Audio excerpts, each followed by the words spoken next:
in the pandemic.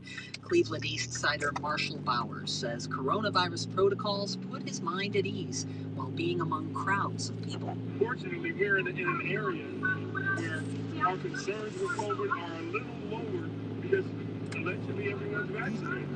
And that's the best part. It makes you more comfortable, but still, as you see, we're still maintaining social distance and doing the right thing. Tourism officials are still tallying attendance and the economic impact of the three-day event. A trial begins today in a lawsuit over a massive construction debris dump in East Cleveland. Idea Stream's Nick Costell reports the cleanup cost taxpayers more than $9 million after the dump's 2017 shutdown. Lawyers for the Ohio Attorney General's office say a demolition contractor named George Michael Riley should be held liable for the massive Arco recycling. They say the site was in fact an illegal landfill, despite purporting to be a recycling facility.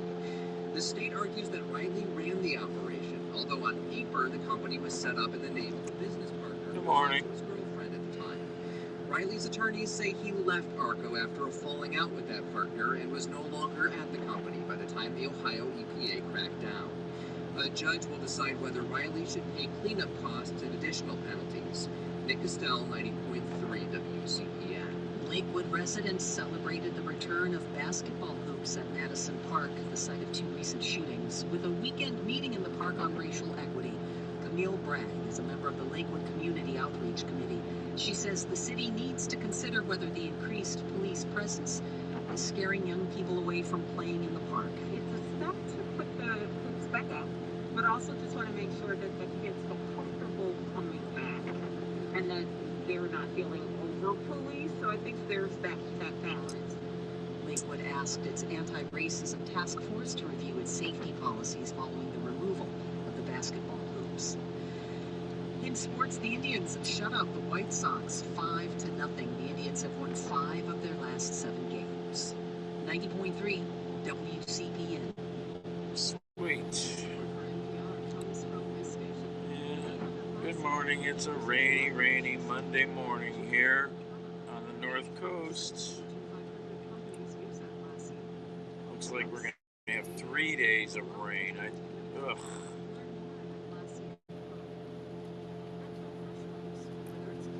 Lovely.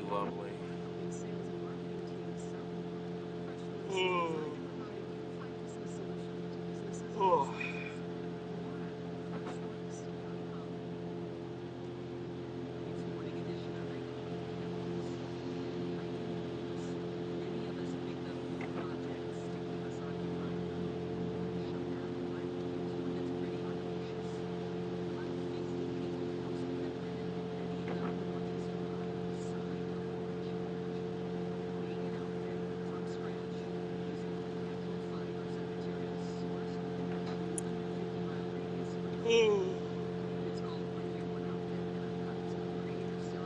Let me know if you're here, so I know you're here. Say hello. Don't be shy.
aren't really industrial infrastructures to allow for us to really do that.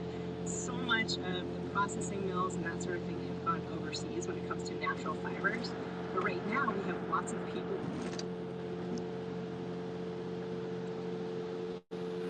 Lovely. Place doesn't even answer.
Wow.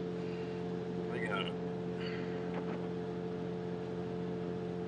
Lovely, lovely, lovely.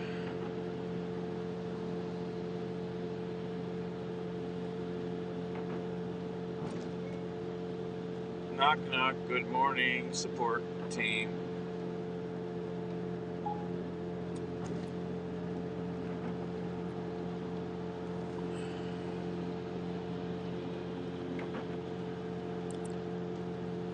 Can't even start this delivery.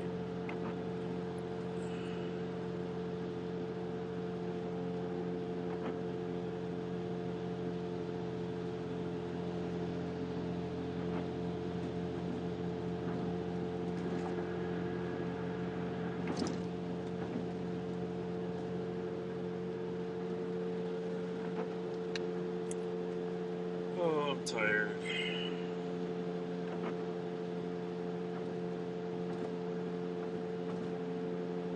Learning how to do the sourdough bread, learning how to like walk around the neighborhood, identifying plants, and I figured this is a whole area that I don't really know much about. I've heard about like farm to table things where you can go to like your local farmer's market. I'm like, I really just don't know much about this with clothing. I'm like, let me dig in. Let me take the time to learn a little bit more about this. What I've been impressed with by following you on Instagram is you're learning how to spin. The yarn that I'm making, it looks like I picked it up from the store, and I'm like, I can't believe not even 6 months ago I started doing this, and you know, it's just been an incredible journey to learn how to literally process something from the back of a sheep, and now I can make it into whatever I want. Sarah, you're managing participants with a wide range of skills and knowledge. How are you keeping this together so people don't crash and burn? Sort of speaking to what Celeste said there, you know, when we are bringing together people with so many different interests and talents and, you know, just really allowing them to talk to each other and setting up the structures for that, they're really managing themselves. Oh, the only good thing right now is I'm not dealing with a lot of traffic. Driving away from the city.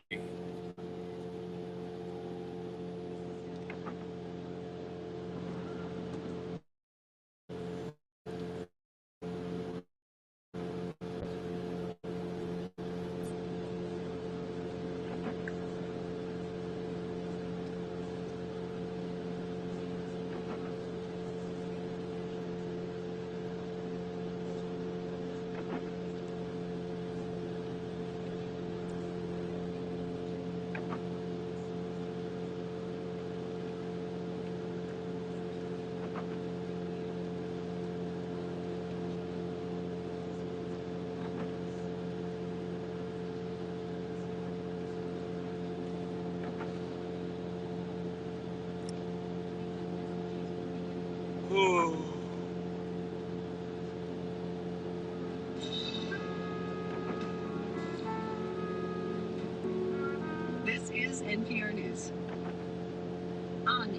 89.7 WKSU. Good morning. It's 6:42.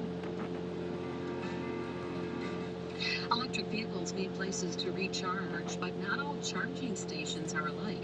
More on a problem that could slow the transition to EVs. That's coming up in about 10 minutes on Morning Edition here on 89.7 WKSU.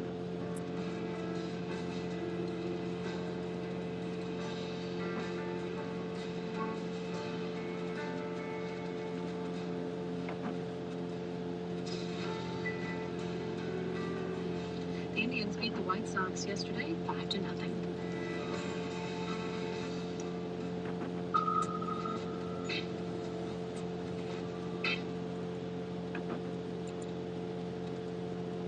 This is WKSU News. I'm Sarah Taylor.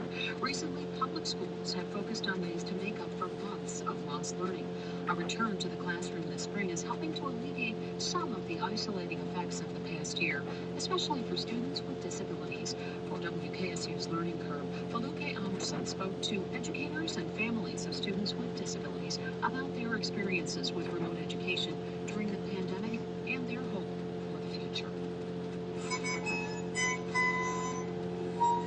8-year-old Lyra Christensen loves to play the harmonica after a long day at school.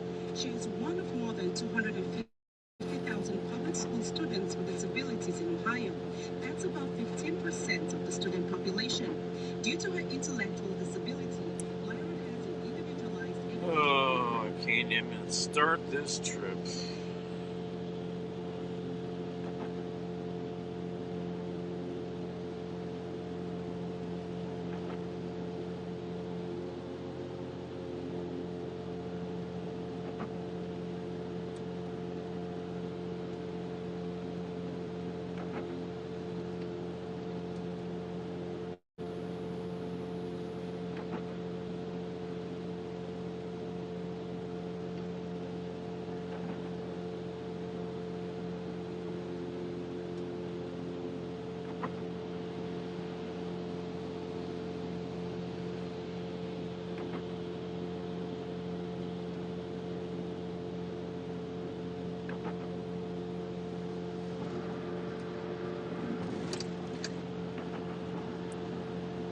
Wow.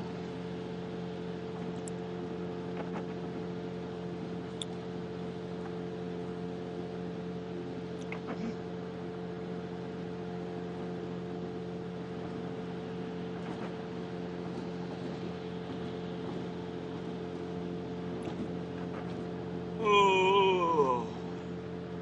Have different experiences. Bollinger's son Kyle learns in a resource room for kids with multiple disabilities and is on the honor roll. But her daughter JC, who is also on an IEP, has struggled in a general ed class. I think that is based because Kyle, you can visually see a disability and needs things, where his sister would appear typical, just like you and I and everybody else. And so a lot of her struggles were taken for granted. Bollinger became more involved in her children's education during remote learning, but eventually it took a toll on their mental health. Respite is a really huge thing, and the schools really feel that burden that our state, county, and city governments are not addressing for us. So a lot of us really relied on them for that break. Connie Zeno, an intervention specialist at Elliott High School, says the biggest loss of the past year for students with disabilities may be friendships. The kids miss the friendships, and I think the parents miss some of that. I need a little time, because my kids are with their parents all the time, not like the mainstream kids. Nancy Pursuto, an educational interpreter for Akron Public Schools, was not worried about students with disabilities catching up educationally.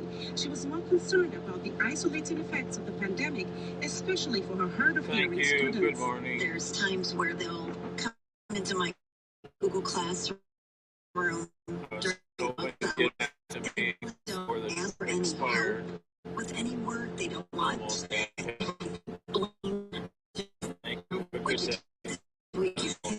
Thank you. To disrupt life skill training. To counter that, Zeno introduced remote cooking classes for her students. Now that her students are back, the high school is using a grant to help her students run a spiritware business, learning and applying those life skills. a lot of our kids kind of be a little bit more sheltered. where their parents just do it for them. And we're trying to push them into being more independent. Holly Christensen, whose daughter lost ground during the pandemic, says COVID exposed the need for more resources and support. The Akron Public School teachers that I have interfaced with, which has been many of them for 20 years, are some of the most passionately committed teachers I know. Oh, good morning.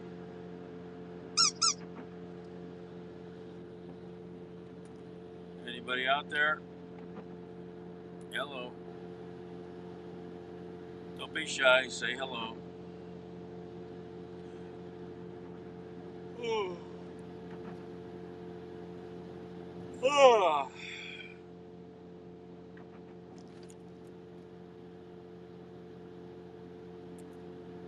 So I wonder if I'm picking up fertilizer or if I'm picking up cement bags. I don't know what I'm picking up.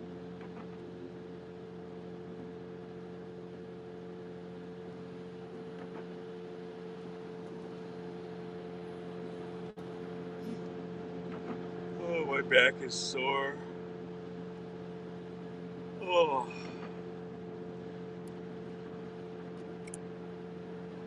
We're almost there.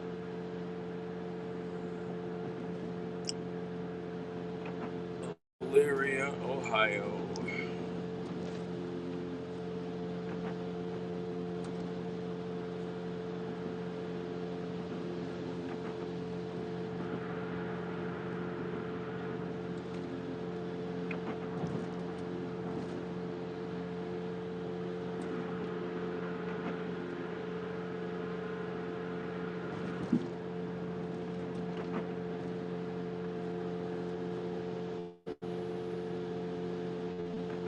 Oh.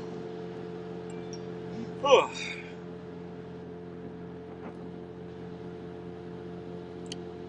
Hey, Dano. Good morning.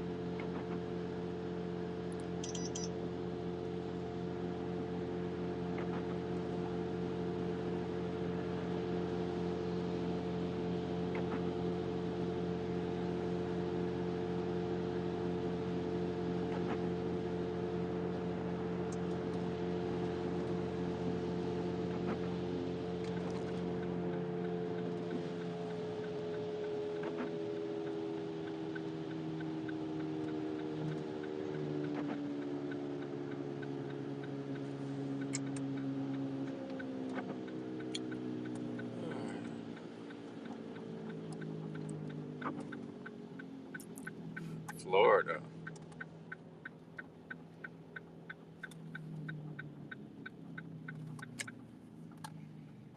Now you're just really lying. You don't want to live in Florida. You don't want to be one of them.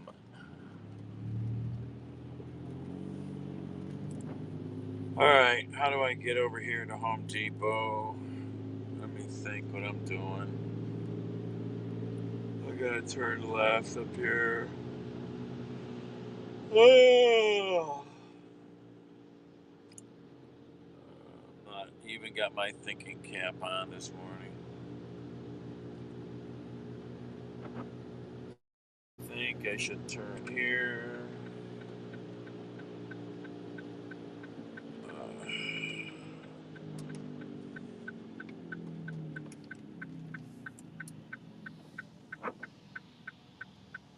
Could probably turn up at the next light. Oh well, yeah, too late.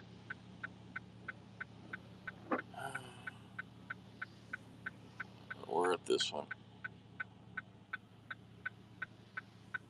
Oh, I'm tired. Oh. Oh. I've been up all night. This delivery popped up. It pays pretty good. It's only 4 miles. Oh, they gave it to me.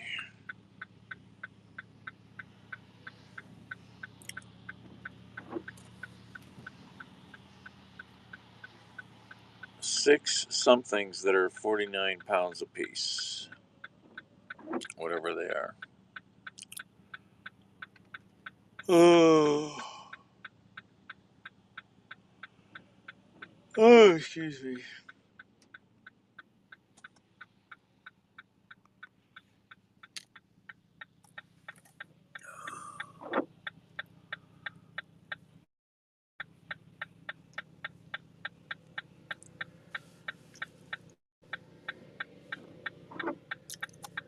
Water.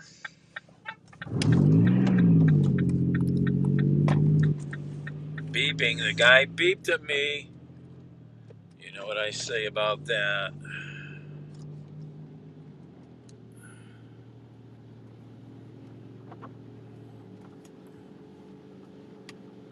Oh, country kitchen restaurant closed. So sad. Ate there for decades, on and off.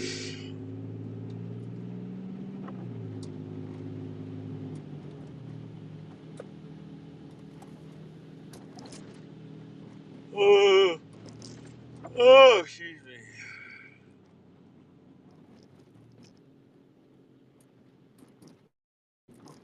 I ate too much.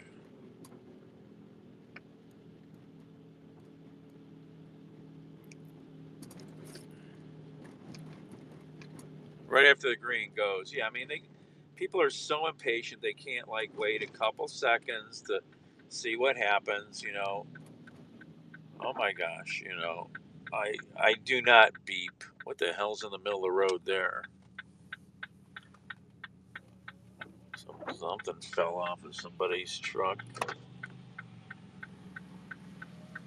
heck is all that? Yeah, it looks like a bag of garbage.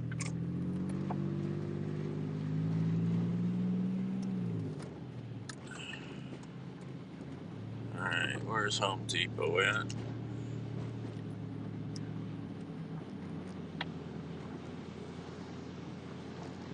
I'm gonna get wet. Well,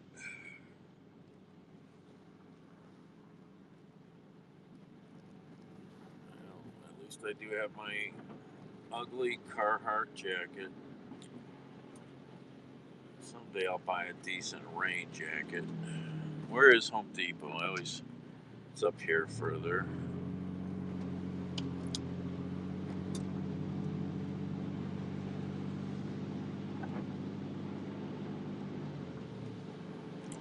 If I beep, I'm pissed off, or you've pissed me off. Done something really stupid. Otherwise, where is Home Depot? What the heck? Is it up here further? I always have the hardest time remembering where Home Depot is.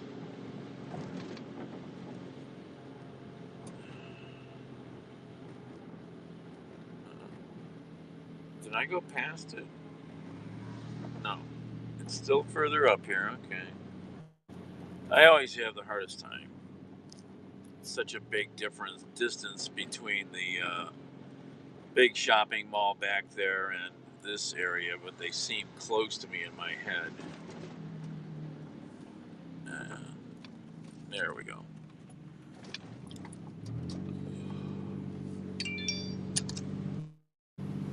I wonder if they've already pulled the order. Probably not. We'll see how efficient they are.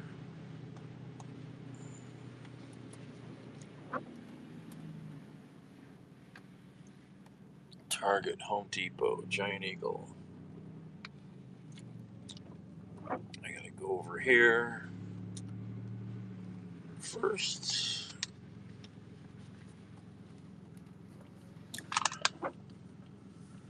Oh.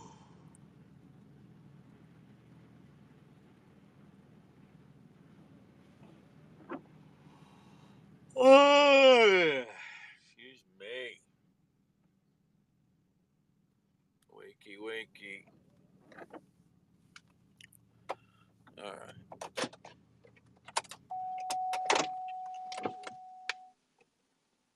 All right. Put one of these on. Ugh. Grab that. gotta move some stuff because I stopped fast and shit moved all over the back. Ugh.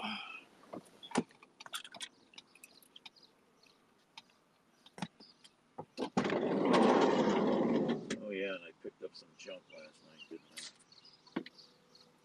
didn't I? I picked up some garbage. Ugh. I did some garbage picking.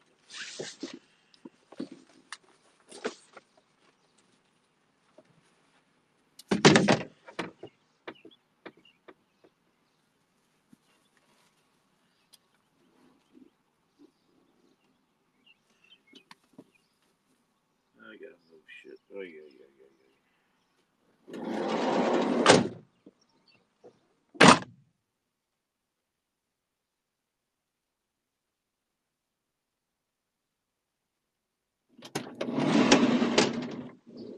Totally forgot I would have taken my treasure trove and taken it home.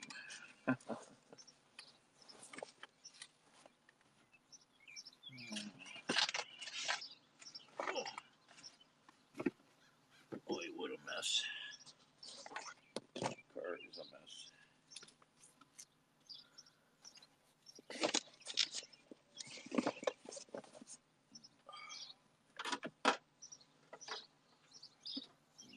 Where's this stuff gonna go? I don't know what to do.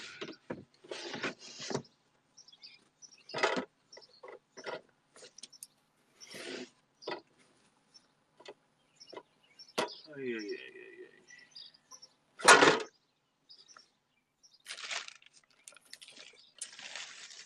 don't know where to put this stuff.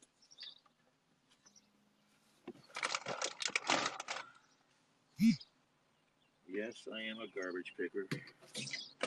From a long time back. Alright, this stuff fell all over the place.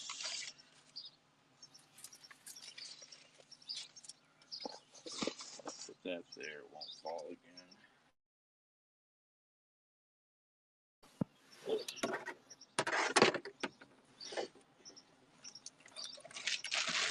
In the way.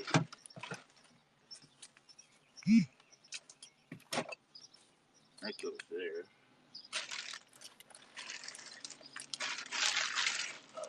Gloves.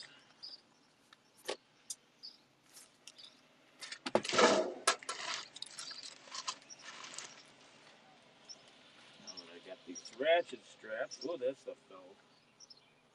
That back in there.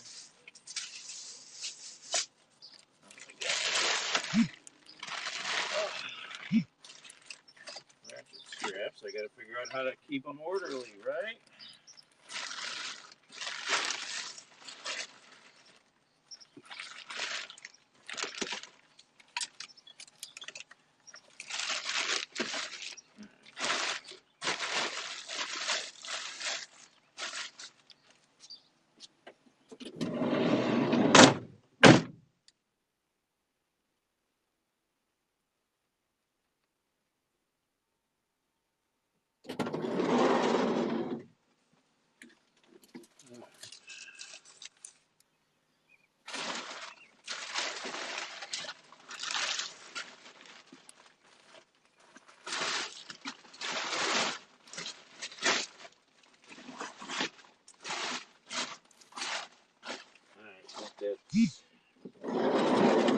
Organized, to be right back.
6 bags of turf builder. Fix that turf.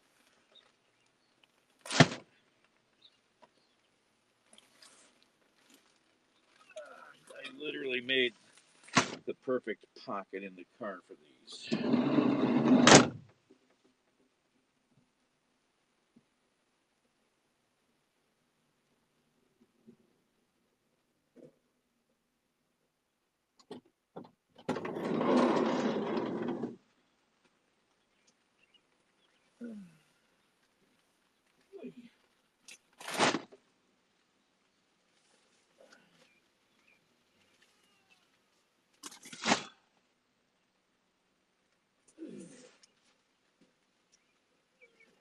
Oh.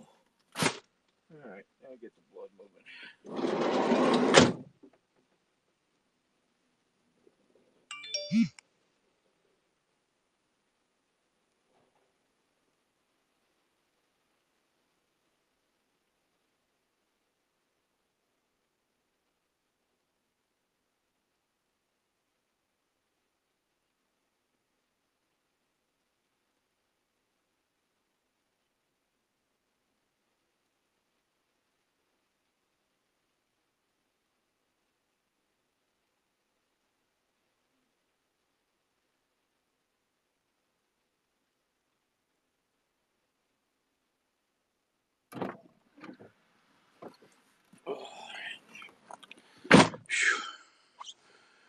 All right.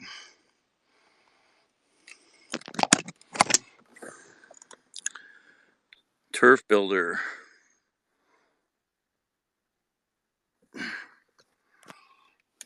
300 pounds.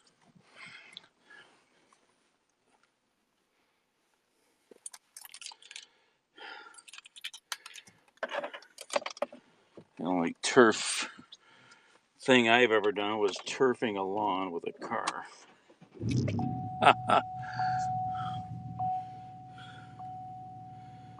Well, no answer from this person, of course.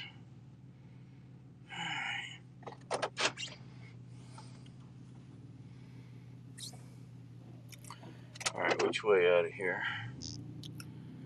Let's see. Can you get out up here, I wonder? I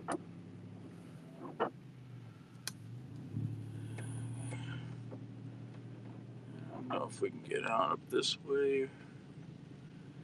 We're gonna see. I think we should be able to. Jamie's Carpet Shop.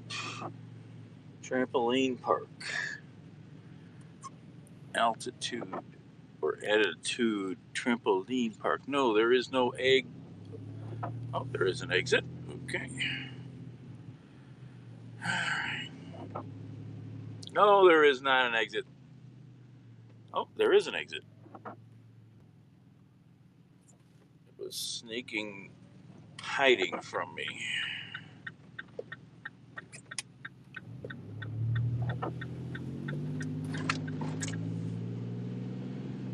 Alright, into downtown Elyria.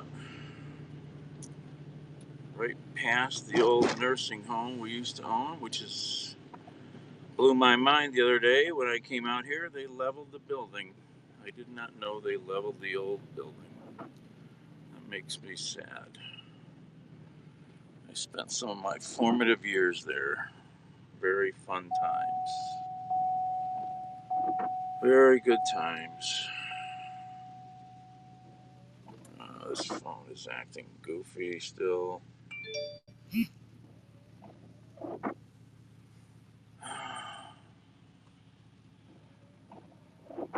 Oh. The idea, in fact, it's responding to something that's not working for anyone. When we sat down to talk, Martin said she arrived at this view gradually. She used to run a nonprofit that worked with people emerging from prison. So initially, I was of the mindset that, police could be reformed, and so I joined the fight to create a police accountability board here in Rochester. We helped write legislation that would eventually be passed through a referendum where over 75% of voters who turned out to that election voted in support of. You won. We won.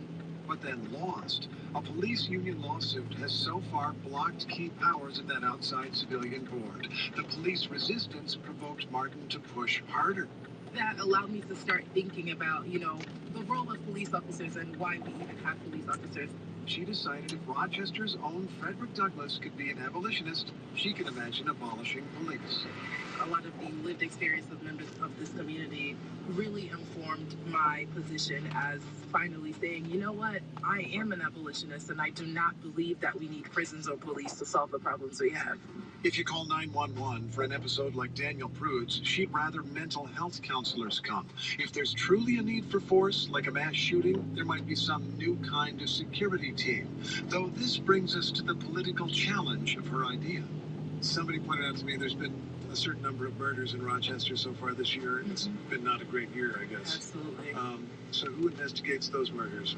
I want to point out that with all these murders in Rochester, there's a police department, once again, who are, one, not solving these murders and not preventing it. This issue came up when Stanley Martin knocked on the door of voter Joyce Newton. I'm concerned about our neighborhood because of the crime. Everywhere you look, you see little memorials, and especially when you can remember the people that died in those memorials, that is traumatic. Martin answered that the city should spend on crime prevention. Violence prevention programs, interrupt before it gets to this point. In the city council primary, Martin is one of close to 20 candidates for 5 at-large seats. She's part of a progressive slate of candidates, and not even all of them favor abolition. Yet it would be wrong to assume she has no chance to bring change. She has already influenced the life of another Rochester resident, LaRon Singletary. We met him near a sculpture honoring 2 of Rochester's past Democratic activists. What are we looking at here? Can you just describe this for somebody who's never been here before? Yes. We're looking at a statue of Frederick Douglass and Susan B. Anthony having tea here in Madison Park. LaRon Singletary grew up not far from here. His mom worked for Kodak and his dad for Xerox. He bought me the police scanner, and I used to listen to the police scanner. As a kid, he loved the police. He rode his bike to crime scenes. Officers got to know him and became mentors when he later joined the force. It was about helping people. It was about not working in an office every day. It was about doing something different. Each call is different. Singletary rose to become chief of police, even though some friends and family questioned his career choice. Singletary, like almost everyone in this story, is black. I'm an African American who grew up in the city of Rochester, so nobody can tell me how to be black. He says black police officers sometimes call themselves black and blue, which is an interesting choice, since they can also mean you're bruised. Is there something that's bruising about that experience? I wouldn't say it's bruising, but I would say you're put in a position where you have to do a lot of thinking. When we saw the uprising, when George Floyd happened, in Rochester, we had riots that happened here, as they did across the country. I would sit sometimes with officers of color, and we would talk about what is going on. What can we do? Are we in the right profession? Singletary decided he was. Stanley Martin, the police abolitionist, decided he wasn't. We will not rest until Daniel Prude and black people across the diaspora receive justice for this murder and all Black Lives Lost to state-sanctioned violence. Martin, captured here in a documentary, was among the protesters who excoriated police for a delay. Wow, they still haven't torn the whole building down. Wow. Though a grand jury charged no one, protesters demanded the chief and the mayor resign. The mayor, you guys might remember the big building fire I was at here. Wait a minute, I'm the guy who actually can help you here. Absolutely. I think many African American chiefs across the country were feeling that way. I'm from the community that you're from. I understand that you have. And I'm trying to. They got part of it down, but they didn't finish it. Giant job to tear that building down.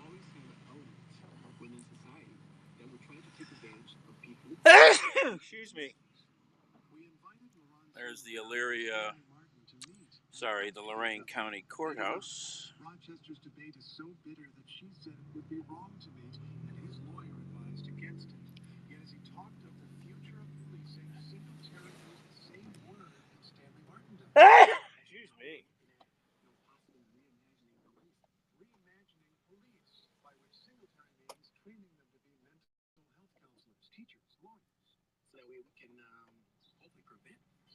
incidents, like with what happened with those kids. An independent probe found both the chief and the mayor withheld information about Daniel Prude's death. But as she faces re-election, Mayor Lovely Warren now says that death revealed a need for change. We met at Rochester City Hall. How would you... Oh my.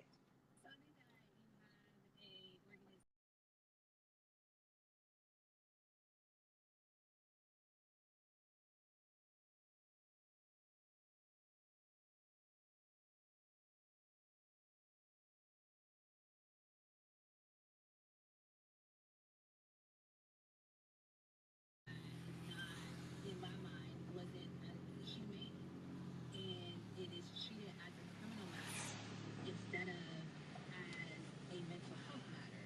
You know, Can you still hear me? Oh, sorry, sneezing. Where are we going? Down the road here. mental health. If Mayor Warren wins another term, she won't be abolishing police. Her allies on the city council include Willie Lightfoot. There are still a lot of our seniors and a lot of folks who want Down here to the right.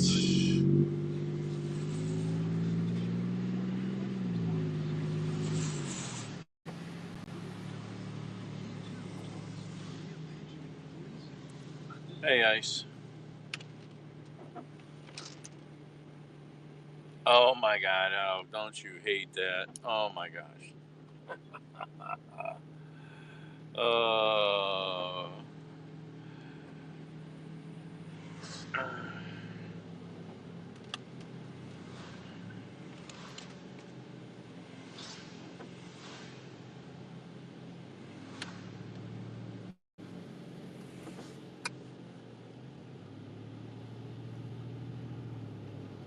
Good morning, Nancy. This is Daniel delivering your turf builder from Home Depot. Would anybody be there to accept it or tell me where to put it? If not, I'll just leave it somewhere out of the way. Thank you. Have a good day.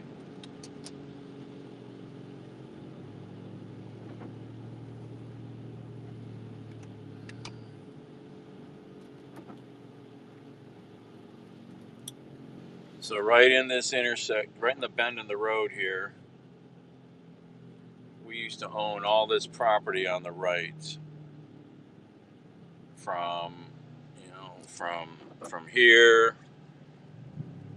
across there. There used to be a gorgeous old house that was a nursing home here, and it's all gone. They leveled it. They took it away and put a new building up. Tiny little building. Yeah, I guess it outlived its life like lots of things.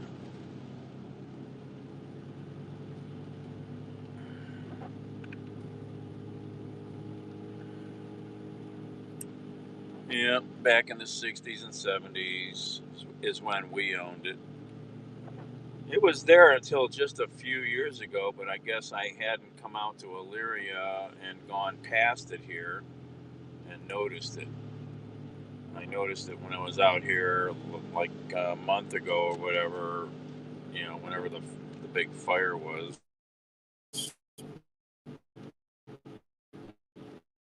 Yeah, didn't see the terrible, but I kind of like to have seen it. Well, these are nice, small, new buildings. They're not nursing home now. They look like group homes. So anyway, I'd have to. I don't think we have any pictures. If I have any pictures of the place, I'd have to look. I should have some. Otherwise, I'd have to get a hold of like the Elyria Historical Society or the newspaper to try to get some pictures.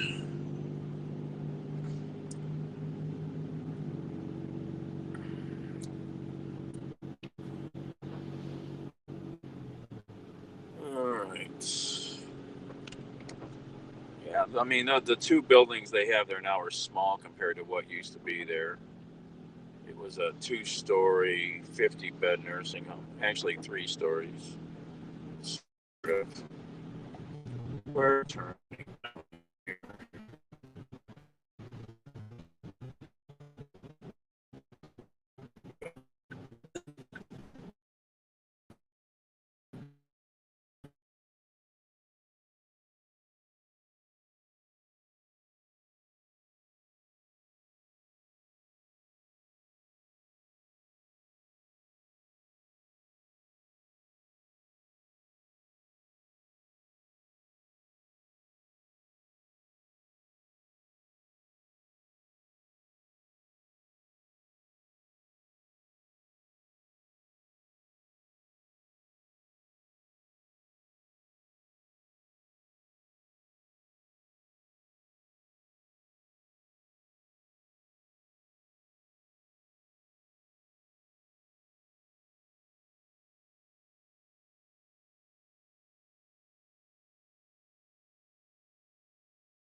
Keep going.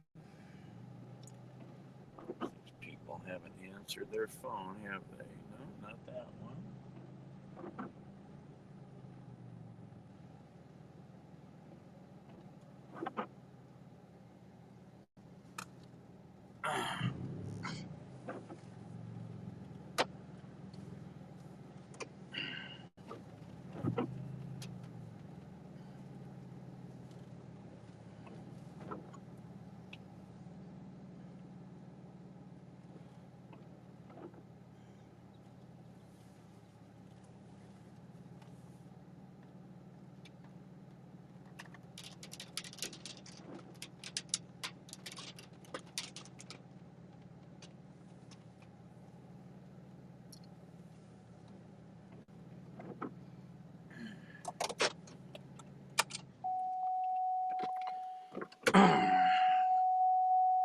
Hi, Wendy. Thank you. All right, let's deliver this stuff. Wish I had a better way to set this phone up. Yeah, sorry. No way to do that. Raise you up a little. It still doesn't help, does it?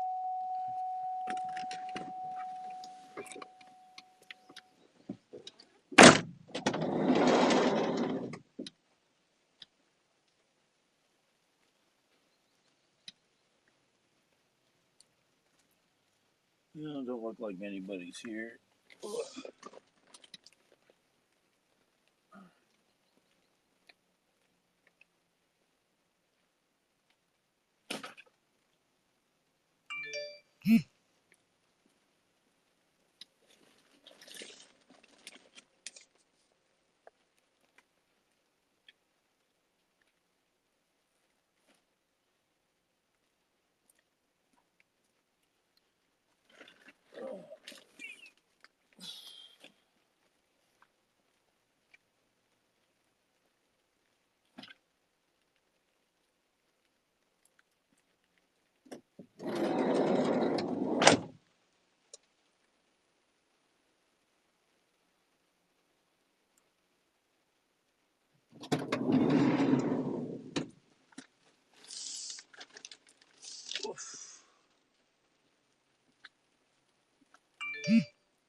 Scott's Turf Builder Lawn Soil.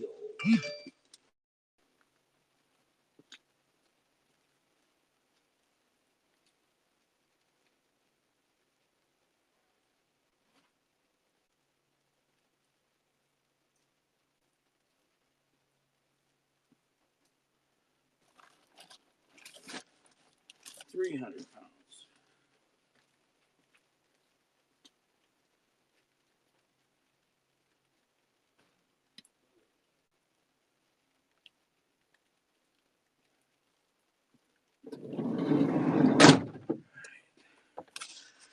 Take a picture.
That's what I delivered, those 6 bags.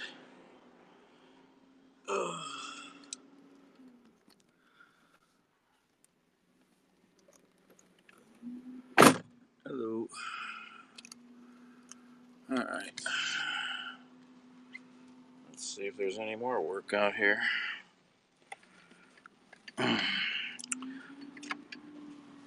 How's the knee and all that? Okay, I gotta blow my nose again.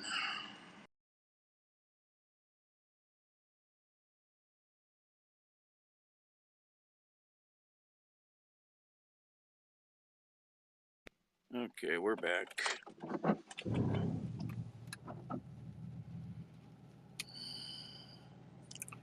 It's a funky green wet day out here in Elyria to Avon. Yeah, that one's not worth anything. Oh, there's a good delivery.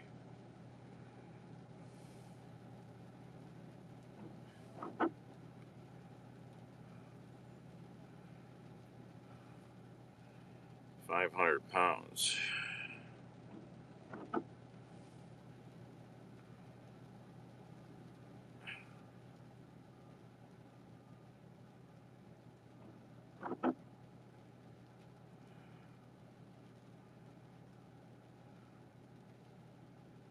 Alright, let's see if we can go get another delivery at Home Depot. And then maybe we'll get the big delivery that's sitting out here.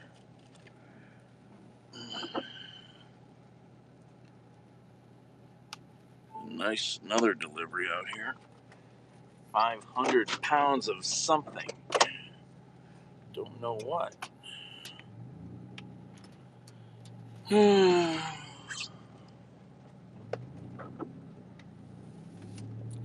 Where does this street go? I think I know. I think I know. Because I've never been down this street. Oh, this is a dead end.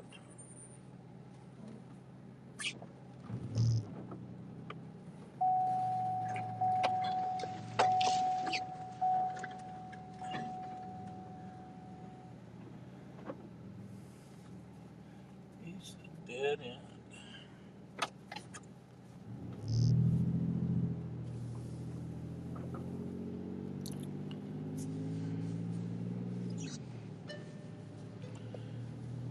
So, yeah, I don't think I've ever been down this street.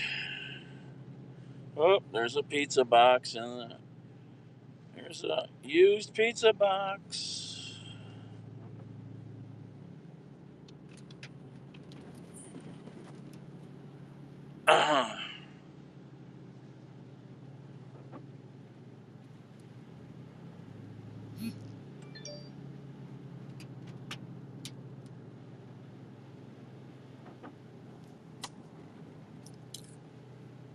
This is WKSU News. I'm Sarah Taylor. New cases of COVID-19 reported Sunday in Ohio again were below 1,000. The state health department indicates 985 new cases of the illness, far below Saturday's tally of just over 1,700. The 3-week case average now stands at just under 1,700. Vaccination data shows 40% of Ohioans have received at least one dose of a COVID-19 vaccine. The wider availability of the COVID-19 vaccine doesn't mean that everyone who can get a vaccine is ready to do so. Cleveland Documenters is a citizens group dedicated to accountability in local government and contributing to a pool of public knowledge. Documenters talk to more than 36 family members, friends, and neighbors to get a better understanding of the range of factors that are playing into decisions about whether or not to get vaccinated. Among those they talked to was Reverend Leah Lewis. She says historical issues can play into vaccine mistrust. Injustice and inequity continue to be major problems in this country, and it seems like the pandemic has, uncovered so many other issues related to inequity and disparities, and we just have work to do. The conversations Cleveland Documenters had with Reverend Lewis and the others can be found in the story Voices of the Pandemic, co-written by the Cleveland Observer. You can read the story at WKSU.org. 6 seniors at Walsh Jesuit High School won't graduate this spring. The school's president says they have left the school after an alleged assault during a party at a Silver Lake home in late March. The Beacon Journal reports an 18-year-old male at the party passed out. His pants were removed, and a group of boys assaulted him anally with a bottle of hand sanitizer. The county prosecutor's office reviewed social media videos that the school president described as horrific, but determined felony charges were not warranted. Cuyahoga Falls police are still weighing possible misdemeanor charges. What was perceived as delayed punishment by the school led to a petition drive on change.org seeking action. More than 7,800 people signed it. How is that not a felony? What the hell's going on with people if they do shit like that? I mean, those boys have been raised really frigging wrong. Wow. What kind of animals do that shit?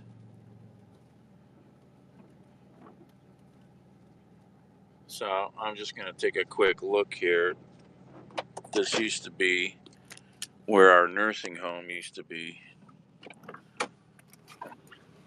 When I was a kid, we had 3 nursing homes. And I'll tell you, I spent a lot of good times out here. There's a little creek back there. They tore this. They put these new buildings in here, 2 little buildings. I don't know. I don't know if it's assisted living or what it is now. They tore this all out. I don't know if I have any pictures of this place when it was ours. I'd have to get a hold of the Historical Society. There's nothing here you can recognize except some of the field back here.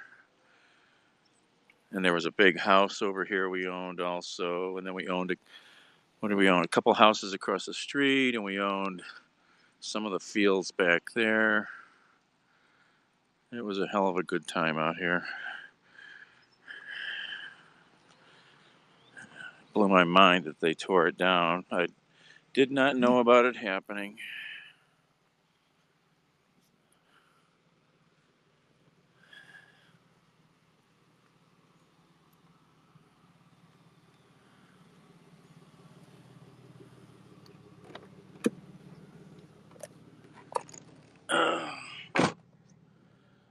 Oh, life goes on, right?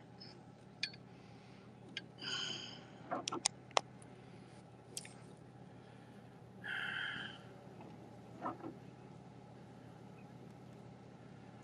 right, I think I got this delivery.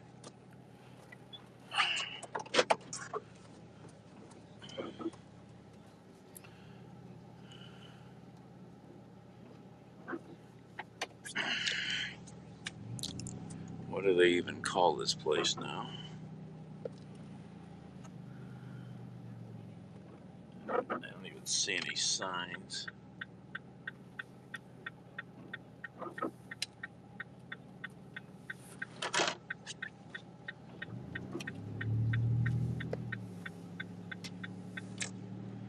That's why I think these are group homes.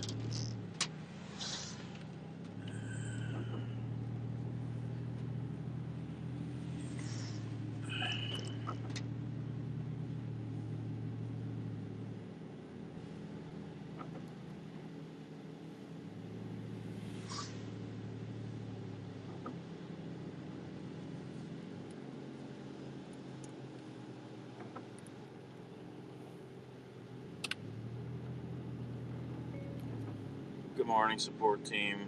Could you start this gig for me? I cannot scan IDs. Here come the photos of my ID.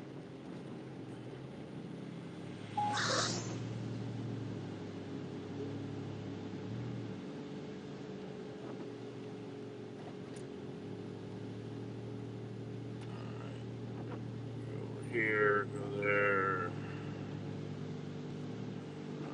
Go there.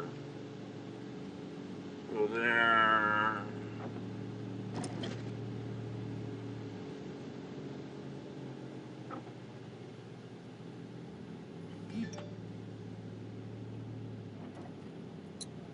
Send. Okay.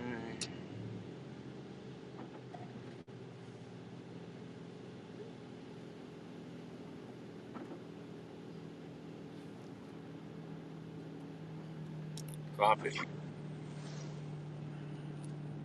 Is it in a little kid's sippy cup this time, so you won't spill it? Yeah, a keyboard is something you got to have a spare. Same with a mouse. You know, when they start acting up, you know, they don't cost anything, but they will make you want to curse the planet and kill anybody within range. What is this whole big new building they're building here?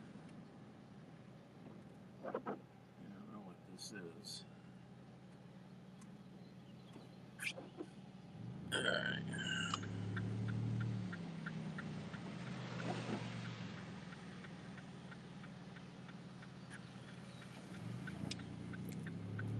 Spent a lot of my life in this town when I was a kid. What's this new building here? Oh, it's the new Elyria Library. Nice.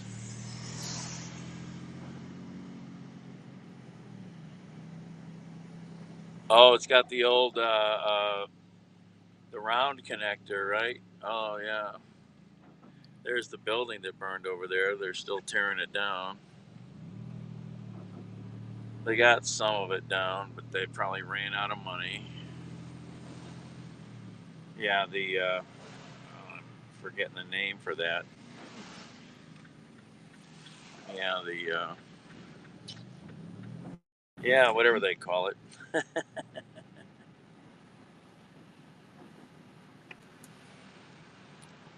Oh, that's the East Falls. This is where that woman was.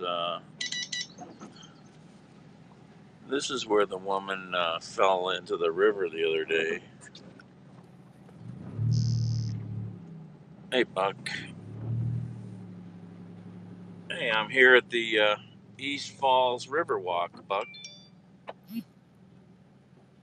I never came over here. I was just driving by and I saw that sign and I go, "Oh, I know what happened here."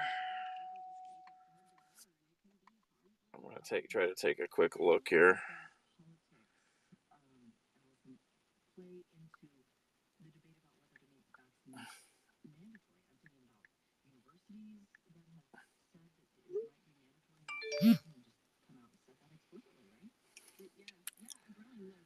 All right, we got our next delivery. Oh, Elyria is pretty nice. Yeah, it's a small, you know. Wow, the water is roaring. That's another reason I wanted to stop here because of all the rain we've had. I'm like, oh, I bet the water is screaming down here. Oh, yeah. There's the waterfall. This is pretty over here, Buck. Wow, I never saw all this.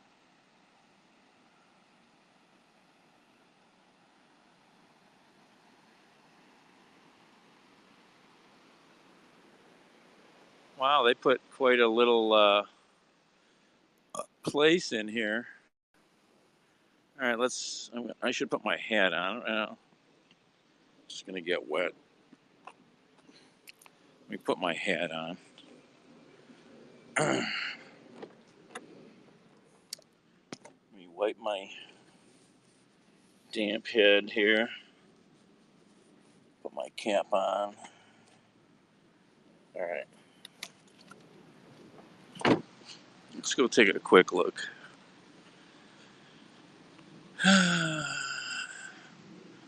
This is pretty cool. Yeah, after that woman fell in, and I walked right over here the other night during the fire, but I never saw the sign. I never saw the sign there.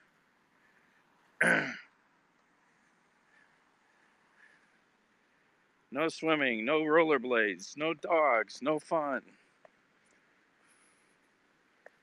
Oh, this is really, really pretty. I'm sure lots of people come here for their photos for their wedding.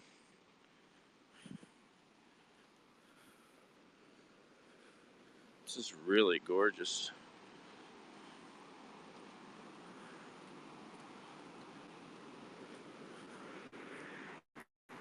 The gorge here, the Black River, this is way down there. It's a beautiful gorge as it cuts through the city.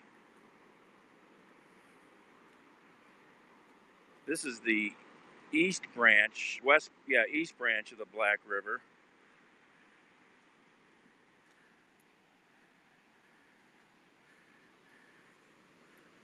And they converge a little farther north of here, I think.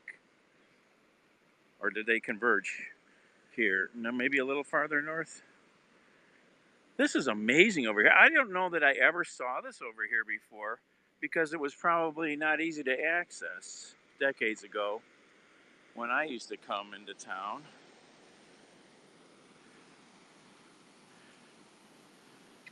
I mean, you would never see that arch bridge, before. There would be no way to see it. That's the Washington Street Bridge, which I think you can see on the other side I think there's park area on the other side. And then there's this dam here, or not dam, but a sort of a natural dam here through the rock. Look at this waterfall. Just roaring. This big gorge here. Oh my God, this is gorgeous.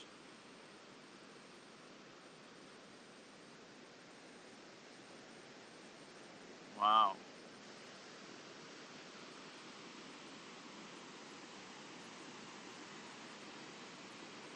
And part of this has to be an old quarry because look at down there, there's stone that is, definitely man-made cuts. So they must have quarried some of this out back in the day. Or that's a repair to hold maybe that's even just concrete. I can't tell from here. That might be concrete to hold back the hillside. Does look like a repair. Looks too perfect. Got two cool little observation platforms here. Wow. This is one of those things, not a bad penny was spent here. Not a bad penny, you know. I mean, you look at that picture, you'd never think you were in Elyria. You'd think you're in Pennsylvania or West Virginia or something, you know.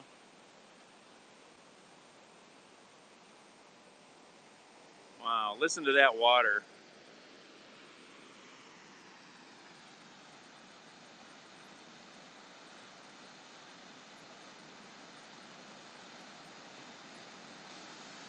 This water, I don't know how clean it is. I have no idea what the water quality.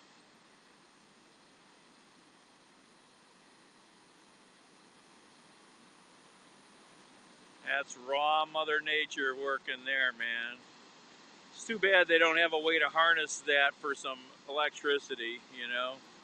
That's a lot of free energy there. This is the best time to come to waterfalls, just after a decent rainstorm. Wow. This would be really cool with a drone, man. This would be really cool. All right, we got to keep going. We got some nice little benches here to hang out. Need to come down here with a bottle of wine. You know, a hidden bottle of wine. Seeing that the police station is right next door. Very cool.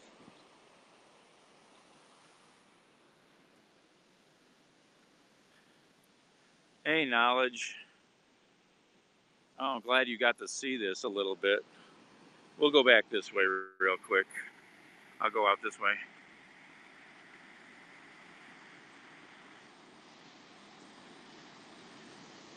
Oh, yeah, Mill Creek should be screaming. I was over there this morning. Oh, there goes a couple locomotives. One more big look here.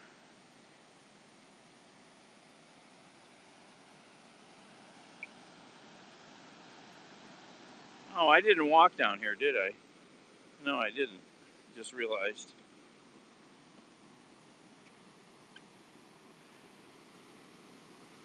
This is really nice.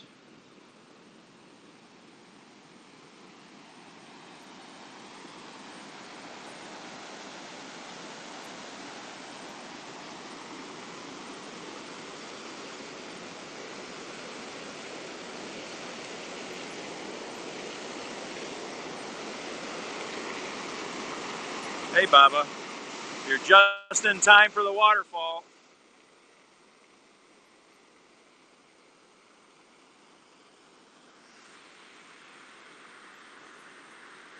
Look at that.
All right, we gotta go.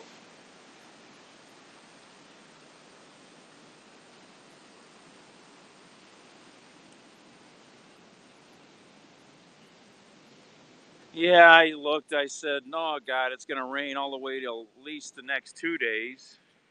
What a pain in the ass. Where does it come from? What do you mean? It's all runoff from the lands south of us here, all running off into the river.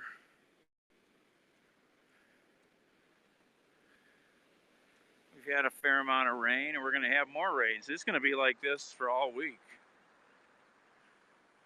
There's the building that burned. Remember, I was here for the big fire over a month ago? That's where this waterfall is, right on the other side of the tracks from the old building.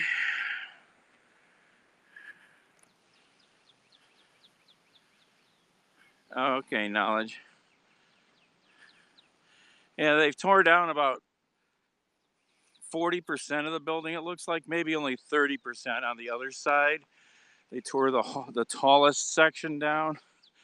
This side they haven't done anything. I'm sure they ran out of money. This town doesn't have any money.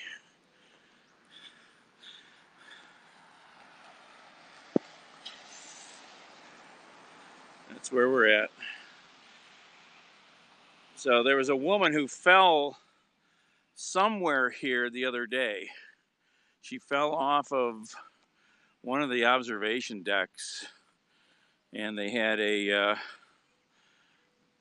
pretty involved. Well, I didn't really look down there because there's a trail that gets you down there from way over there, apparently. And they had quite a pretty involved rescue to get her out of there. She wasn't that hurt, but they carried her out.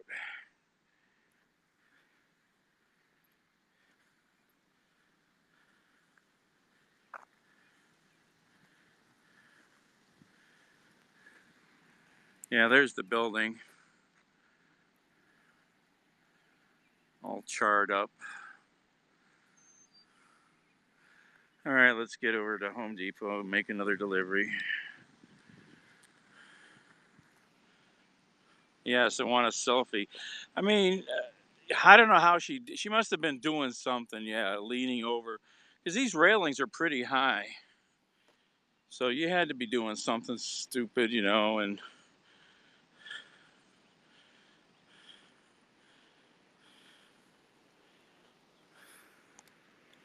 I wouldn't want to fall down onto a pile of rocks. That hurts. There's no bounce on those rocks. I don't think so. I mean, you'll never know unless you talk to somebody. But all right, back to the mission at hand.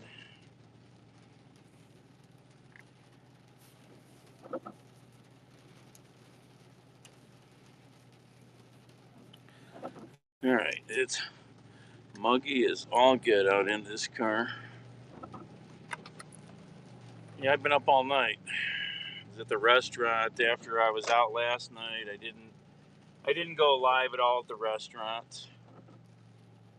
And then there was a good delivery out here in Elyria. So we got that in. Now we got another one going from Elyria back to Avon. Then there's one in Avon going to like Vermilion that's really good. But I don't know if it'll be there still when I get,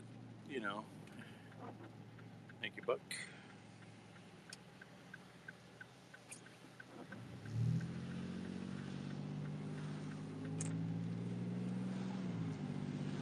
Oh, okay, that was fun.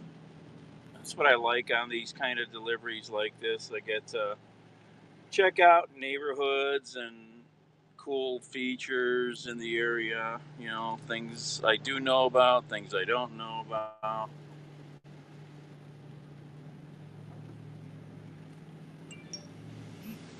Used to drive this street every day for almost 10 years. There's a waterfall right under us, I think, right there, under Lake. I think there's a waterfall there. The gorge is really deep right there.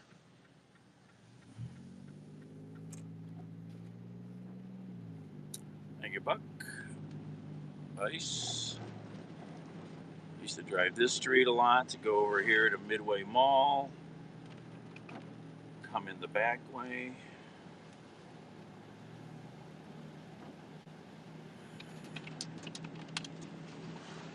Yeah, if people would have been smart back then, they would have never said to build that mall, because that mall killed downtown Elyria and downtown Lorain, Ohio. And now the mall is basically a ghost town. I should try to get into it. If we only knew, right?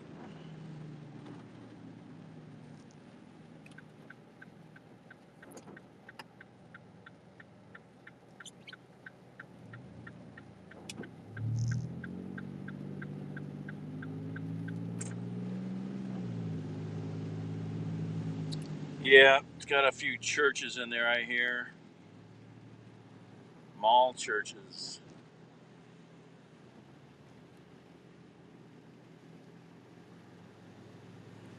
Yeah, these deliveries are here every day. It doesn't matter, ICE. They're always here. This is not food, this is stuff.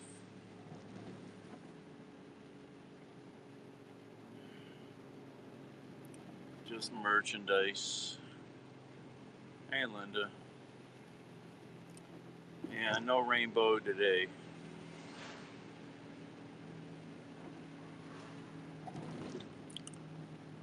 Alright.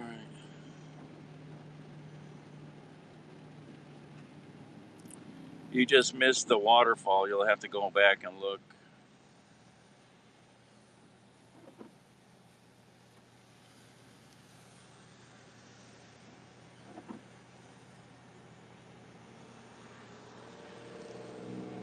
How do you know about Midway Mall?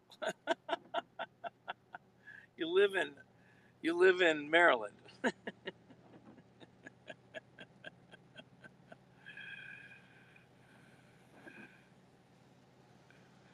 Uh, the waterfall back there was just fantastic.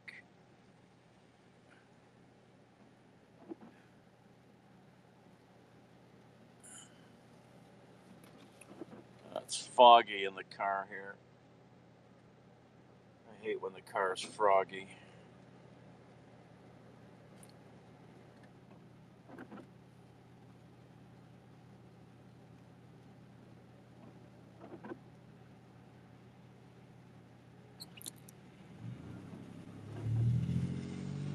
Oh, the rain here doesn't confuse people as much. It'll slow down rush hour traffic, but people are pretty used to it. We get lots of rain.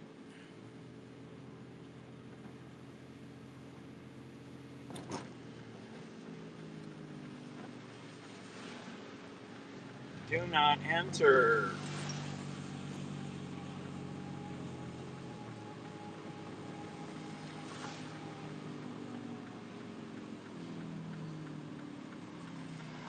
Now, the real thing that happens here is it could have snowed all winter.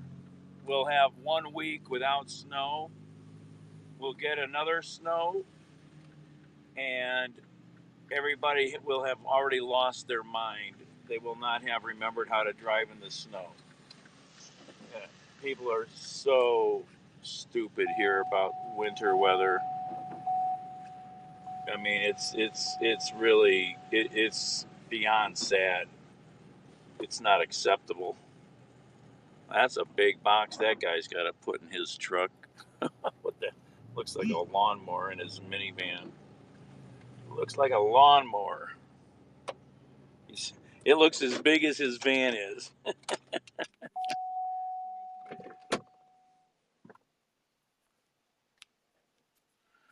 All right, be right back.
nobody's there to receive them, I'll put them somewhere safe. Thank you.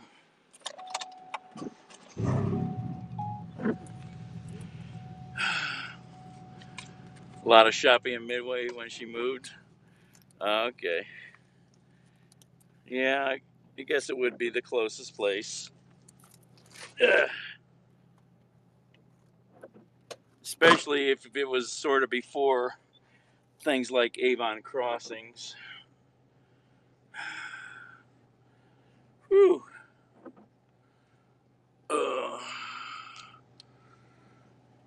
Oh, she's in Lorraine? I thought she was in Westlake. Maybe I was wrong, I guess. All right, where are we going? Schwartz. We're going to Schwartz Road. Schwartz. May the Schwartz be with you. I always like that line. May the Schwartz be with you.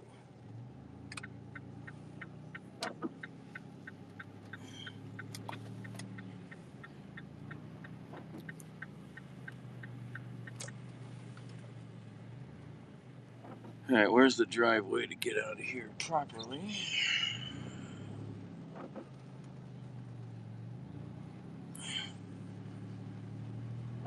Oh, she started out there. Oh, so she's in Lorraine now? Oh, okay.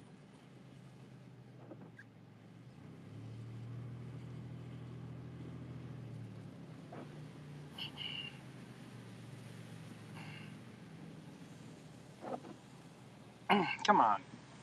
Oh, it's with my seat belt.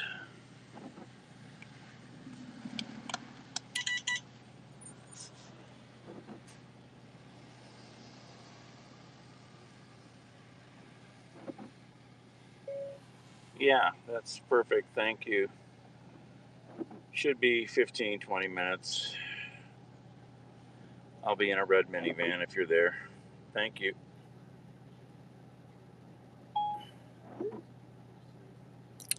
All right. Shh.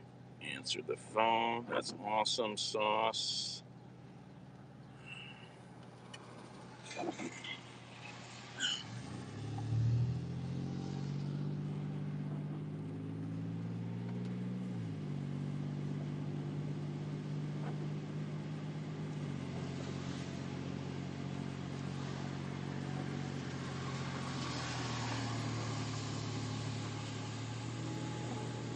I'm wondering if I ought to go a different way.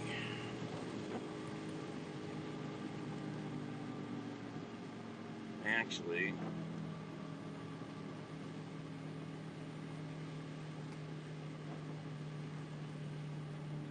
I should go a different way.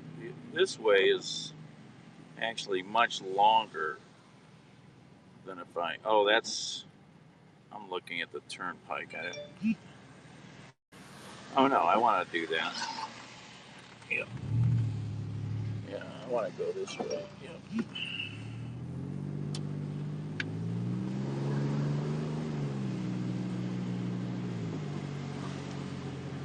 Gonna take the back roads instead of taking the 90 and coming all the way back.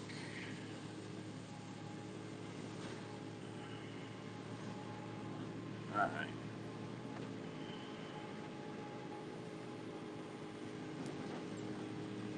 May the Schwartz be with you.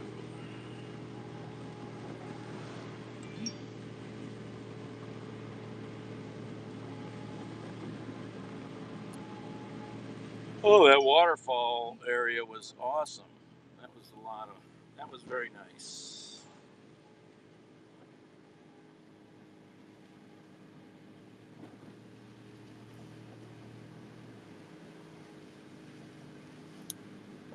Very, very nice.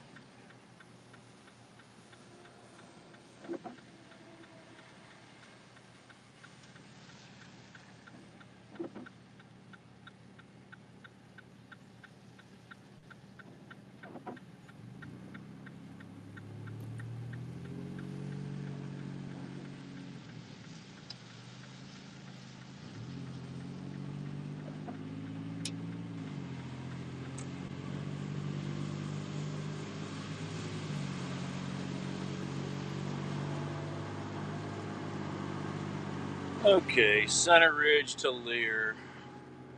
Morning, Ed.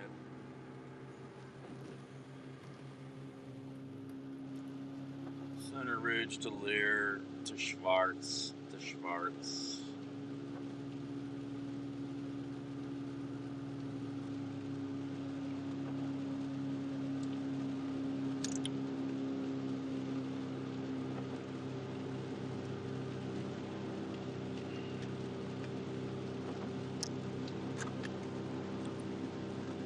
At least these deliveries so far this morning have gone off without a hitch. No waiting, no fussing, no mussing.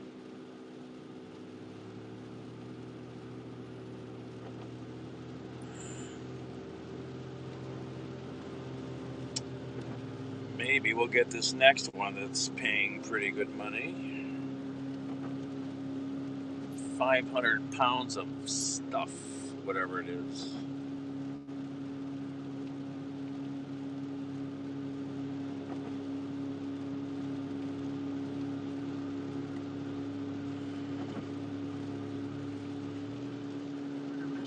Charity picked up all of Carter Mescher's analysis, and she said it was like pouring water on a dying plant. That it was the first person she met who was thinking about this threat the way she was thinking about it. And so she's very soon on the private calls that the 7 doctors have, calls that sometimes the Trump administration is lurking on. And it's almost like, think of her as an actual battlefield commander. She's in the war, in the trenches.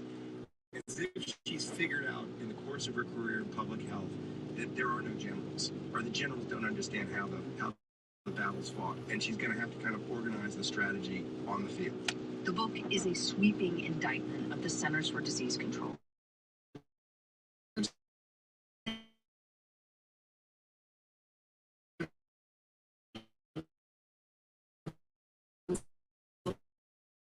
To test those Americans who were coming back.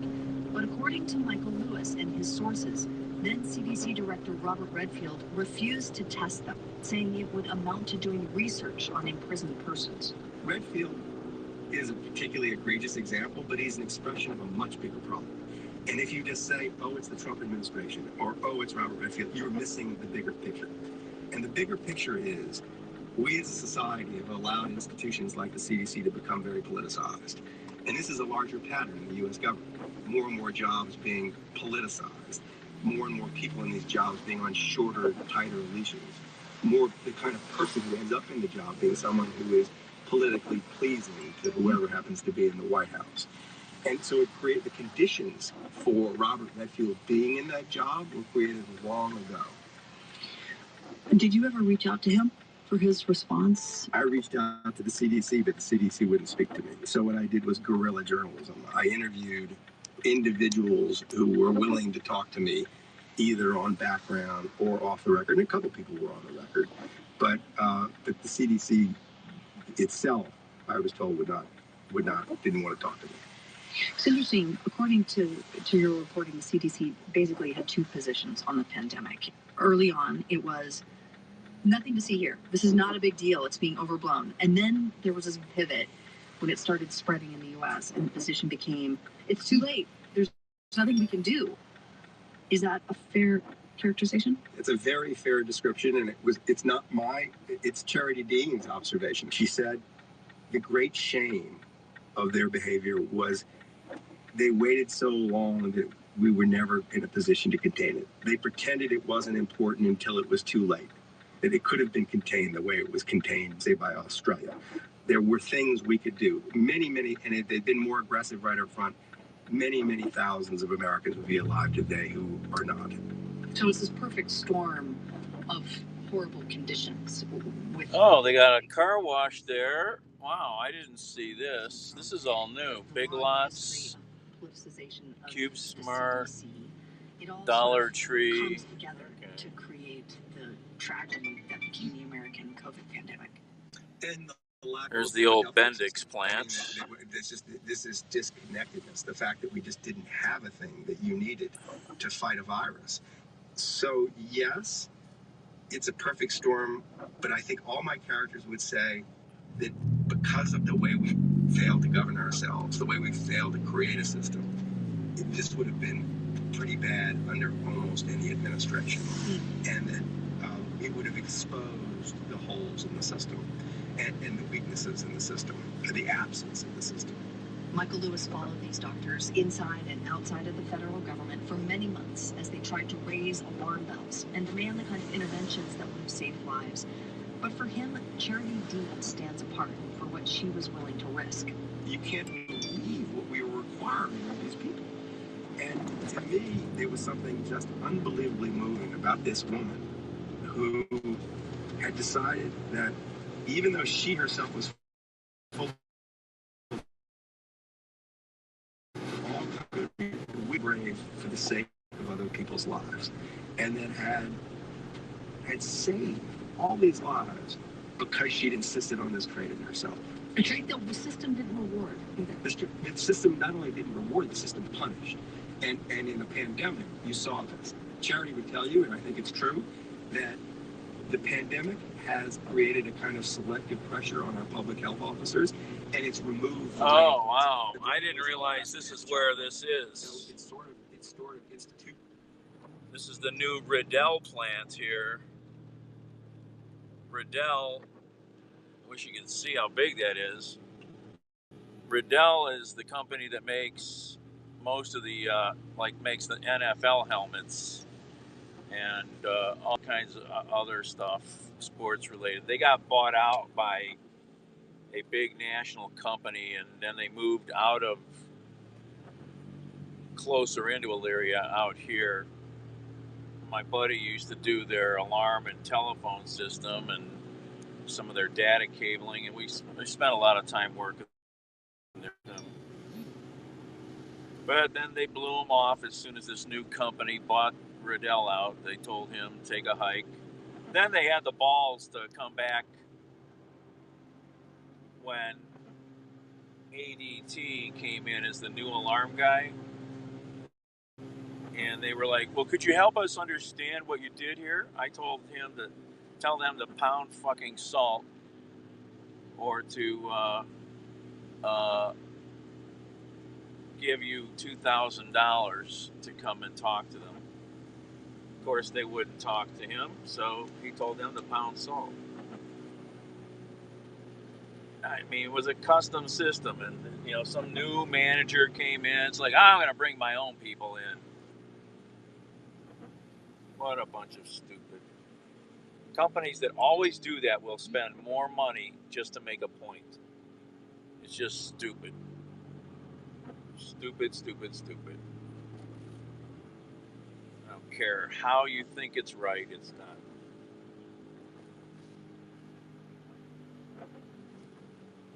Yeah, he worked for them for 20 years.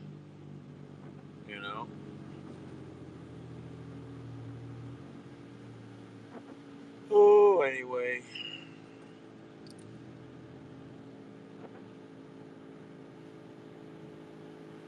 All right, did work for them. Yep. So, North Korea, what are they doing? Threatening to steal all of our pickle jars?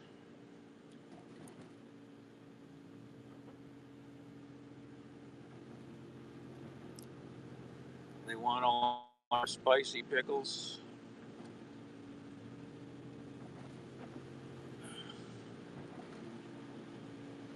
Yep.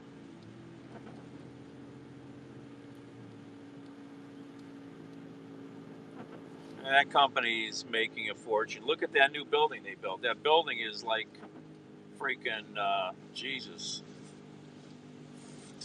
Probably 400,000 square feet, maybe bigger. It's a monster.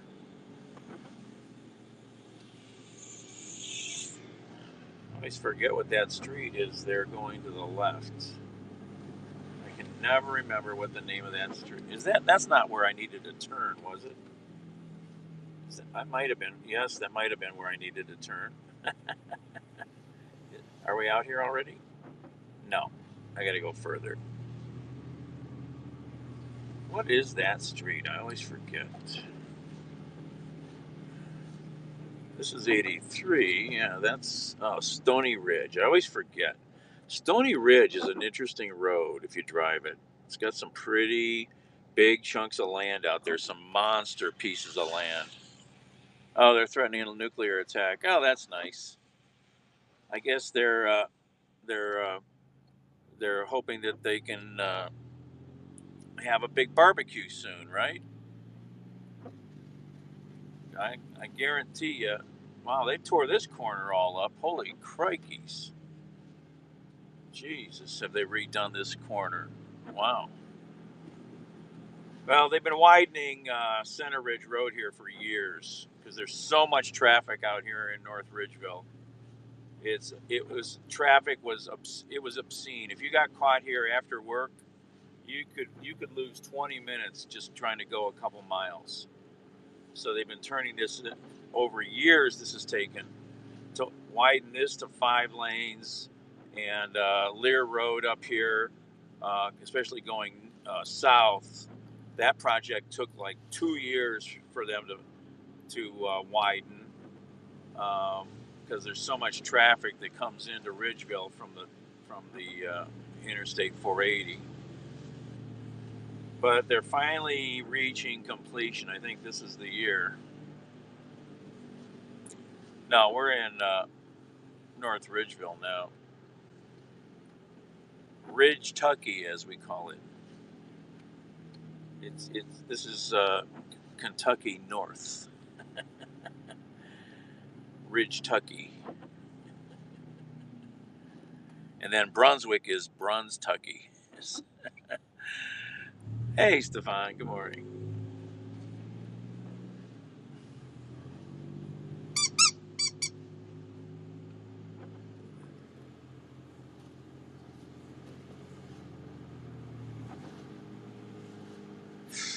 It's not good morning for you. I have to adjust my brain. Good afternoon.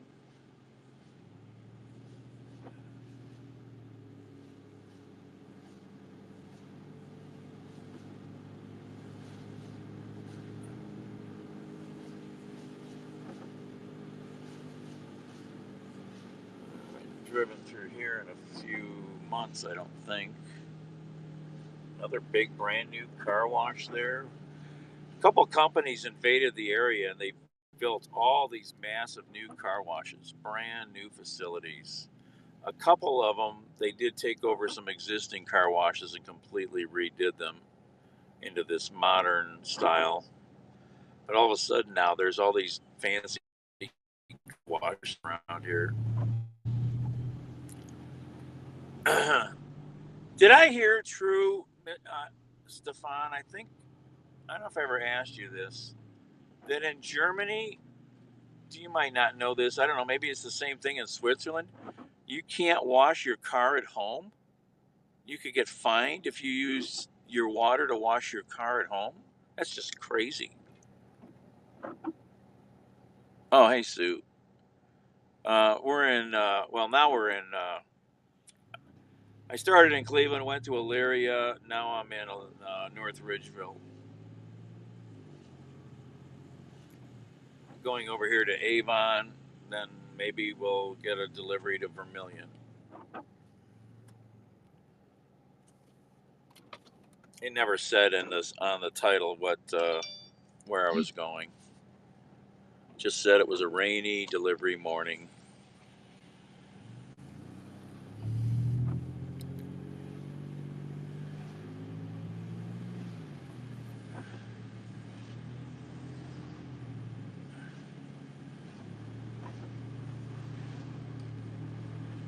Wash the car at home with soap, so safe the environment.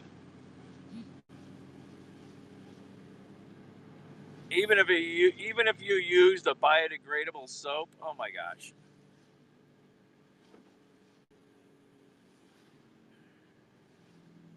Cyrus Erie. Buck remembers that place. My buddy, who I was talking about, he did a lot of work on that club. I forgot the name of it.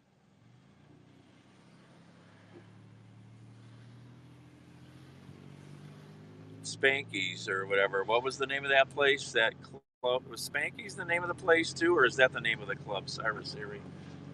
can't remember that teenage club. Oh, wait a minute. This is Lear, right? Did I just pass Lear?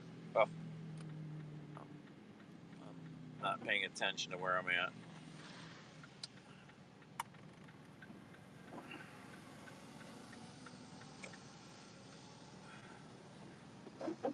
Is this where I need to go? Yes. Okay. Uh, almost missed my turn.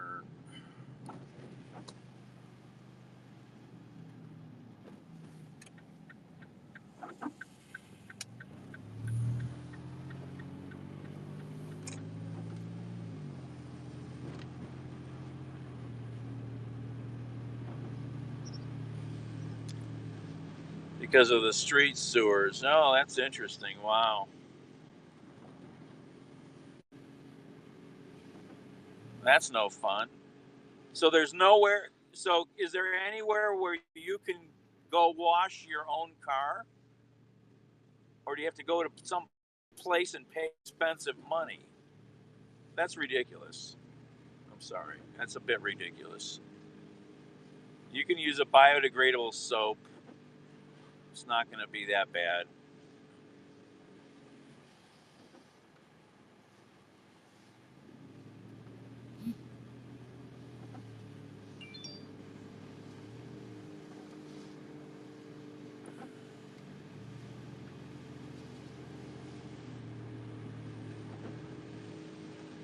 So you're penalized because they want to do what they want to do, and you can't wash your car without spending extra money to wash it. Wow.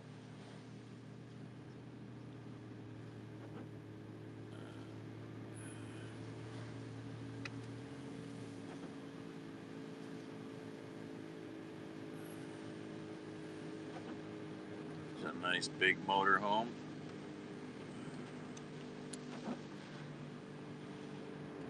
Ooh. So I'm guessing you can't get your car washed for $5 like I can, right?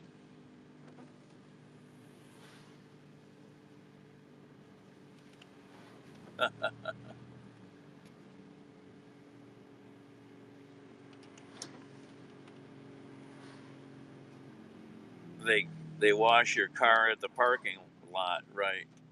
Yeah, we have some of that here.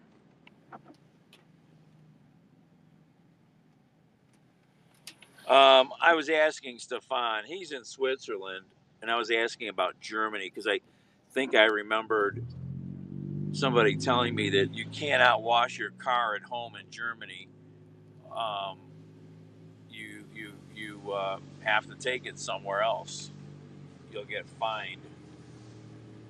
And Stefan said the same thing, sort of. We have a extra spot in our garage, and some extra companies where you can pay to let the washed $25. Wow. You do it on your own, and then you pay around $5. Well, at least you can do it on your own. That's not horrible money, but yeah, you would pay a lot less at home if you used your own water and soap.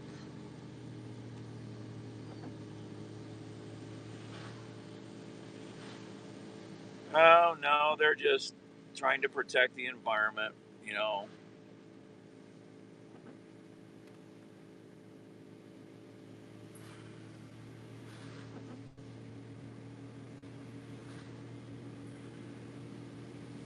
All right, we're getting close.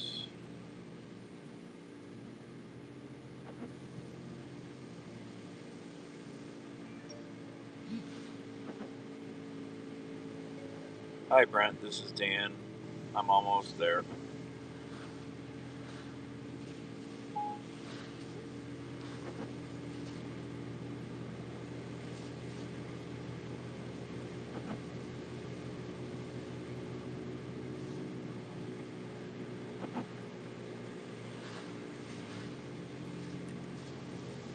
All right, where's Schwartz at?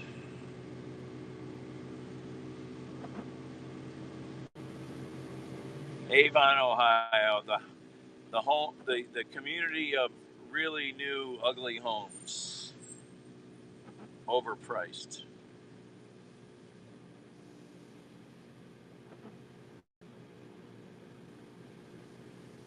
You have issues with water, Linda, too? Really? Because of the water table? Interesting. Well, I know you got issues because of high Chesapeake water levels, yeah. Oh, this is Schwartz.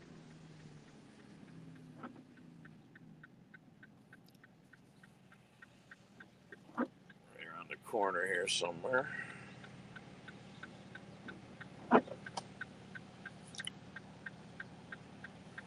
Oh.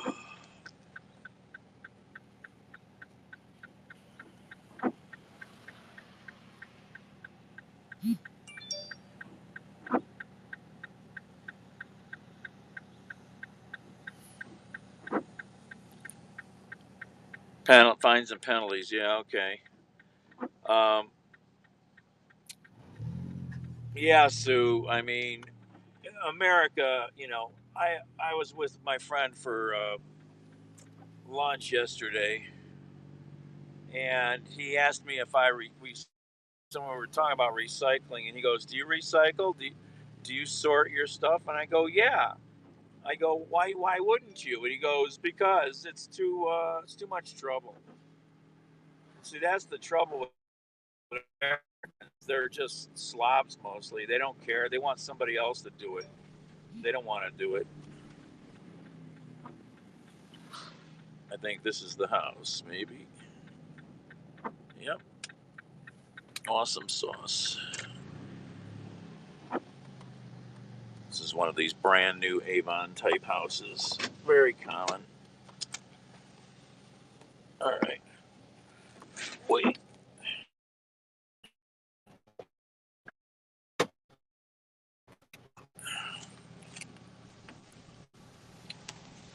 All right.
My hairbrush really wants out of this car.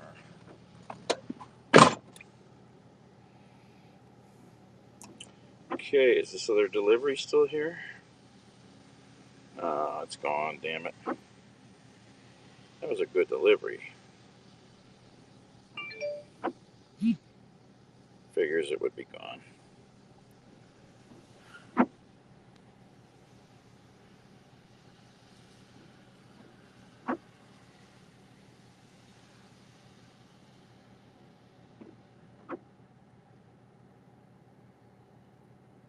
Exactly. You have to, it has to become a ritual. You get used to doing it. All right, there's no work out here. There's a big Home Depot delivery, but that's way far away.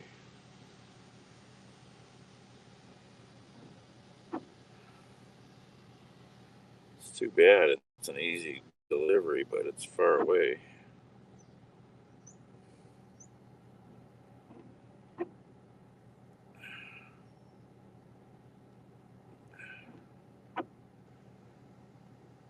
Oh, there's a good one in Strongsville. One item. That's a good delivery. Ugh.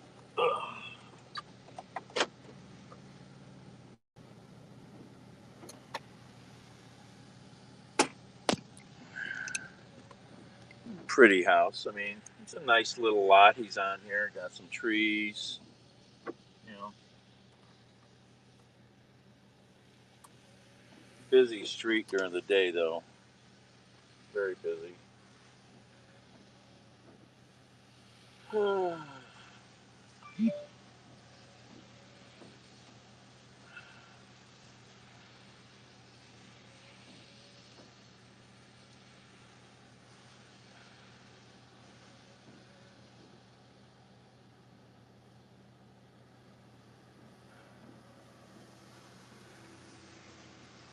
I'm gonna see if we get this delivery. Let's head back towards the highway.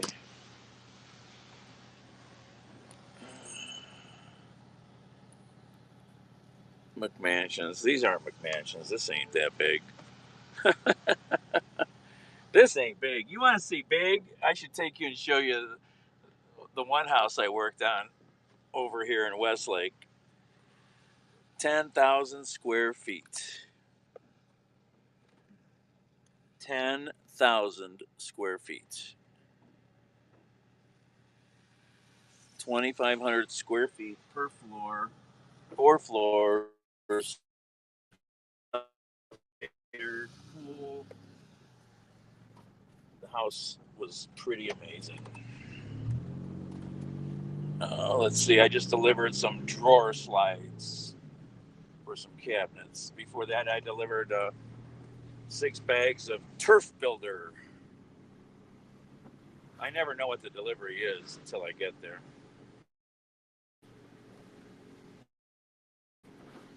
I just have dimensions and weight. That's it. Wait, where is that house from here? Are we kind of close? I'll take you by there. Let me think here. Where's Hilliard? Oh, come on, map. There's Hilliard. We gotta get to. How do we get over there to get to that? We have to go back. If we take Schwartz straight across. Yeah, we'll just keep going straight. We'll do that. Maybe I'll take you by some of these really big freaking houses.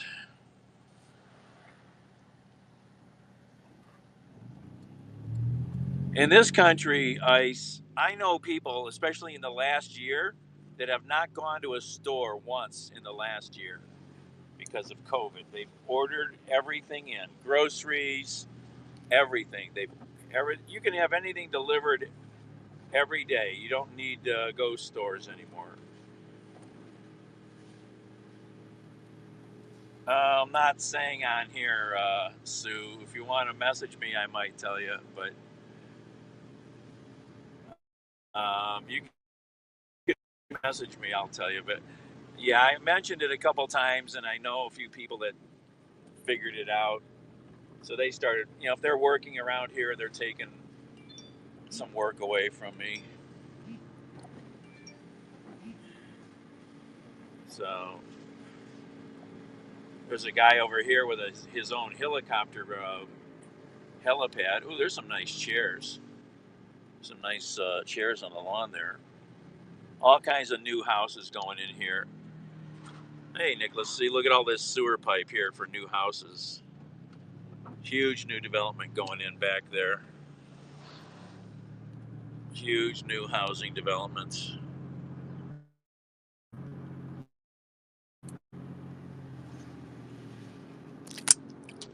There's a nice house back there. Nice lake in front of it.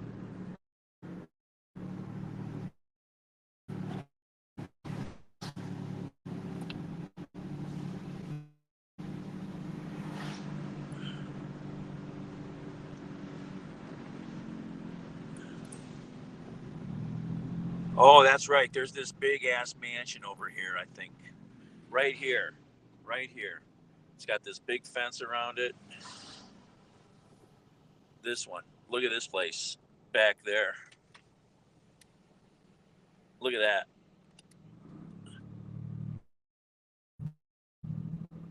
I forget who he is. I do know who it is. I forget. Monster little mansion. Yep. So we just left. That was Lorain County. Now we just turned into Cuyahoga County. We just turned into Cuyahoga County. So Westlake, Linda knows. No, it's some Middle Eastern guy. It's not a sports guy. It's some Middle Eastern guy. I forget his name, what he's into. I'd have to ask some people.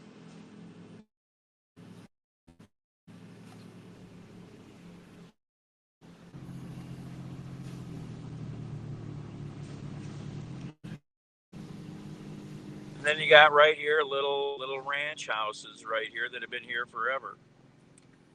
You know, right next to a house that's worth probably, $10 million.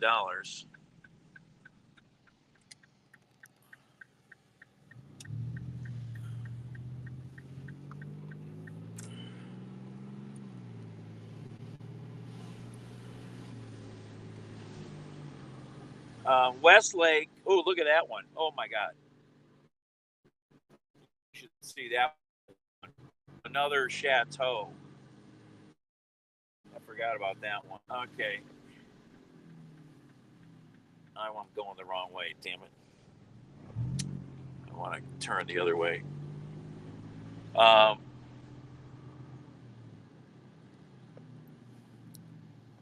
maybe more. Who knows? I mean, I don't know. Maybe 5 million. Giant. You'd have to look the house up. I mean, the house has never been sold, so you would never be able to find out what it's worth because he built the house. You know. I mean, it's probably a couple, 3, 4, 5 million. I mean, there was a house over near my friend's $1 million. There in Clear, right near the restaurant. Wait till you see this place. I'm going to turn around in their driveway. This thing sort of hides here, and it's like when you see it, you're like, "Holy! Look at this place back here. This looks like something you'd see in Shaker Heights, not in Westlake. The place is huge. You can't really see how big it is."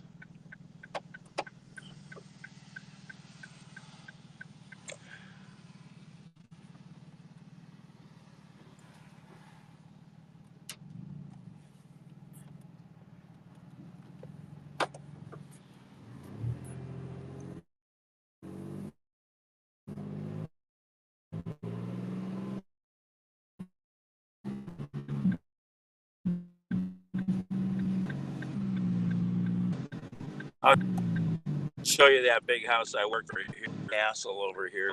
This weird couple started building the house. They moved here from Connecticut. Older couple, um, not older, but they weren't young kids. And he was some weird kind of heavy equipment contractor who got into, I guess, some trouble in Connecticut with the mob. And they moved here. And he started to build this house really slow uh, because they didn't have enough money to finish it. And the house sat with all torn up stuff. Here's the house on the right. This house here is 10,000 square feet. Still got a shitty front lawn. This house here, see what I mean by calling it a castle? This house is 4 floors. Each floor is 2,500 square feet.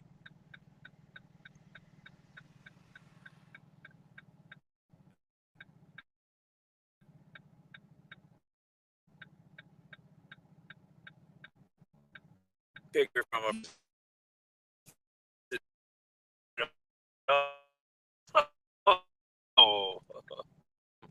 front lawn because nobody's ever spent the money to finish this place compared to the nice green lawns on either side. It's got an elevator, got a pool out back, got geese shitting all over the front of it. I would love to see the inside. It does not look empty. I don't think anybody's living here. It's got an underground garage, got an above ground garage. Leave, leave. Oh, and then across the road here, where's this other house? I worked on another big house. Wasn't No, it wasn't in there. Then where's Chairman's Row? Okay, this street right here. Okay, this street's name is called Chairman's Row. Some really big properties back here. There's a house back here at the end of the cul-de-sac.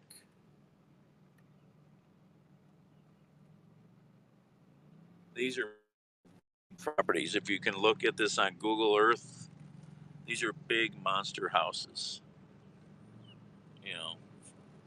5,000 feet, big money.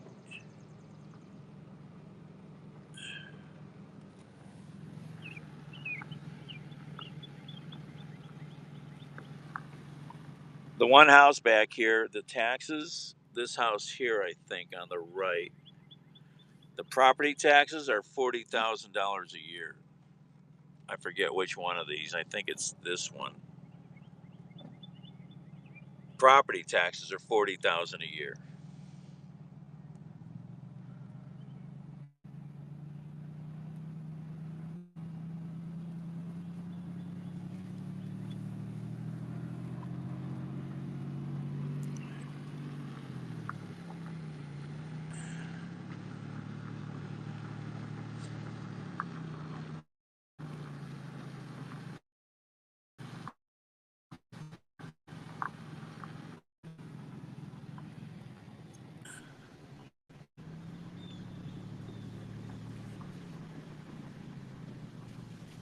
Oh, did I get this new delivery?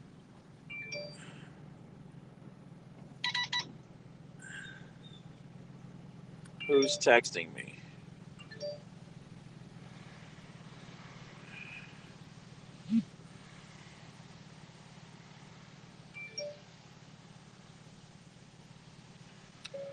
You're welcome.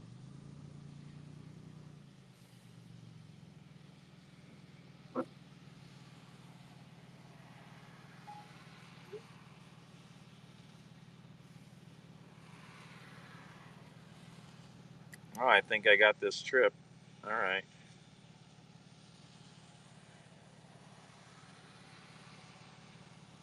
Okay, we got another trip.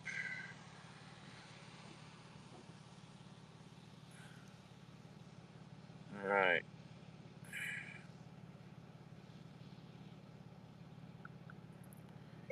Good morning, support team. Can you start this gig for me? I cannot scan IDs. Here come the photos. Thank you. Have a good morning.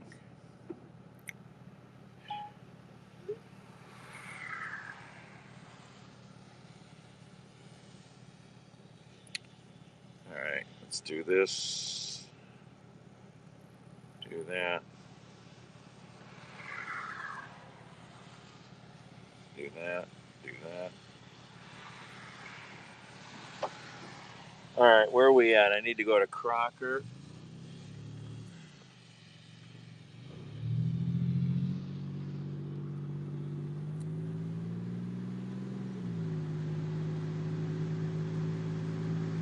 Linda heard me say Crocker? Crocker?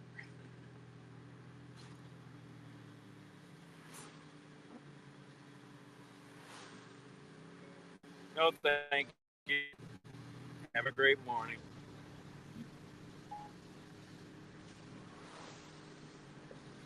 Crocker?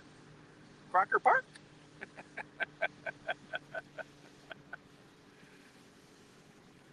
Here's Crocker Park, Crocker Road, Linda. So if you're ever out here, you can come back and see the castle. Hey, Lucky. All right, we got to go to Strongsville.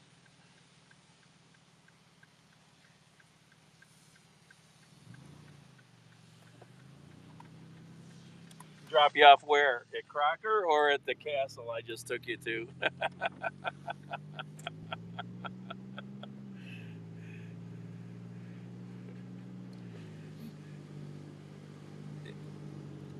Is Crocker Park like the nursery, the daycare for adults?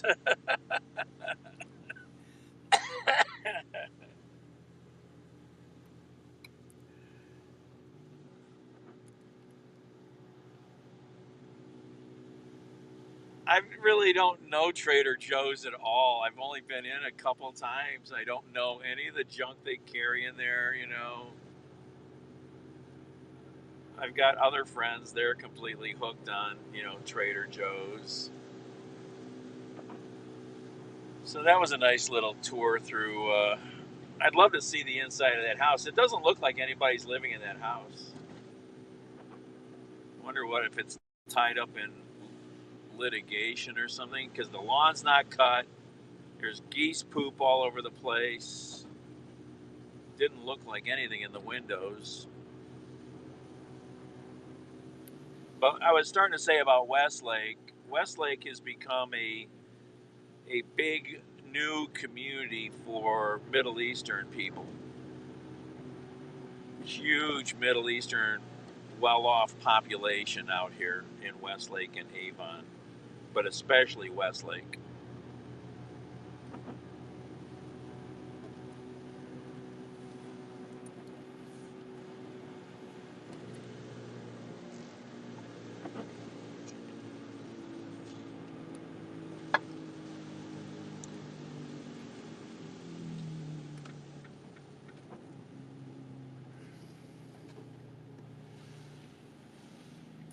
There's some other monster homes out here. They're all hiding, you know. You gotta know where to look for them. Monster properties. I do miss working on stuff like that. Oh, somebody's got some good marijuana back at that traffic light. Yeah.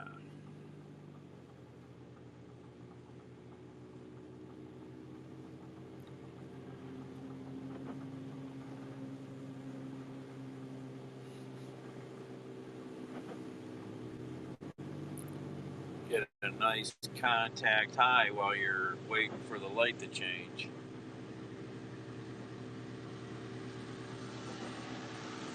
Oh, you're welcome. You probably didn't hear the phone that I took that picture with that I sent you, and I took some other pictures. That damn phone crashed the next day.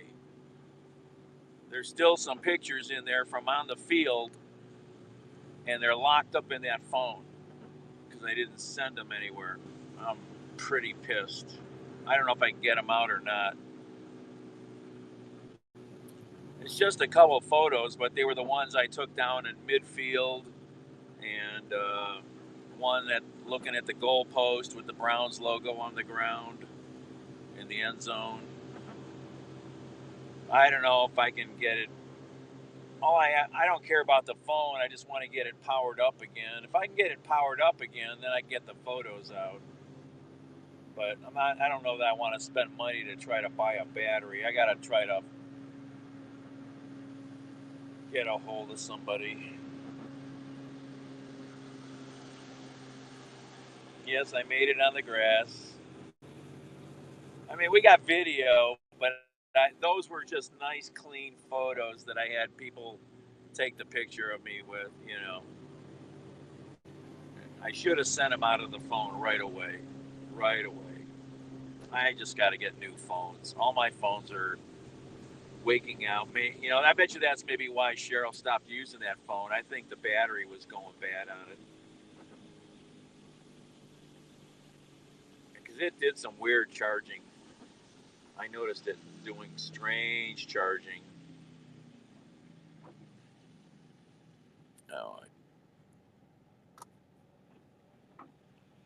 I don't know that I've got to log in to.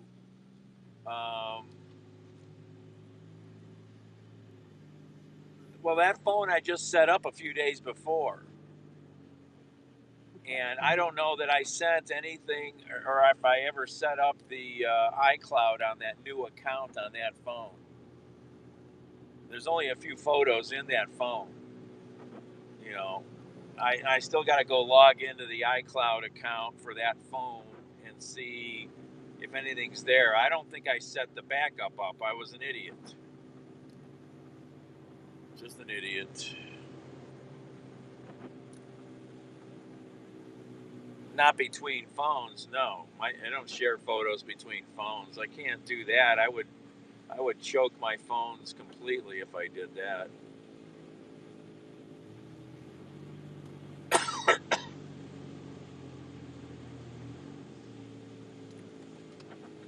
I was playing with my friend's fancy Android last night. Oh my god, the camera on that thing is so good.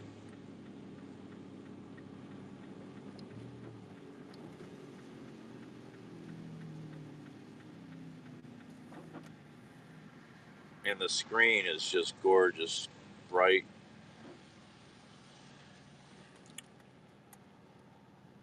Oh.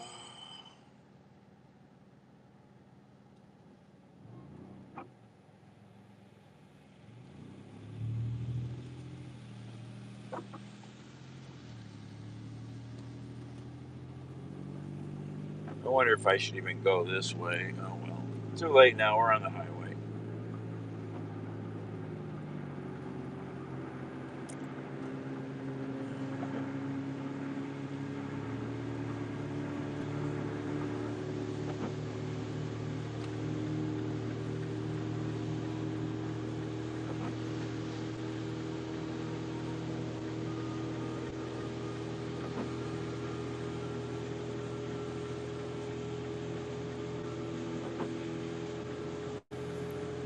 Well, Android, you got to be more of a user. You got to be more involved. Yeah.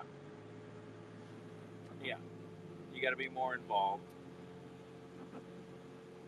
But, for example, if I want to do some stuff with shortwave radio or ham radio, there's like no apps out there for the iPhone. All the apps are in the Android world. So you know they all have their benefits and their pluses and their minuses.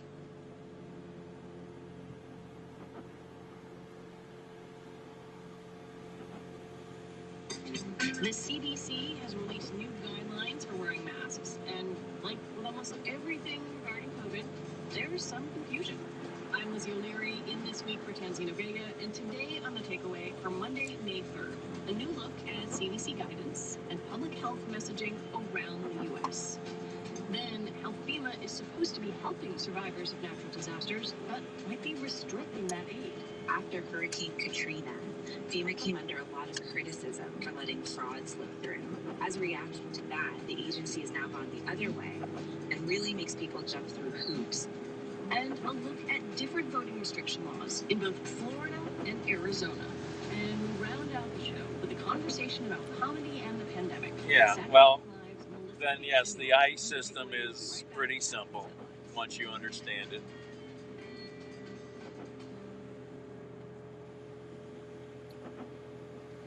Live from NPR News. He's going to leave that way. There he goes. The Biden administration says it's beginning to reunite migrant families from Central America who were separated at the southern border by the Trump administration. NPR's Joel Rose reports the effort comes as the White House works to ease the influx of migrants arriving at the border. Homeland Security Secretary says the Biden administration is beginning to make progress toward undoing the larger tragedy of family separation. The president created a task force on family reunification shortly after taking office. These are the first reunifications it has overseen. But the announcement only affects 4 families. Administration officials say more than 1,000 families are still separated. Immigrant advocates say the Biden administration still has a lot of work to do. Oh, is it? They're urging the administration to give these families permanent legal status, support services, and financial compensation.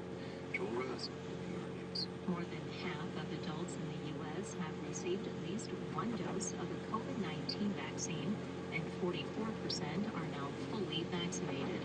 But as NPR's Allison Aubrey reports, government and health officials are making new efforts to speed up the pace of vaccinations after a slowdown in recent days. The number of vaccine shots given per day has trailed off a bit in recent days, and public health officials are focused on ways to make it more convenient and to overcome hesitancy. The slowdown comes as a variant from India has been found in the U.S. Virologist Angela Rasmussen of the University of Saskatchewan and Georgetown University says there are already variants with similar mutations in the U.S. She notes the plan to restrict travel from India to the United States could be helpful. Well, it's important that we keep out new cases of SARS coronavirus too.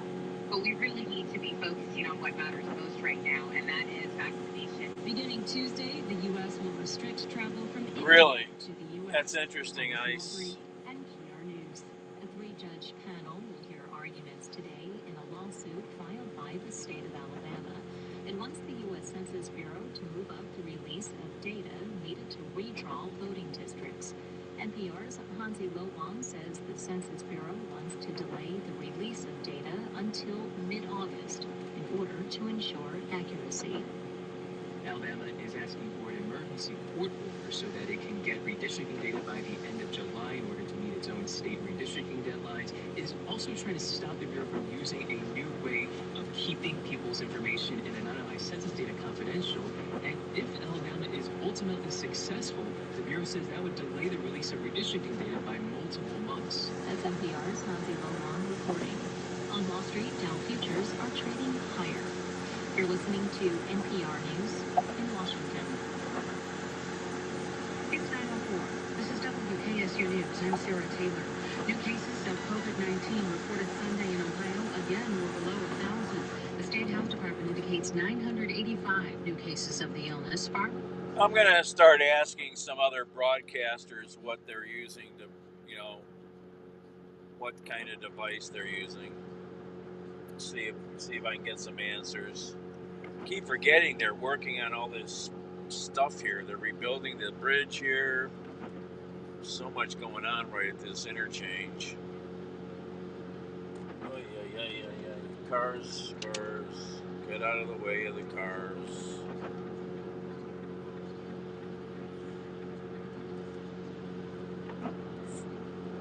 Freeway transition coming up.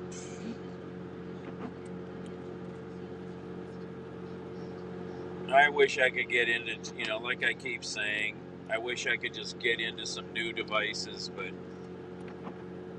just don't have the money. I'd have to have the money to do it.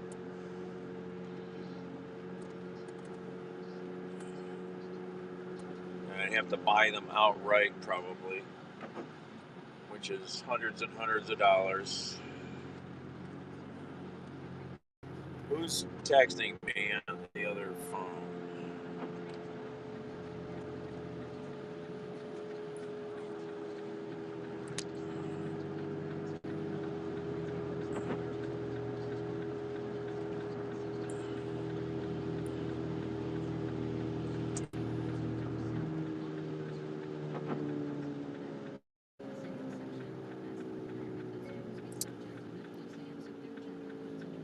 Oh, hello, Nancy. You're welcome. You saw the picture, maybe. Yeah, they're on the pallets, which is the perfect place. The receipt is between a couple of the bags, the delivery ticket.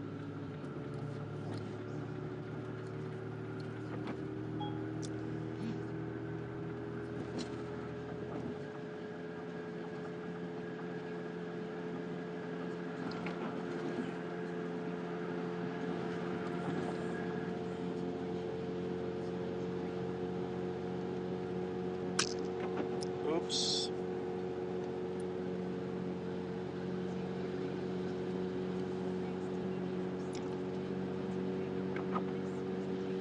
You use iPhone? Okay.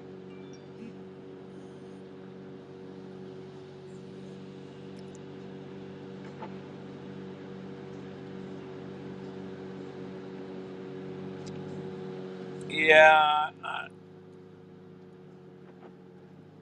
gotta look into stuff more. I just need new phones first because I need phones for all my everyday stuff no matter what. So I still need new devices.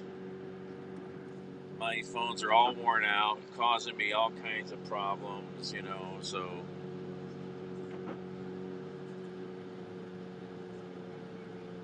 And I don't really want to just buy like an iPhone 8 or something like that, or a 10.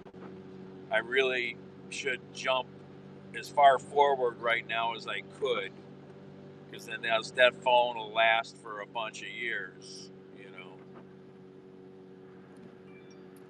So those are expensive devices. If I could get a plan, if I could get on payments, it'd be fine, but I can't get payments because I don't have any kind of decent credit. So the only way I'm going to get an iPhone is pay cash, or I'd have to have somebody else buy it for me, and I'd have to make the payments to them. That's the only way I'm going to get into a new iPhone. I could buy an Android fairly reasonable cheap,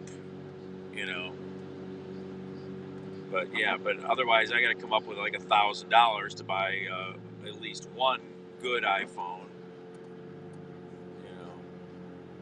so I have a good camera, which is, like I said, I was using my buddy's Android last night at the fire. Oh my God, so friggin' nice.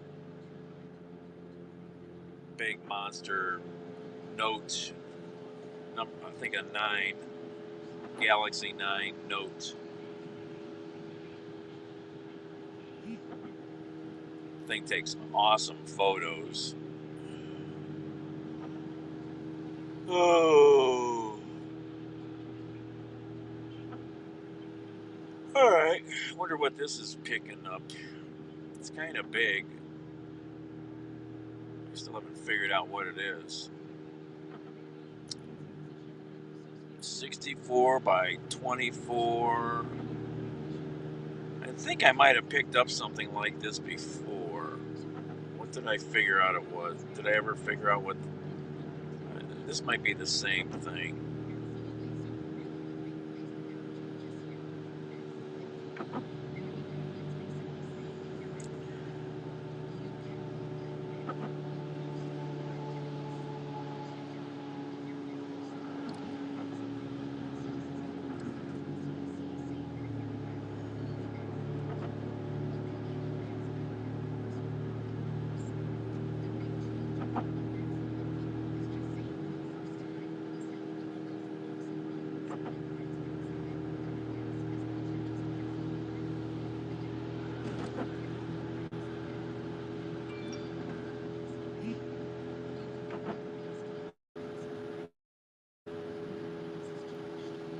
Alright, we're here. Next exit. These deliveries today have connected pretty decently.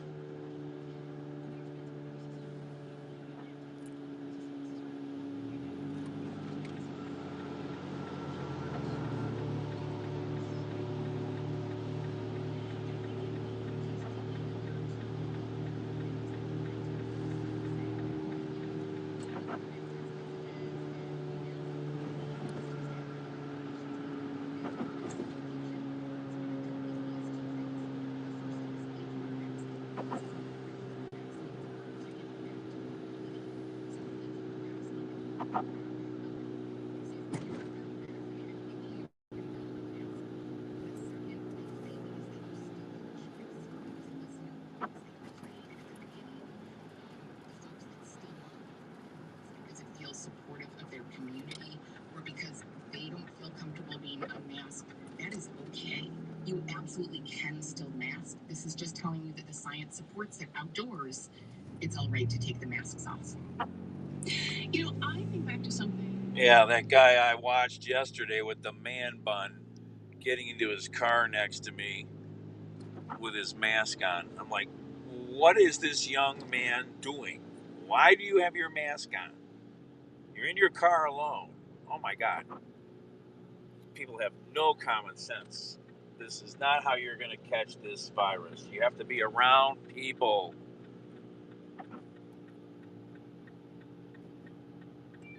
oy vey. You just want to shake them. It's like, didn't you learn anything in school?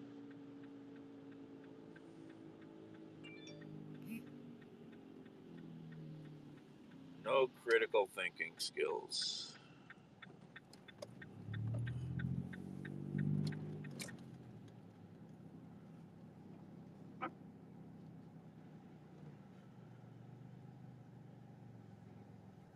You mask in the car.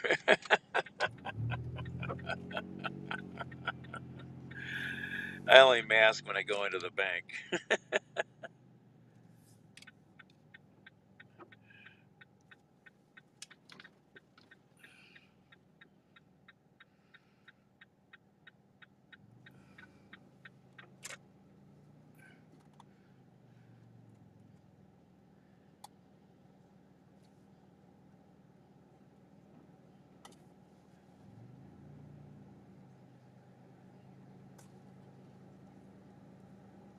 All right.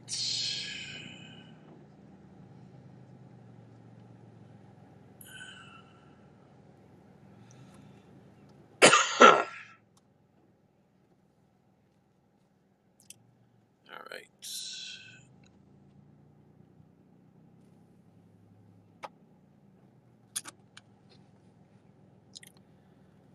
What are we picking up? We got to figure that out.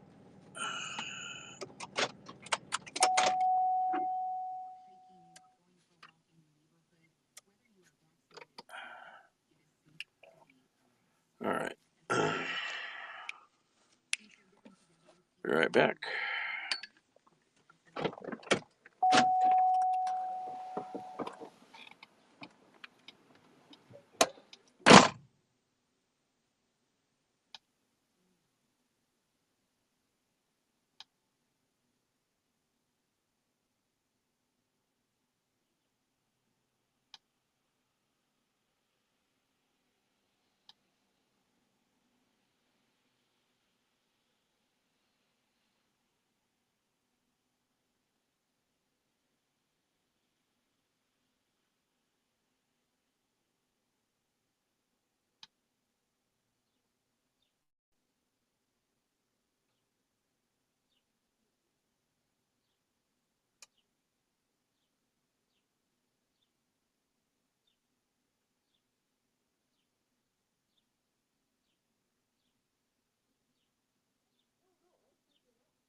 I mean, I'm gonna have to.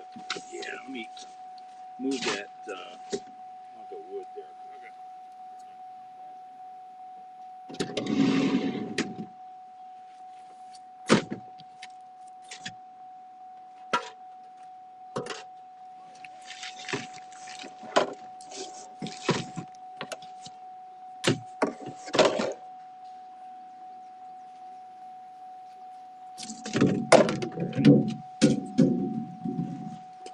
Piece of cake. Oh yeah.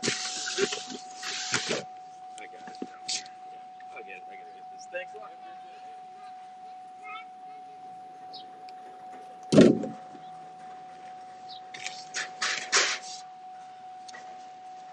Oh come on.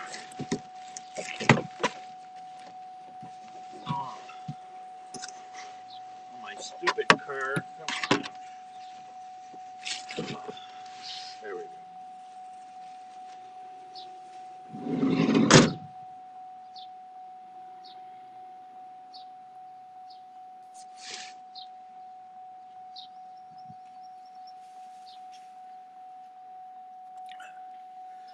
Ding, ding, ding. I know. Sorry.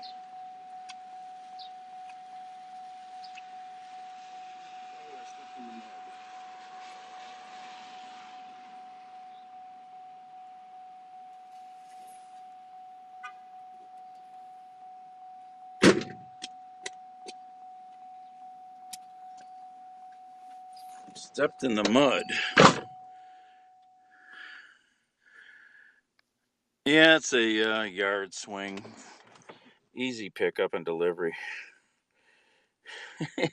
The gal at the desk is saying, some of these delivery people don't have a clue what they're doing when they pick this stuff up, or they get these orders. So okay, we're going down to Bruns, Tucky. So we've been in Ridge, Tucky, and Bruns, Tucky today. Ooh. So we go.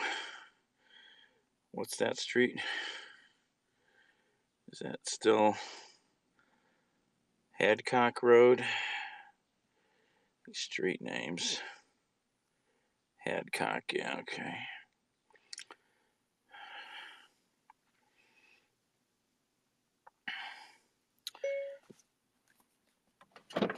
Oh.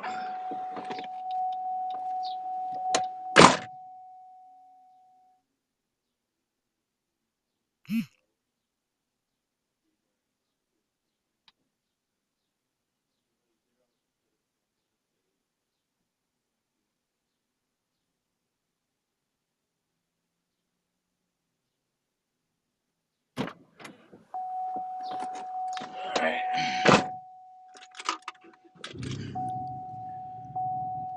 Okie dokie. Is this the... Oh, I didn't leave his paperwork. Oh, well.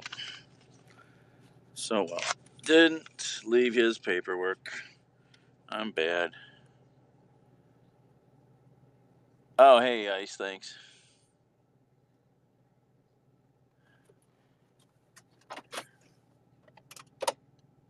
Gentle with the doors. No, I guess I'm not somebody who closes my doors gently. Oh, well. Let me look at the map. Let me see here. Where are we at? Should I take the highway? Or should I go down Pearl Road? I could go Pearl Road, or we take the highway. We got just two exits. It'll be a lot quicker. Faster on Twitch than Haps. Really? That's interesting.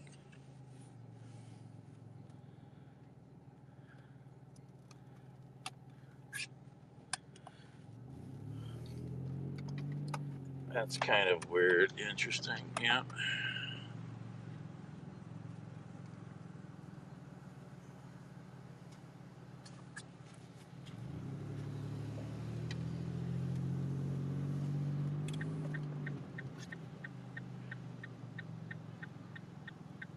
No, I don't know. The only thing that's going to show up here is your comments, and sometimes the Twitch comments do not come through. They do not come through. Um, they'll pop up and then they'll disappear. Let me see. I got to get in this left lane. Get on the highway.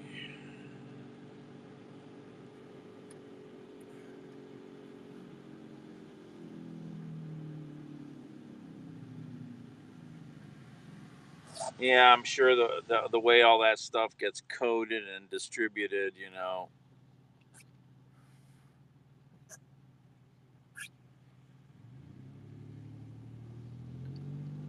Yeah, stickers, that kind of stuff that's never going to come through. And I just barely understand that kind of Twitch stuff. I don't, you know, I really barely understand how Twitch works.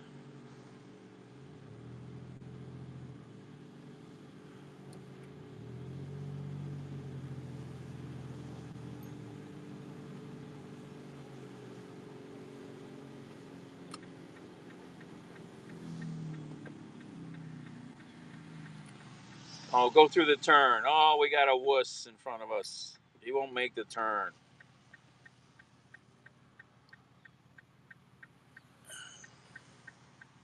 Doggy sticker of a storm chaser. Okay.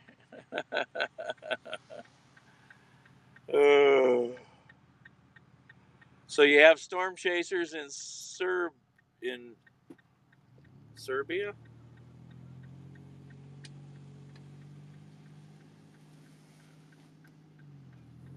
or Germany? Oh my God, I'm forgetting. Getting this. It's a Prius. Oh, he's in Nebraska. I gotcha. I'm sure there's some storm chasers in Europe, but it's a really big thing here. You know, yeah, yeah, it's a big thing here. I might have seen that guy with a dog. I might. I don't follow that many of those guys.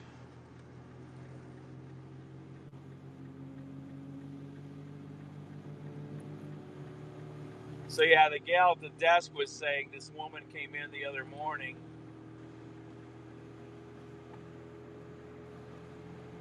and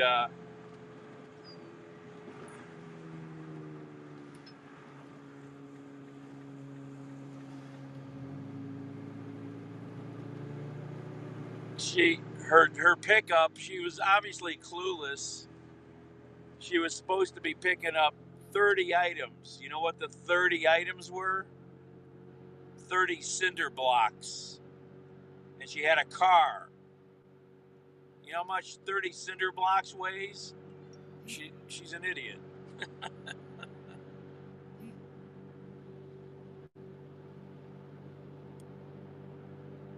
Oh my gosh. Can you not do math? I guess not.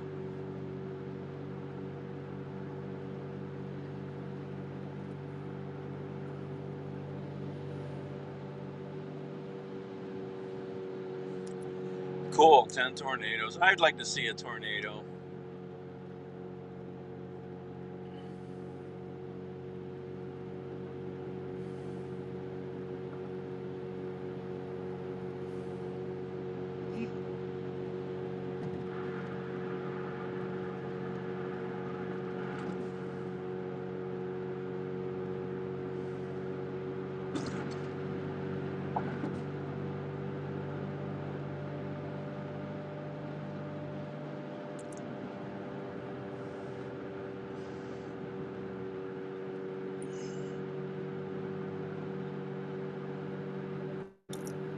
Hi, this is Daniel from Home Depot delivering your swing.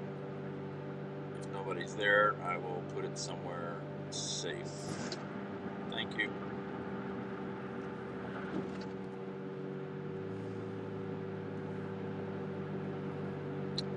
Okay, so she's not answering.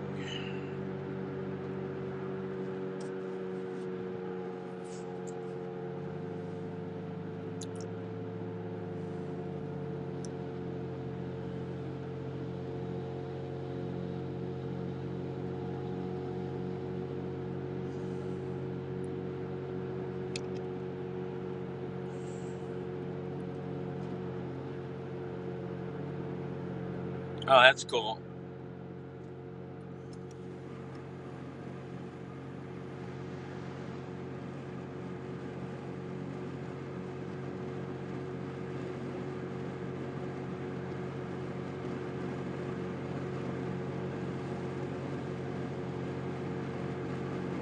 Wow. Maybe I'm misreading your comments. Okay, I'll have to maybe look. Yeah. Limit types of voting popularly used by. There's the police, state police in the middle. I think that's the state police. Who is that? Yeah, that's the motor carrier police chasing. They pull all they pull over is semi trucks, big trucks. Vote by mail voting in Florida. They made it so that, in Florida, you didn't need a reason to vote by mail. And this was because it was very popular in their base, especially among older voters who might not want to go to the polling place and stand in line. So, yes, this is something that has been very, very popular with older voters and with Republicans. All right, Lauren, stay right there. We will have more on legislation restricting access to drop boxes and vote by mail in Florida in just a moment.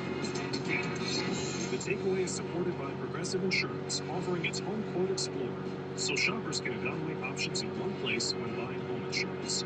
Custom quotes and rates available online. Learn more at progressive.com.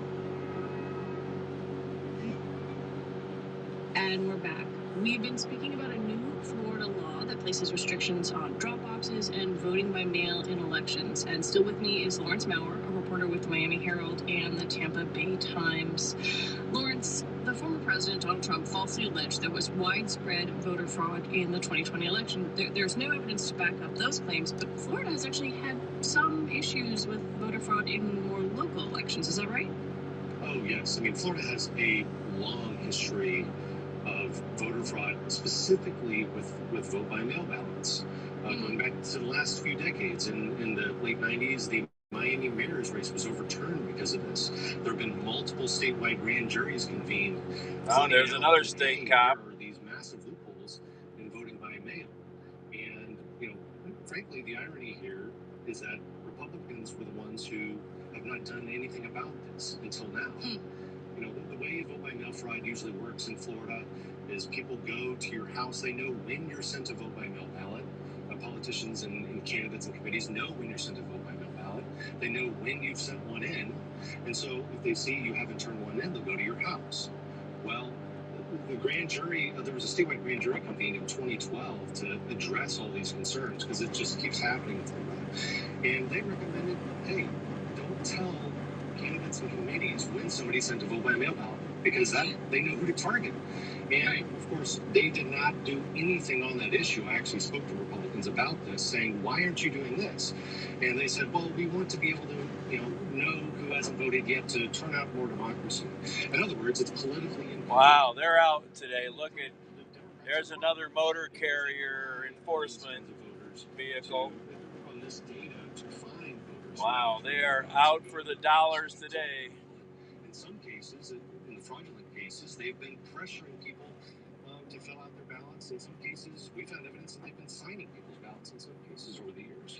So this is another new issue at home. So does this bill actually address the legitimate complaints that have been found?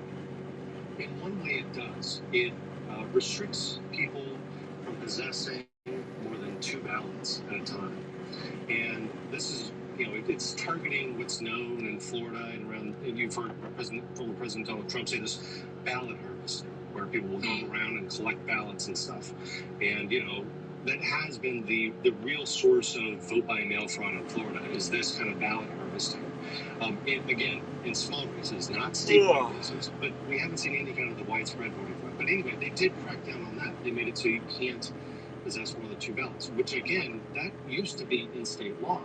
From the late 90s, after the Miami scandals in the late 90s till 2001, you were prohibited from possessing more than 2 ballots, and Republicans were the ones who did away with that provision because, again, it was politically inconvenient. So that's back on the books now. How is all of this landing with voters? Well, Republicans say they did poll on this issue quite a bit. And of course, if you poll people saying, who's in favor of voter fraud or would you like to see less voter fraud, who's going to say no to that? Right. And, Republicans are in a politically precarious situation here where, the leader of their party just alleged widespread voter fraud. It looks a little silly if, in Florida, the Republicans control the legislature, if they didn't do anything about this topic. I think that voters are not necessarily opposed to the idea of strengthening the system. I think people are very suspicious of the motivations, the reasoning for it. Why do it now? Big fancy pickup trucks for sale. Well, I expect there will be some legal challenges to this at some point. A lot of the changes to this bill are administrative. They deal with how vote by mail ballots can be counted and challenged. Election supervisors have raised a lot of concerns about some of those provisions because it could really cause people to jam up. If you basically challenge a bunch of vote by mail ballots, it can tie up an election. And so I think a lot of this, the effects of this remain to be seen. Well, I don't know if we're going to find out for maybe a year or two. Lawrence Maurer, a reporter with the Miami Herald and the Tampa Bay Times. Thank you so much. Thank you for having me.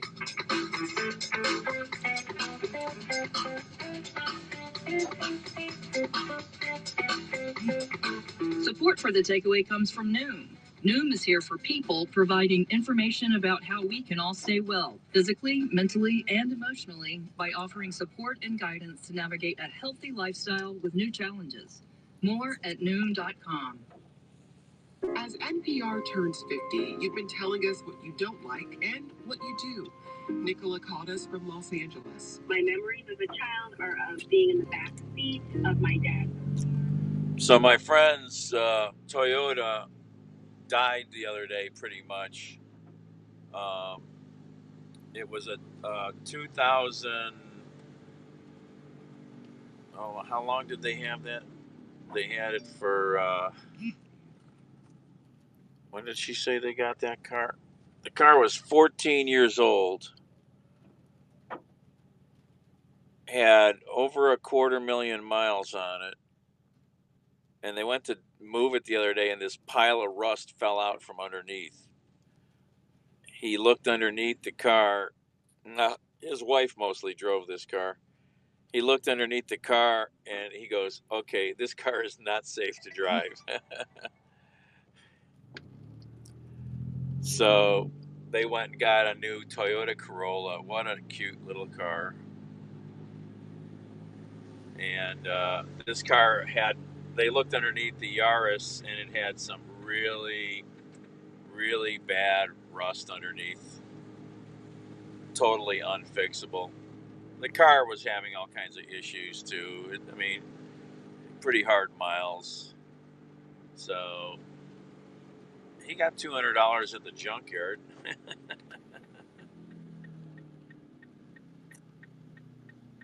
Where are we turning at? Where's this street? Oh, it's still further. I always think this street is closer to the highway. Yeah, pretty much. He's like, oh my God, this car is really bad. So this is pretty metallic blue that changes colors. It's purple, it's blue, it's black. It's a really neat color changing paint.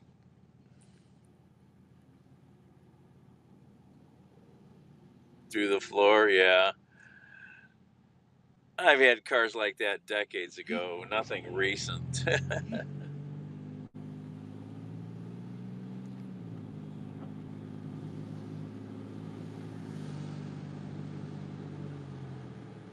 All right, well, this lady's not answering, so she's either at work or her phone is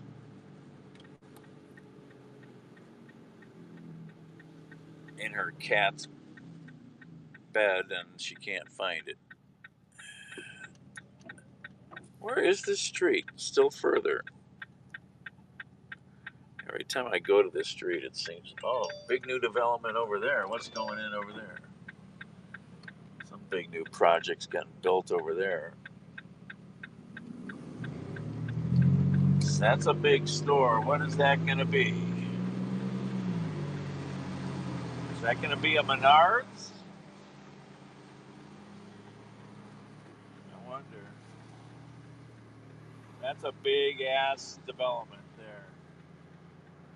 That looks like it's going to be a Menards or a Meijer. It just has the look about it. It's a giant chunk of land back there. That looks like 10 acres of land at least. Delivered mail. Cool. Oh. That's one vehicle I've never owned. I've driven a few older ones, but never owned a Jeep.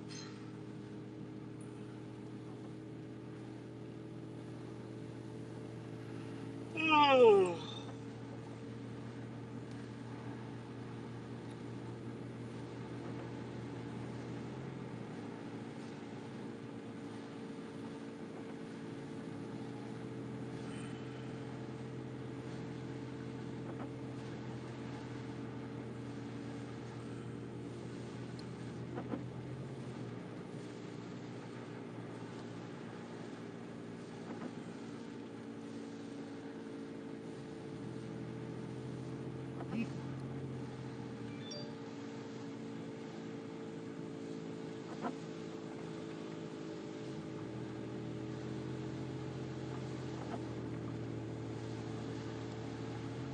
Yeah, there's a major, big problem with giant shortage of computer chips right now. Big time problem. Big time. It's going to start slowing down stuff being made.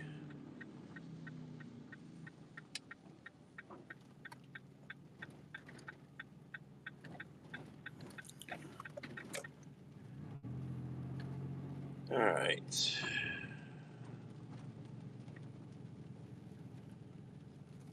This person going to be here or are they gone? It always blows my mind when I get to houses and people are home. Why didn't you answer the phone? I don't get that. I left messages.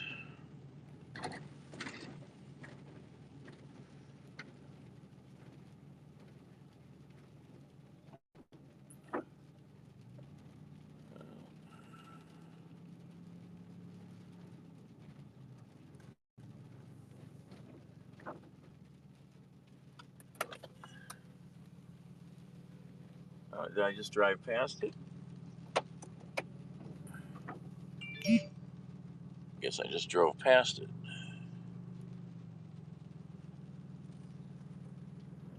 Is this it?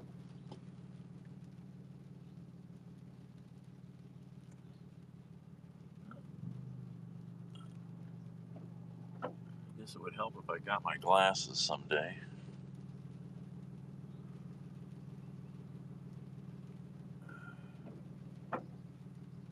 This is it, I think. Alright. Yeah, it don't look like maybe anybody's here.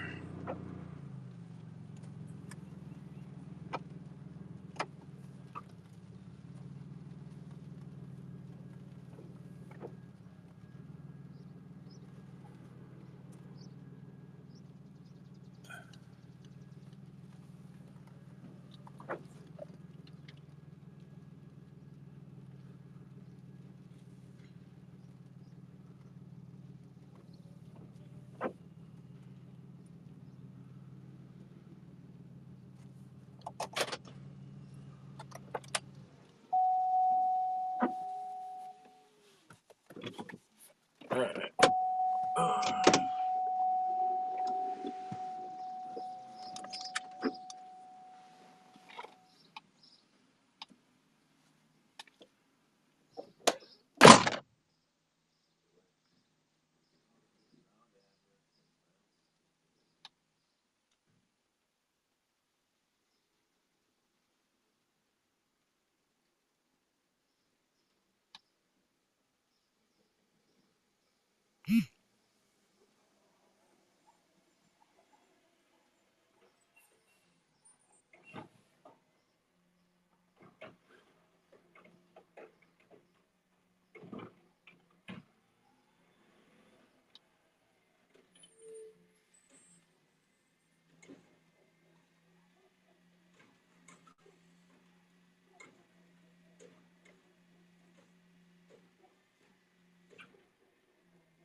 There's some big dogs in that house.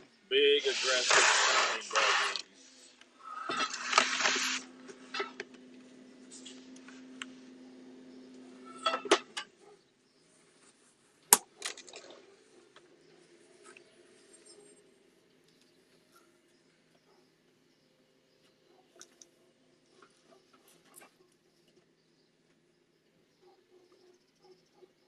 Big bow wows.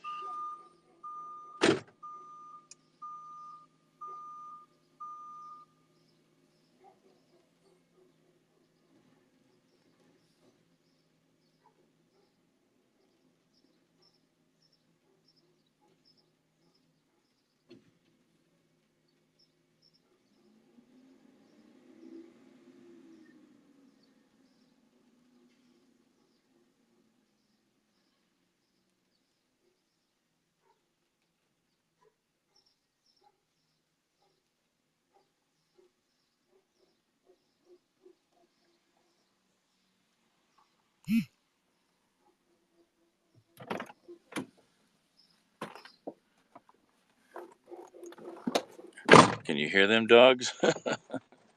Man. All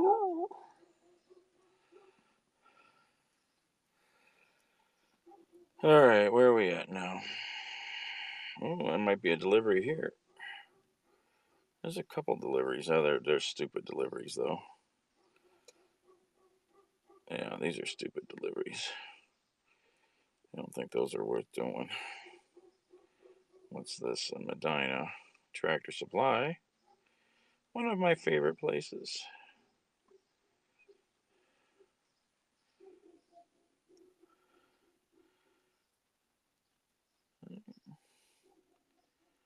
That's not a bad little delivery.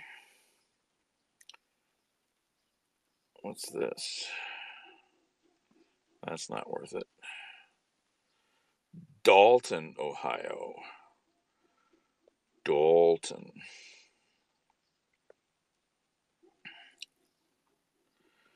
Oh, there's a big Home Depot delivery. What the heck is that?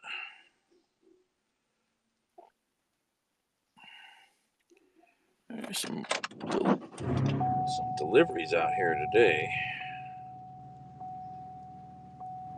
All right, there's a good, decent little Tractor Supply delivery. So let's go try to get that. What is this? 27 by... It's 100 pounds, whatever it is.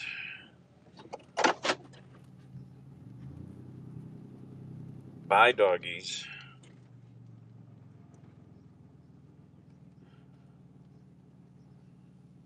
All right. Oh. Where are we at? Does this street go anywhere? Probably not.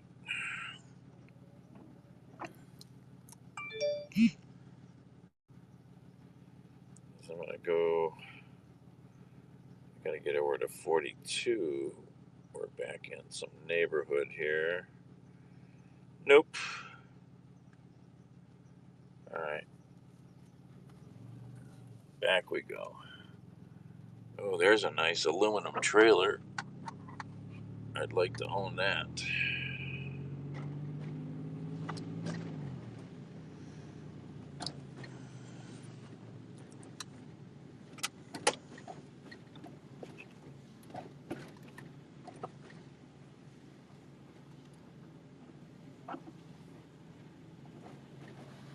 £100. I wonder what it is. It's like 2 by 3 by 2. What could it be?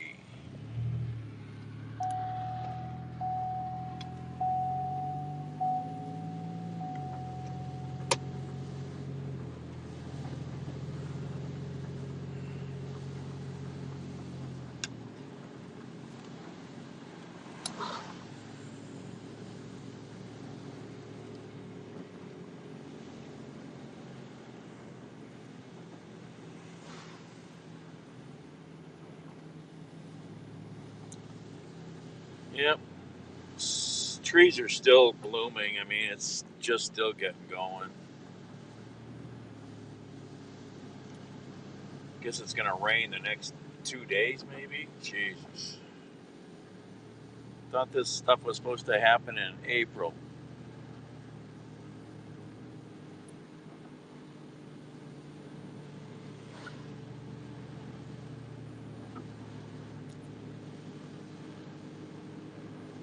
What are you talking about, Ice? I don't even know what you're talking about. I'm completely missing these comments.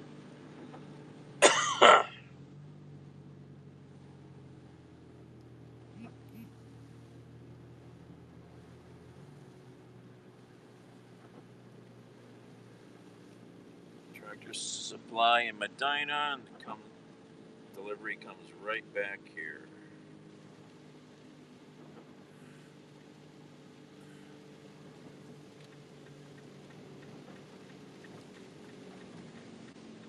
Oh, I got the gig, it looks like. Nice. Okay.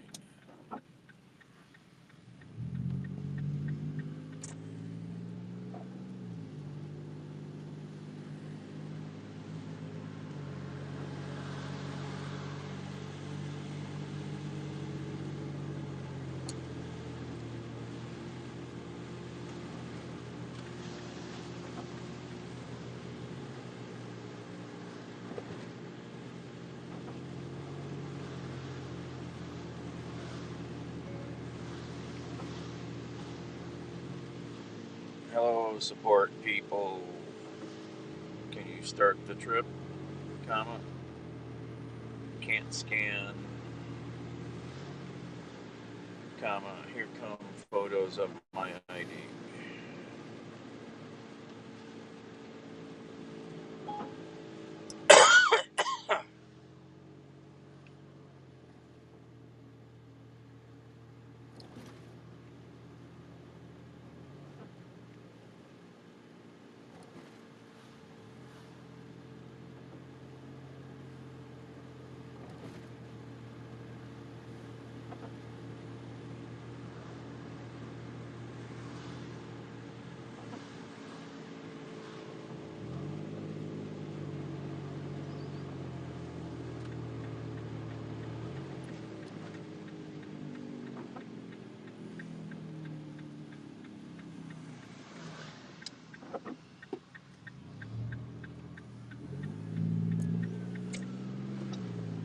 I hear a siren somewhere.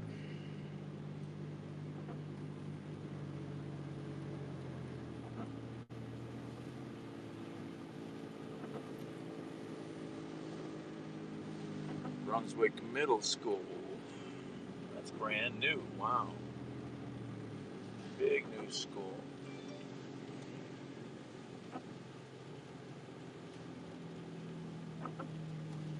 Big new bus garage for the school buses. That's brand new too.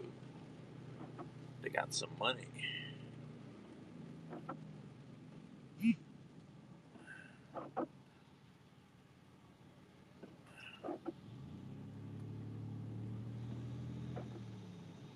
So you just exited the freeway where? Just went straight on the off-ramp.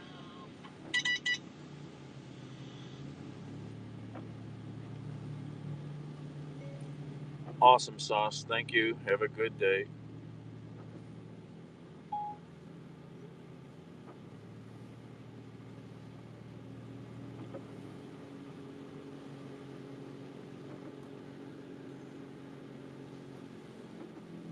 Awesome sauce. Wide now, just a touch so I can figure out where you are. Hey, Manish. Okay. Good morning. We're still 2-3 miles out. Okay. Oh, sorry. All right, Good we're afternoon. getting closer. No, it's good morning. Slapped down from the Y.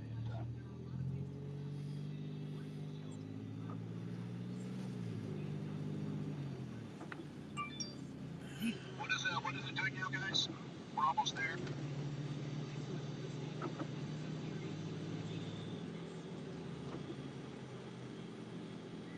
Going away from the freeway? Oh no, parallel to the freeway. The frontage road? Okay. Okay, 5.3. Okay, where is this thing?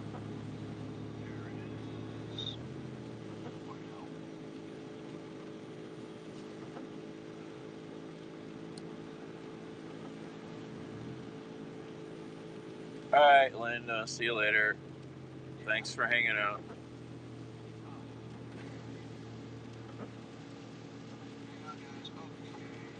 It's over here. It's about, there it is. Tilt up, tilt up. Right there. Left, bottom left corner, bottom left corner. There.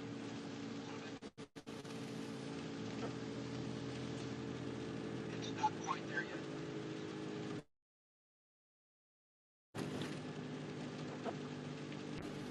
It's in your shot.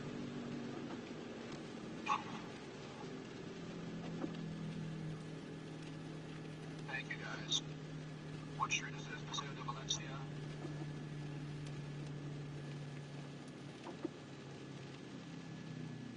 We're ready.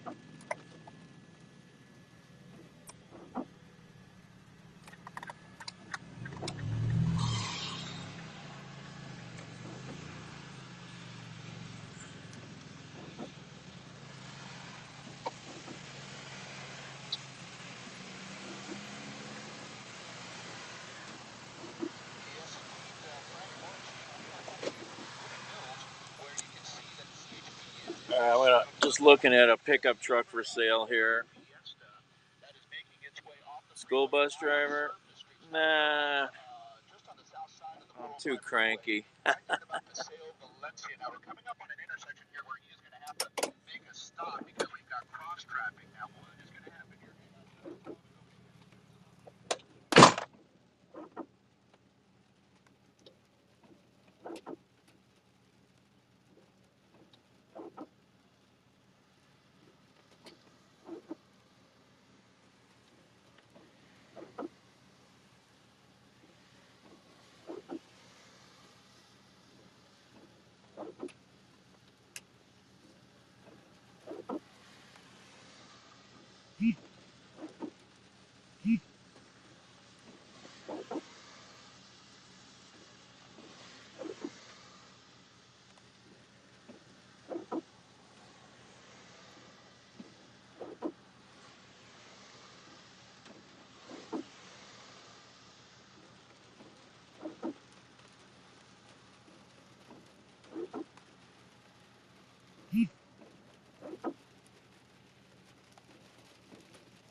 I would love to have a pickup truck just to be able to pitch stuff into,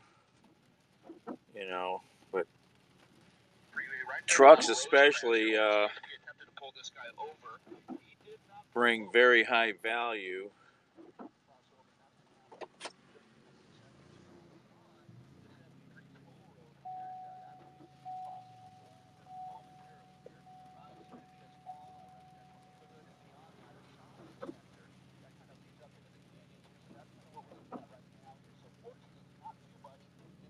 A friend of mine just picked up one so he could haul scrap and just be able to do stuff. You don't care about throwing something into something.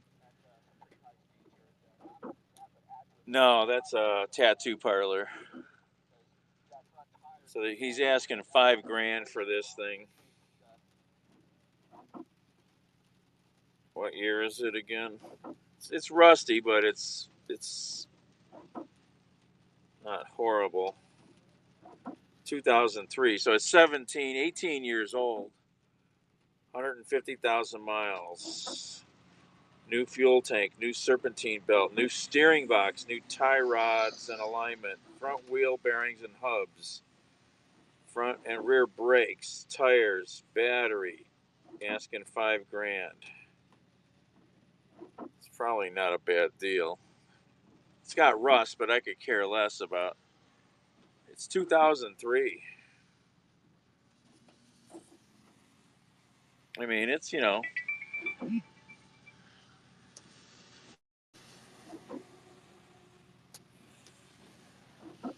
but trucks they carry high value.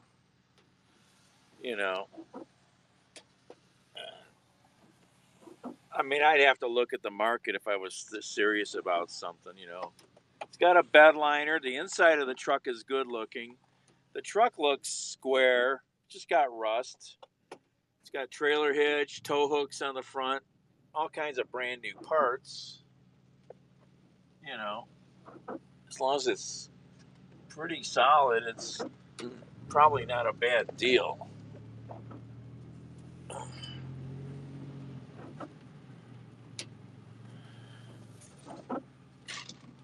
We just like to have something, like that's like a trailer that you can just toss junk in. You don't care anything about how the bed gets hurt up.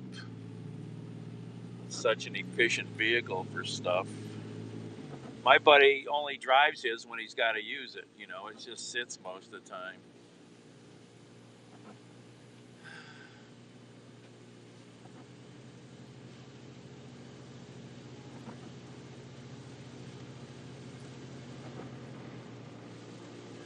Oh, there's something I really want. Whoa, sorry. Let me pull over. There's a truck over there I really want to buy.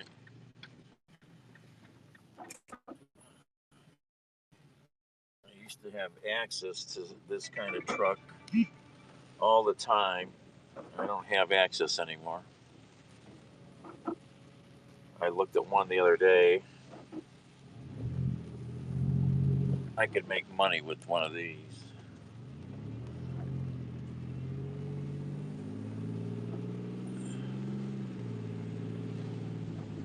Right there. Bucket truck.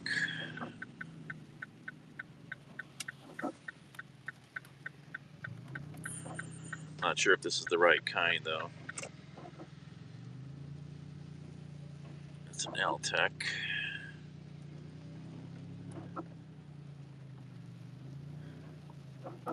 Can I turn around up here?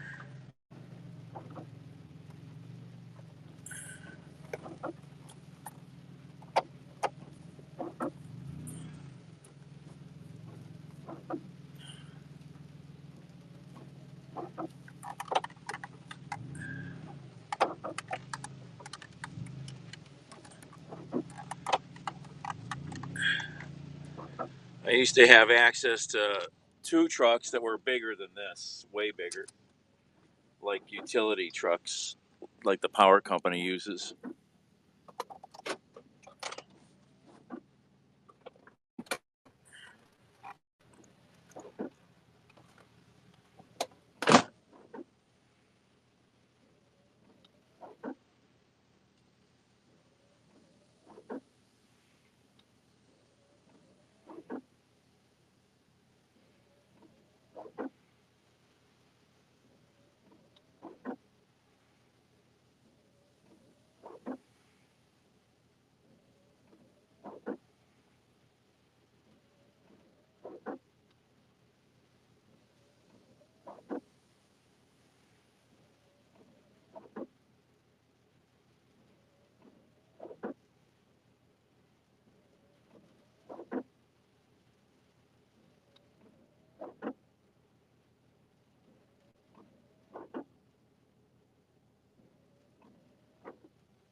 Yeah, it's a nice truck, but this is really serious money for this truck. Serious money. $55,000. It's a 2015. It's a Dodge 5500, and it includes a 17-foot trailer. It's a Cummins diesel with 130,000 miles. It's a lot of money. You gotta have work for that to be able to make money. That's a lot of payments. I mean, if you're doing line work, you're making big money. every day. I just want something for like 10 grand or less, you know. There's plenty of them out there. There's plenty of those vehicles out there. That one doesn't go up so high. The ones my buddies have, one goes 60 feet, the other goes 47 feet.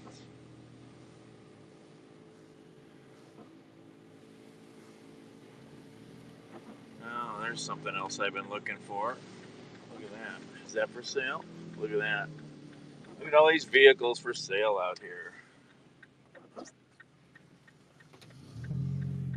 First thing I really need is just a work van to put stuff in. And I've owned about 5 of these. I'd like to get another one.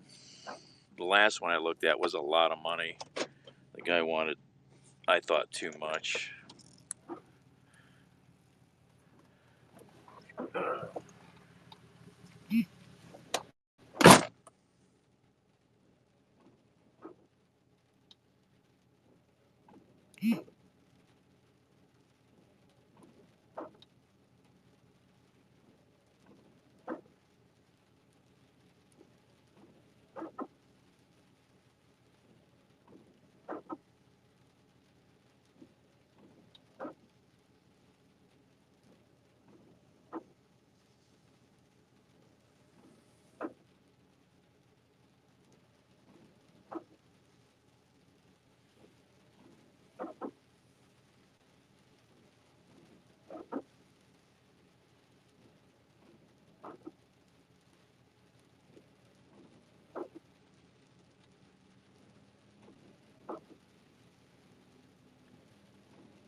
Did I take a picture? I forgot to take a picture. Hello.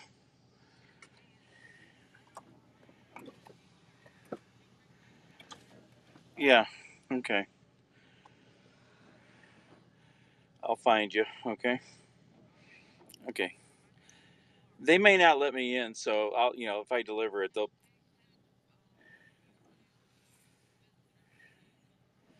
Okay. All right. It'll be a while. Okay. Bye.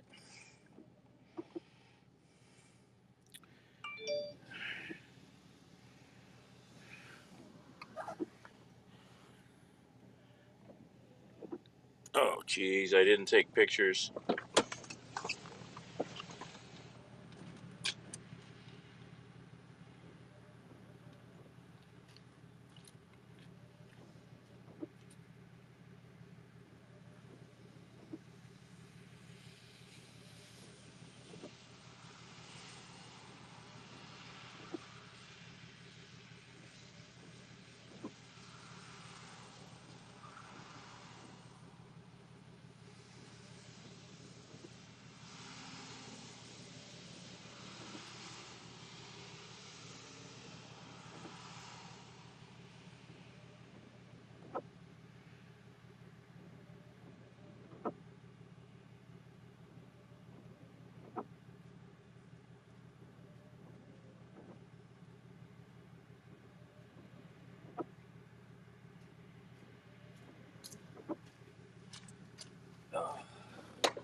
Okay.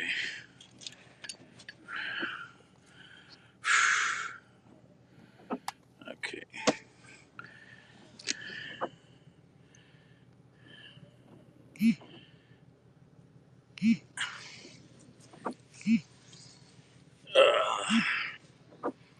So this truck, this step van, they're asking. He said the guy's asking $6,000.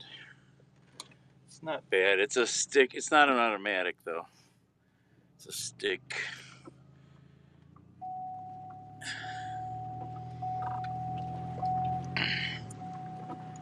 But not a bad shape. Hard to say. It's big.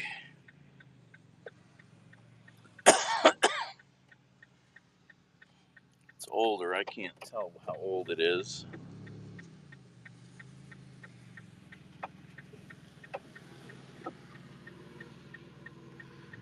Grain, go.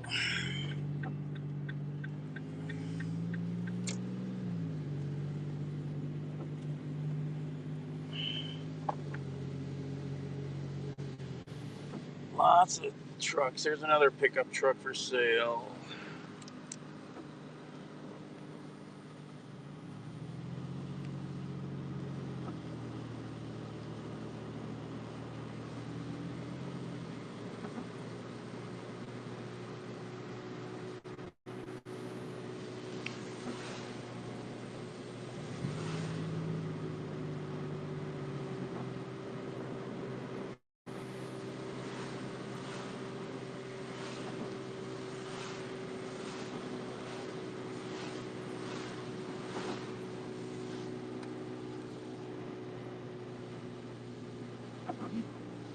Oh yeah. Nasty day.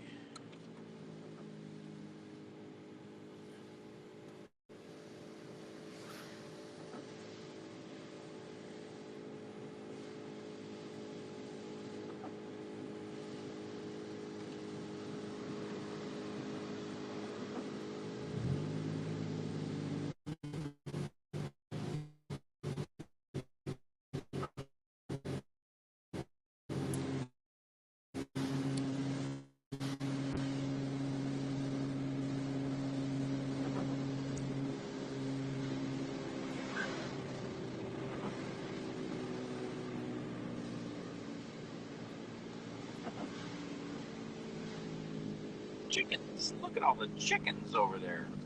Back. Chickens.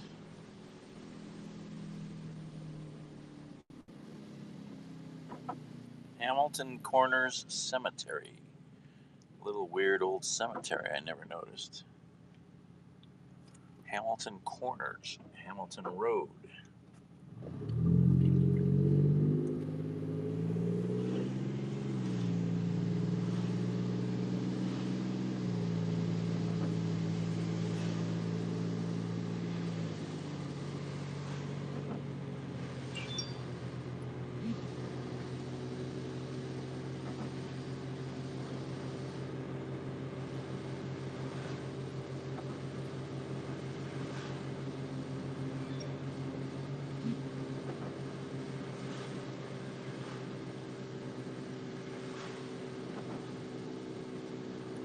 East 55th and Francis.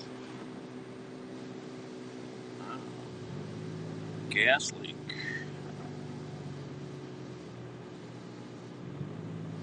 I haven't driven this stretch of road, I guess, in a long time, especially not in daylight.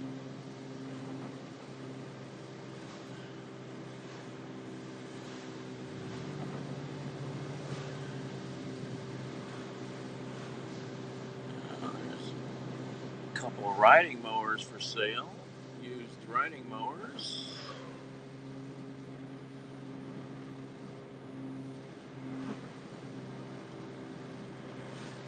What the heck is this place? Big party center. Wow. It's a big place.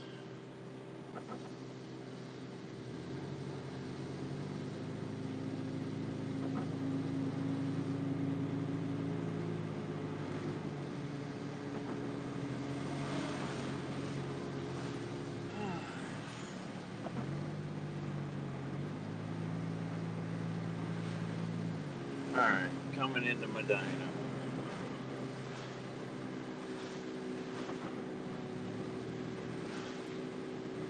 There's Tractor Supply.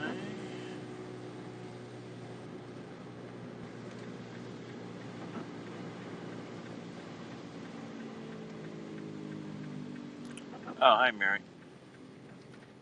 We're going to have like rain for the next 2 or 3 days.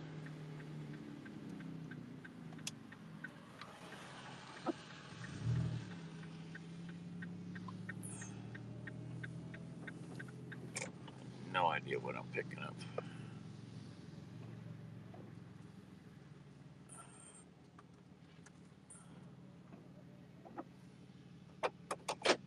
No.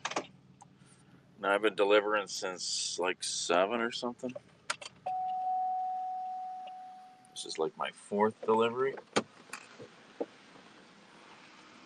Be right back.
I haven't forgot about you.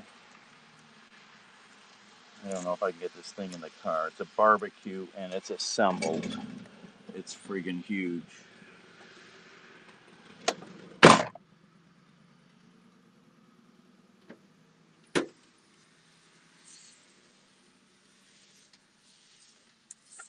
I don't think it's gonna fit. Nope. Nope.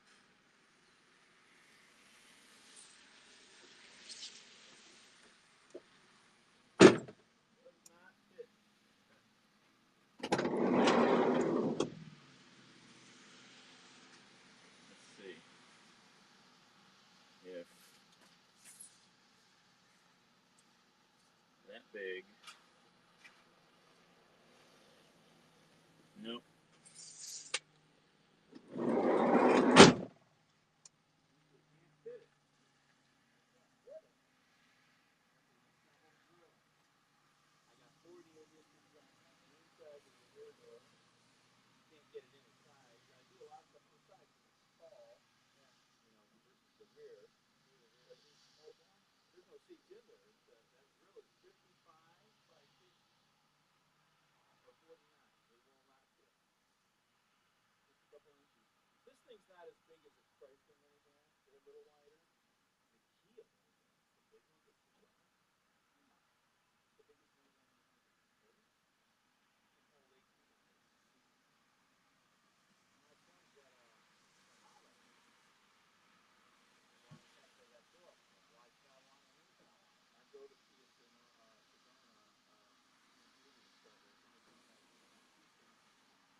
doubt that's easy.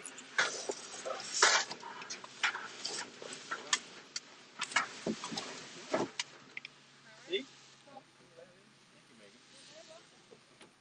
Have a good day. Get my stuff here.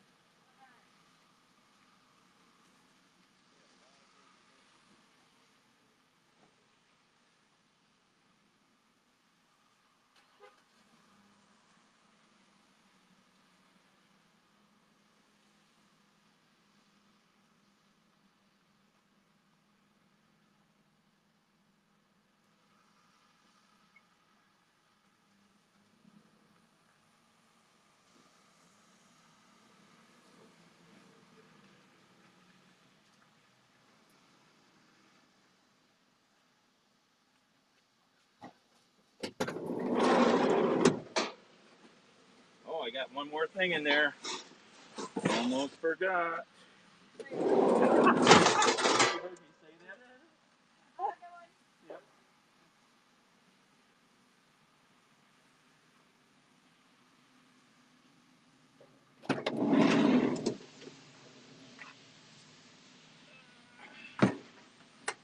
Okay.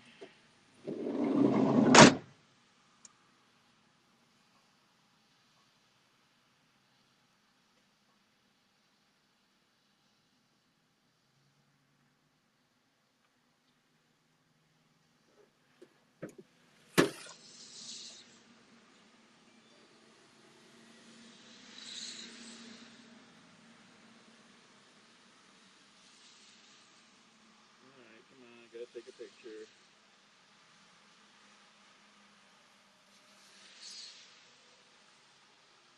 Oh, I might have remembered things. I'm gonna buy a bag of that stuff, I think.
breaking car.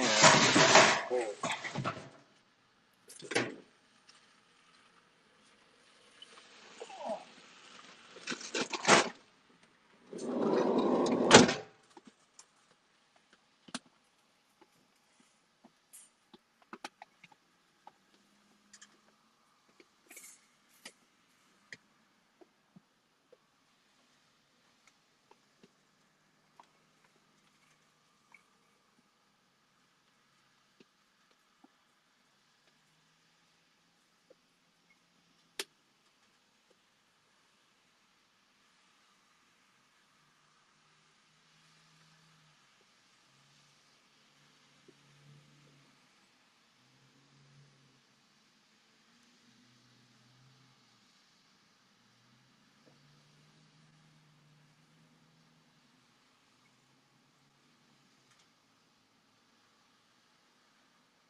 Okay. Hello. Oh, shoot. I was supposed to give somebody a ride. Damn it. Fuck. Oh, I'm screwed. I'm in trouble. I was supposed to give somebody a ride. Holy shit.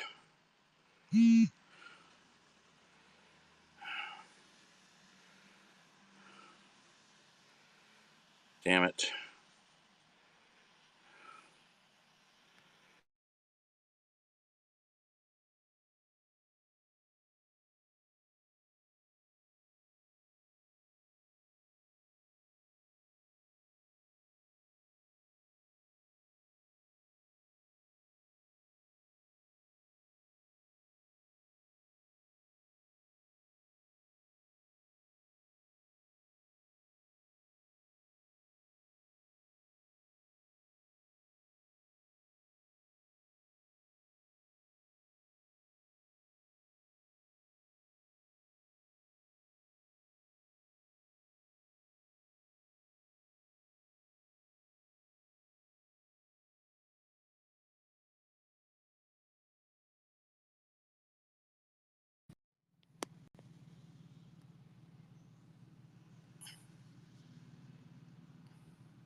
Hello.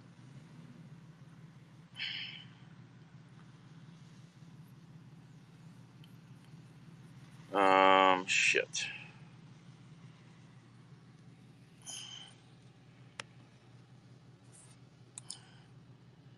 I forgot I was supposed to give somebody a ride.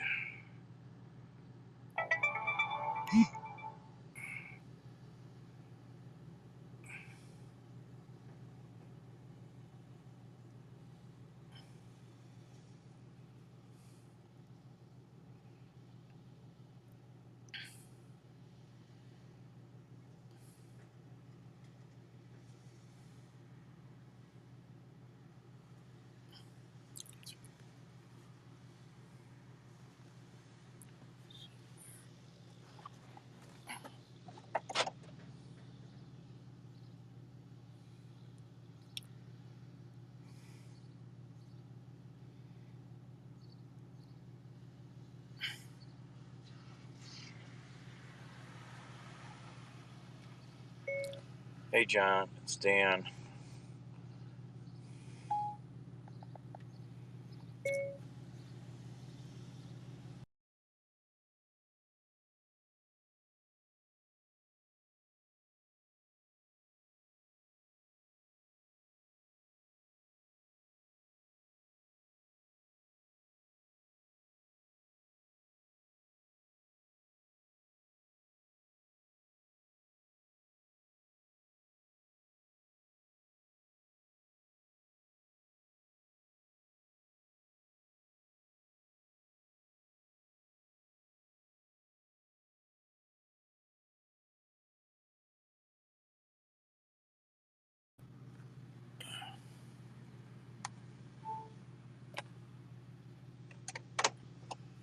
Anybody here still? Can you hear me?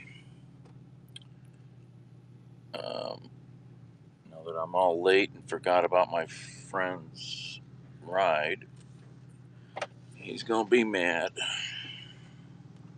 My car's all wet inside because I left the window down. Hi, Mary. Okay. I bought cat food while I was there. They sell so much pet food in there. I've always wondered if any of it would be good. I mean, they've got brand name stuff, and then they've got some other stuff, you know. So I bought a bag of this store brand stuff, 44 pounds. That will take my cat no time to eat. Where am I going? Back to Bruns, Tucky. Where my map at?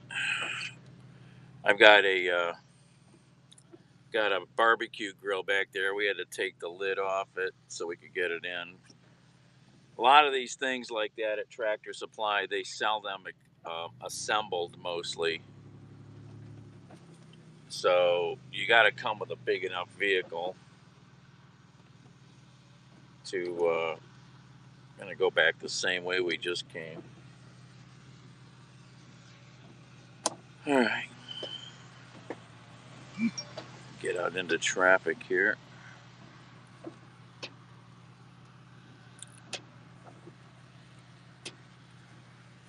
All right. Clear.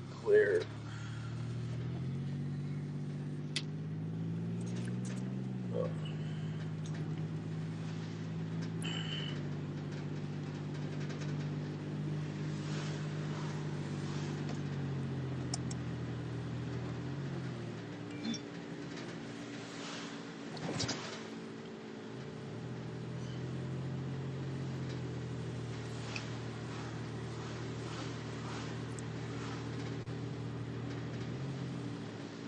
I wish I'd have measured the doors on that truck. That's the only thing.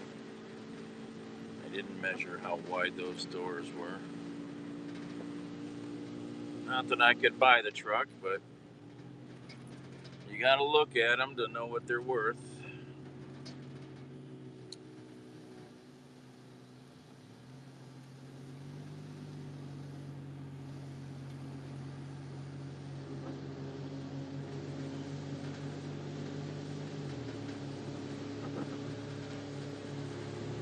It's a big, fancy party center there.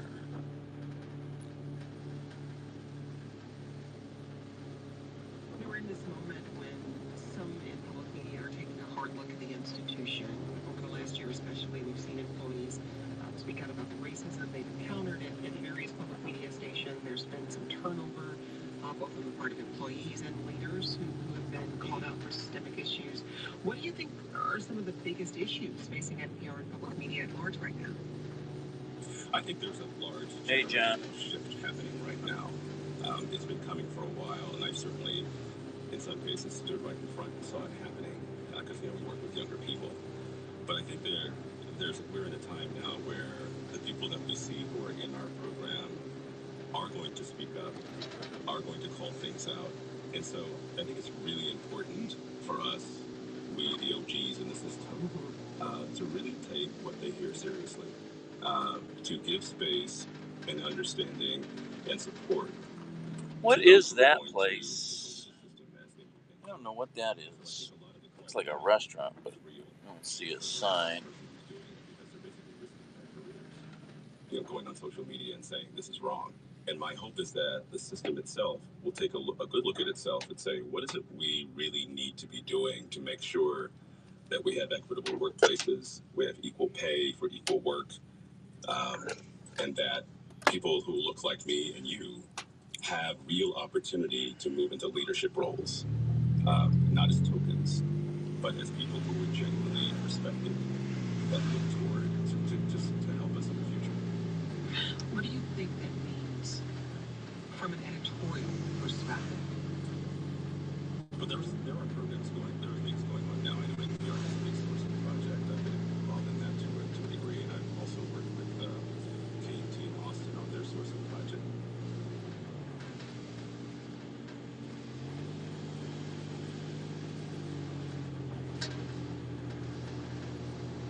Hello. Hello. Is this John? John Ulyss? Is this John Ulyss?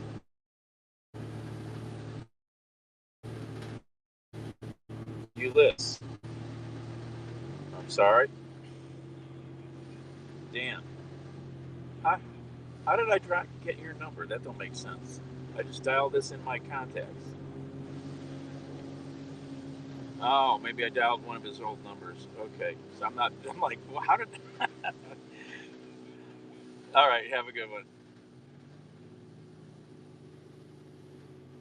What did I just dial? Wow. The hell did I just do? That's why I did that. I screwed up. I dialed the wrong number. Edit. I gotta take that number out of there. Delete. Delete. Done.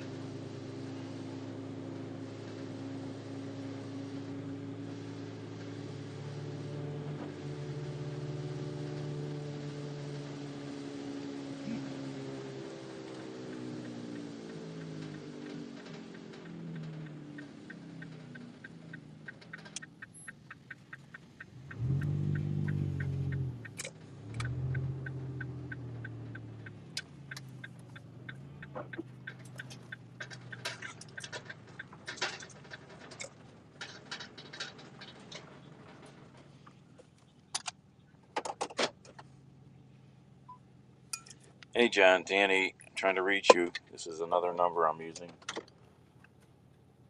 Call me back. I screwed up. I know it.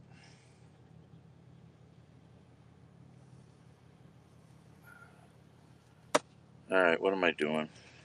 He's going to be pissed at me.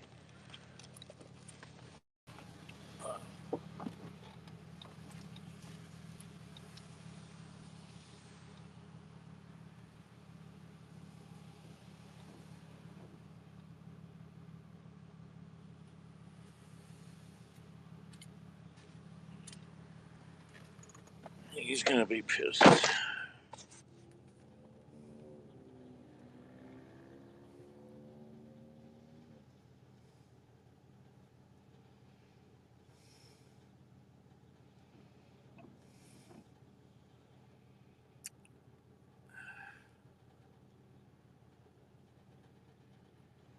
you need me to come get you? Let me know, please. Okay, I'm sorry. I screwed up.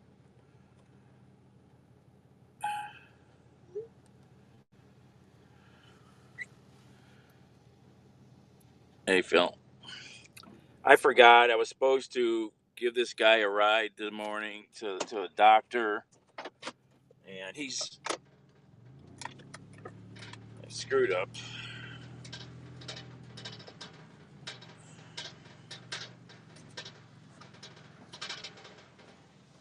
He's not answering me now, so he doesn't answer the phone generally.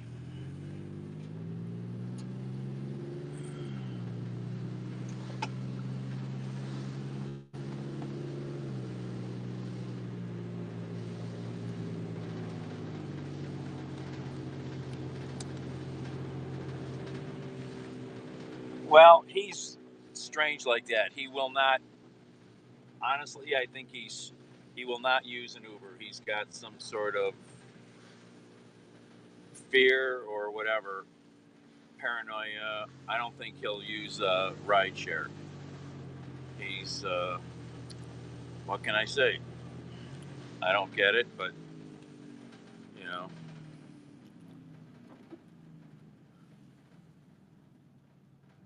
you don't. You know, I mean, that's what I would have told him. Get an Uber. You know, I mean, he's a big boy. He should be able to figure that out on his own. But yeah.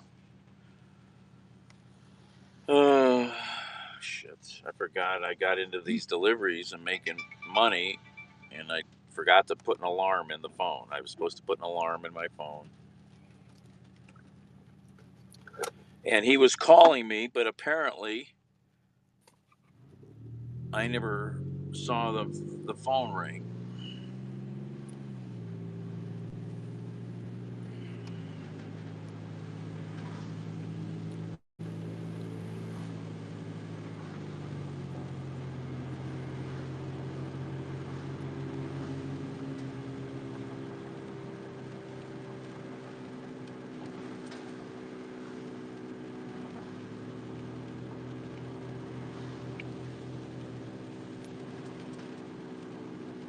Yeah.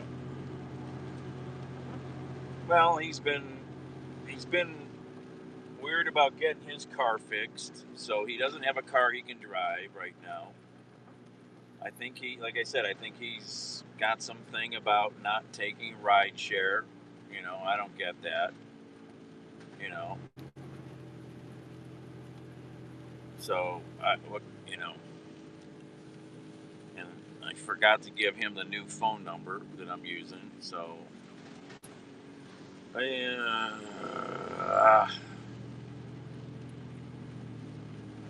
now he's not even answering the phone or text messages.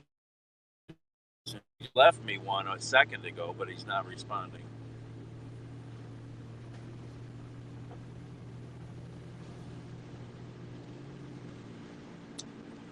So anyway.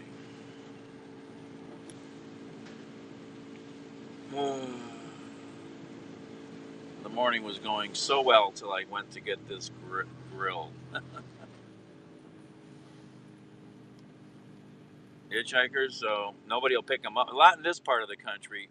Out west, you may see hitchhikers, but not in this. Now, the other night, I saw a hitchhiker in the flats. This dude was trying to get out of the flats hitchhiking. I was like, I almost wanted to just pick him up. I should have picked him up. I just had to move some stuff. He was probably tired, just wanted to go home. You know, he didn't want to walk back up to Tremont or whatever his problem was.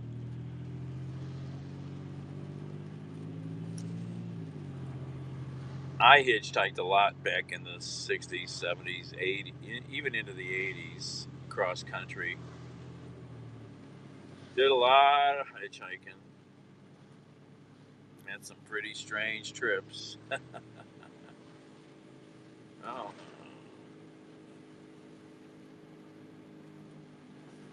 32-mile delivery. I don't think that was a good delivery, though. I think that was a shitty delivery.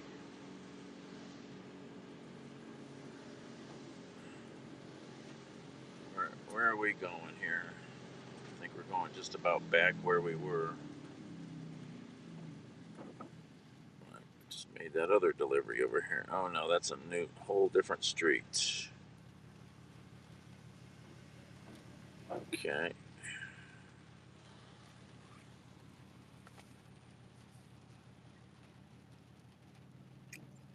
Oh, you don't know. You don't know half of it, Minesh. You don't know a tenth of it. Oh yeah.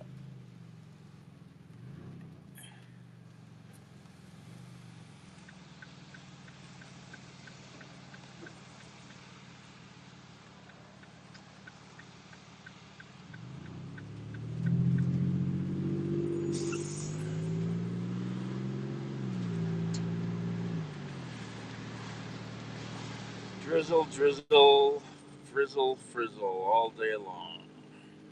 Papa John's pizza. $2.79 a gallon for gas. Oceana Day Spa and Restaurant. Should I get a pedicure? Let's go to the Oceana Day Spa and Restaurant. I bet you that's an interesting place.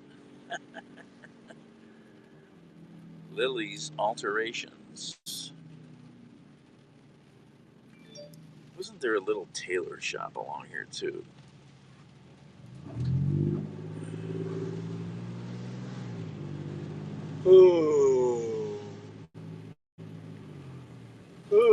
Southwest General Hospital. Attorneys, doctors, banks, locksmith, post office.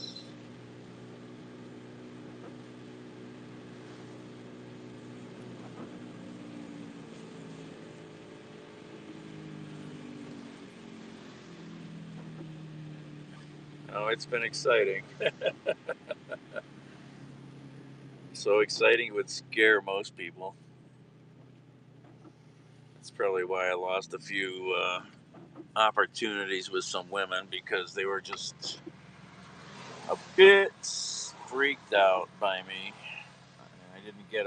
I didn't find a rough enough woman.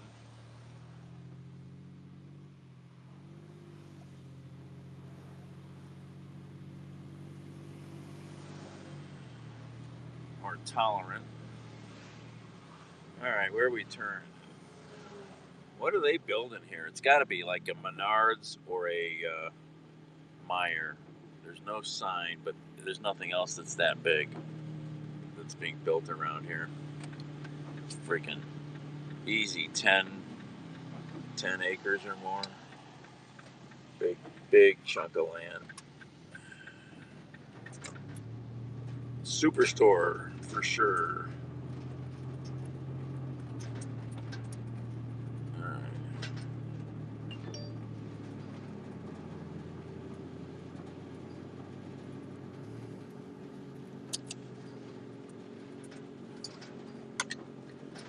It's like a cute little street, little brick ranches, older homes, probably mostly 70s.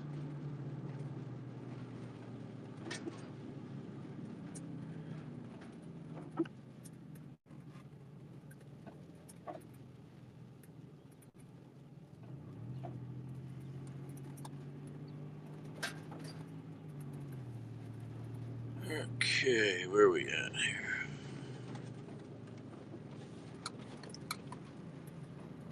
Yeah, let's see here. Where are we at? Is this it? I think this is it. Yep. Okay. Back in.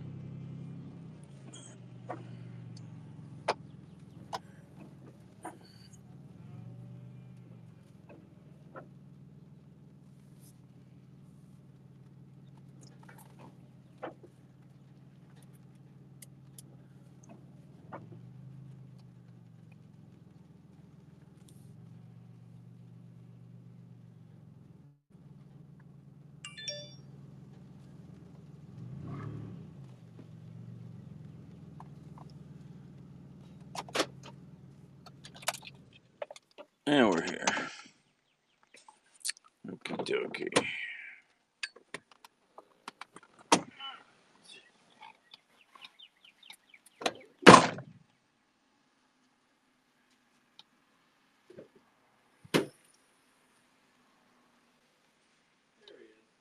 how's it going? How you doing?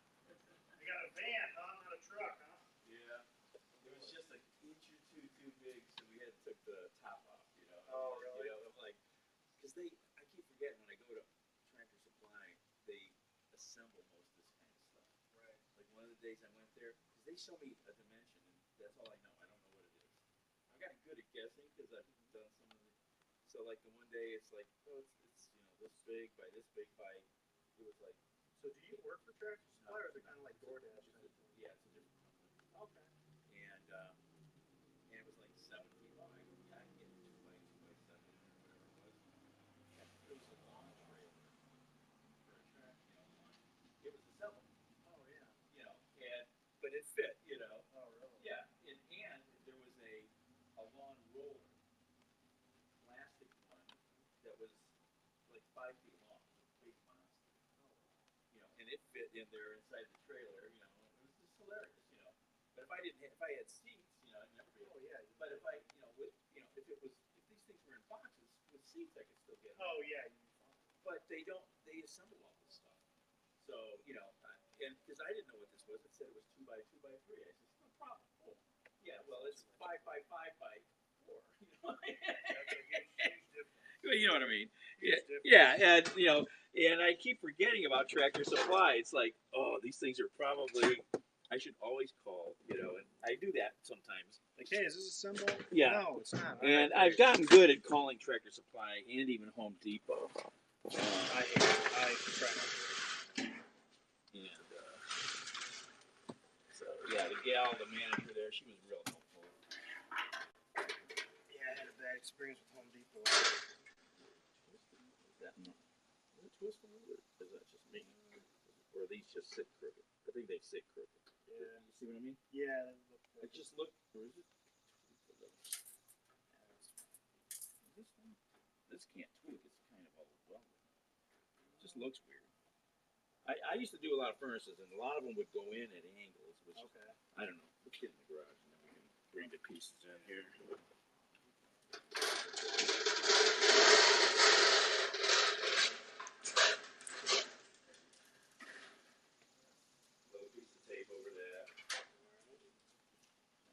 What company do you work for that you just deliver for them? I can't tell you because then you're gonna take some of my work. Yeah, totally. Or tell some of my sellers. So you just do it like privately then? No, it's through a corporation. I got the box here. So you just contract extra work.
No, I think you're right.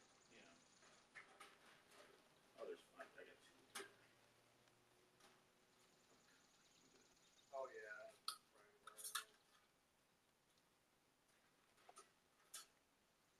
You might want to. It looks like they might want to spread on. Oh, you're thinking? Okay. You know, or they sit in between. You know, it's hard to say. I don't have a clue which.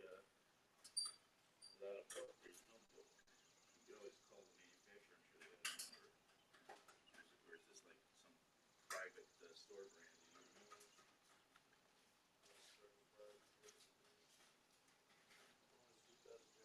Yeah. And then, let's see. Then the grates went in. Okay.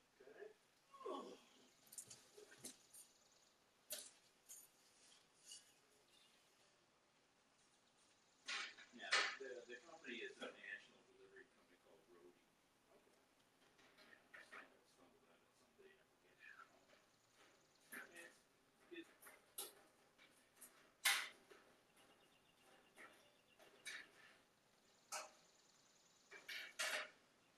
It's the way they split those like this. And then drops.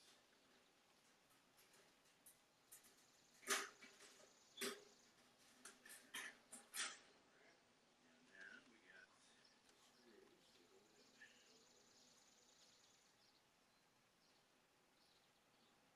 Well, that's cool. So do you just, is that what you do basically? Well, no, like I'm not doing as much like electrical and alarm work and things like I did on the truck anymore.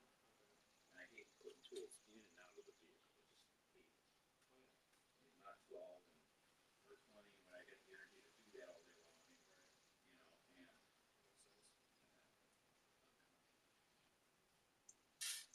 But they keep you busy at least? well, it depends. It's all computer. The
good, and other days they don't give you any. So, yeah, because it's Hit or miss. yeah, because their whole thing is on the way delivery. So it's not paying you like real freight rates. You know, it's a little. Sometimes it does, and you know, I'm surprised they don't give you a book. Yeah. And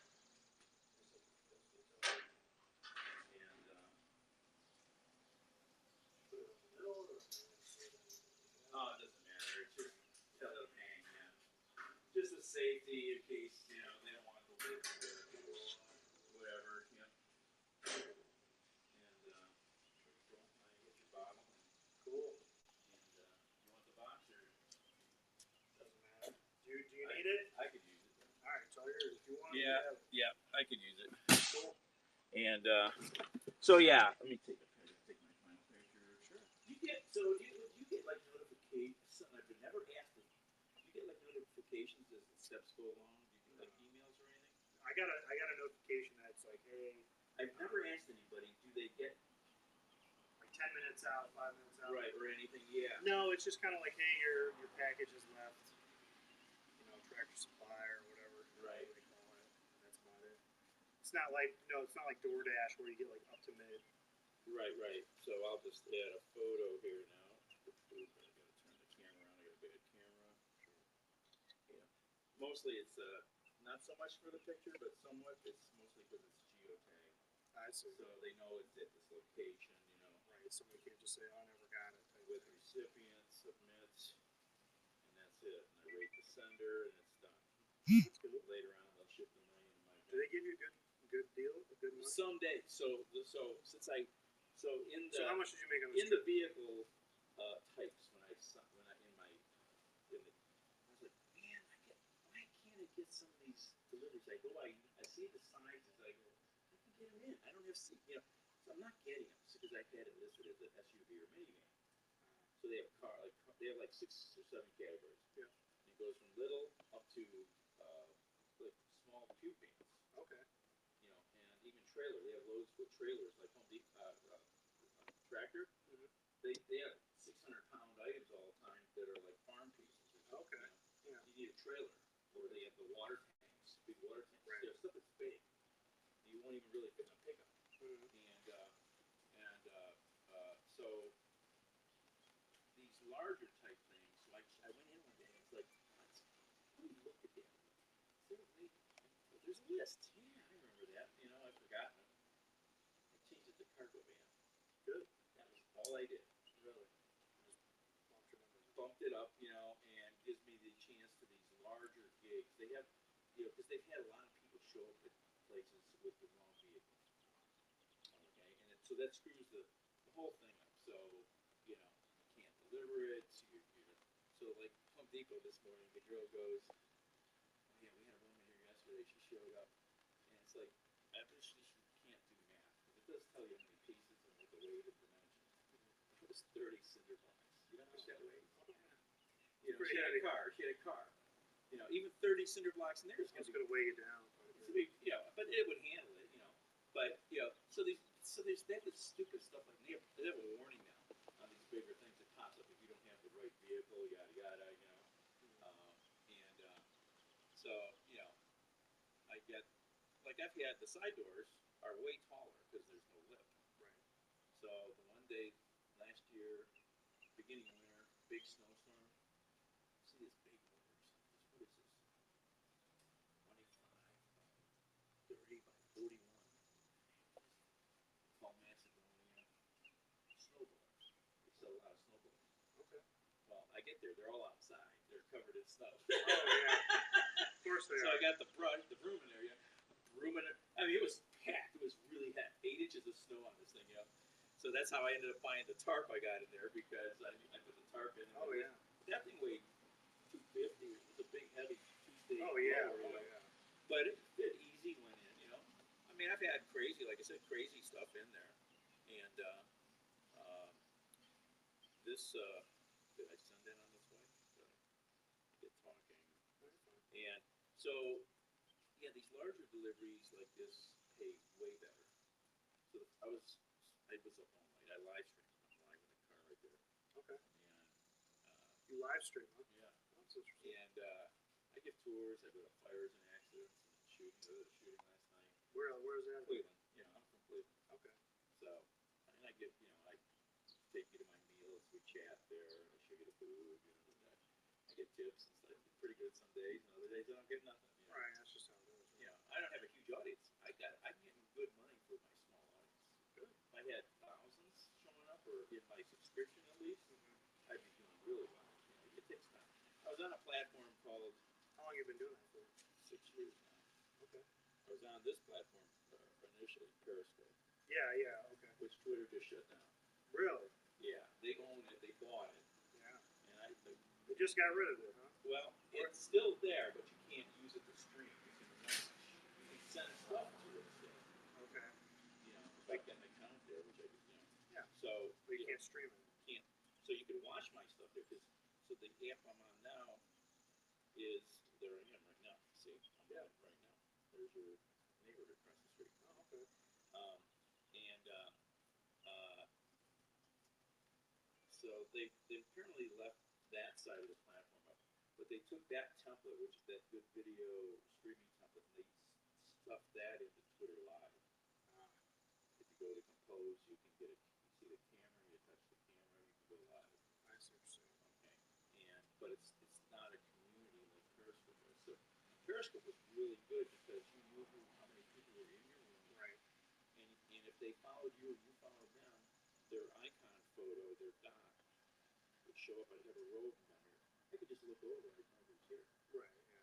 It was really smart, simple, functional, but you also didn't make much money off of it. They had these super cards you could buy, and they made it super difficult to cash out. If there's a guy who's big on the platform, or was, and still is, so I guess now he's moved to Haps, the platform I'm on, and he shows life in a small Indian village in India. Biggest hauler, and I sent him $5 the other day. He was talking about how bad COVID is in his village. It's bad. Oh yeah, it's been literally horrific, And so I gave him $5 points. It's a point here on this app. Yep. And he said something. He says, "Yeah, so at least this money we can get." I never got my Periscope money. Wow. They made it. You had to jump through these hoops. And, they made it so hard. And then I screwed up at the end. I had probably $300 I could have got out. I didn't do it. They had a cutoff time for each time you get it. Really? They just blew you off, basically. I see. It's not fair. So this guy's a little weird. So it's a $200. It has to be at least $200 to cash out. Yeah. You set up a debit card or any kind of an account. So my Venmo,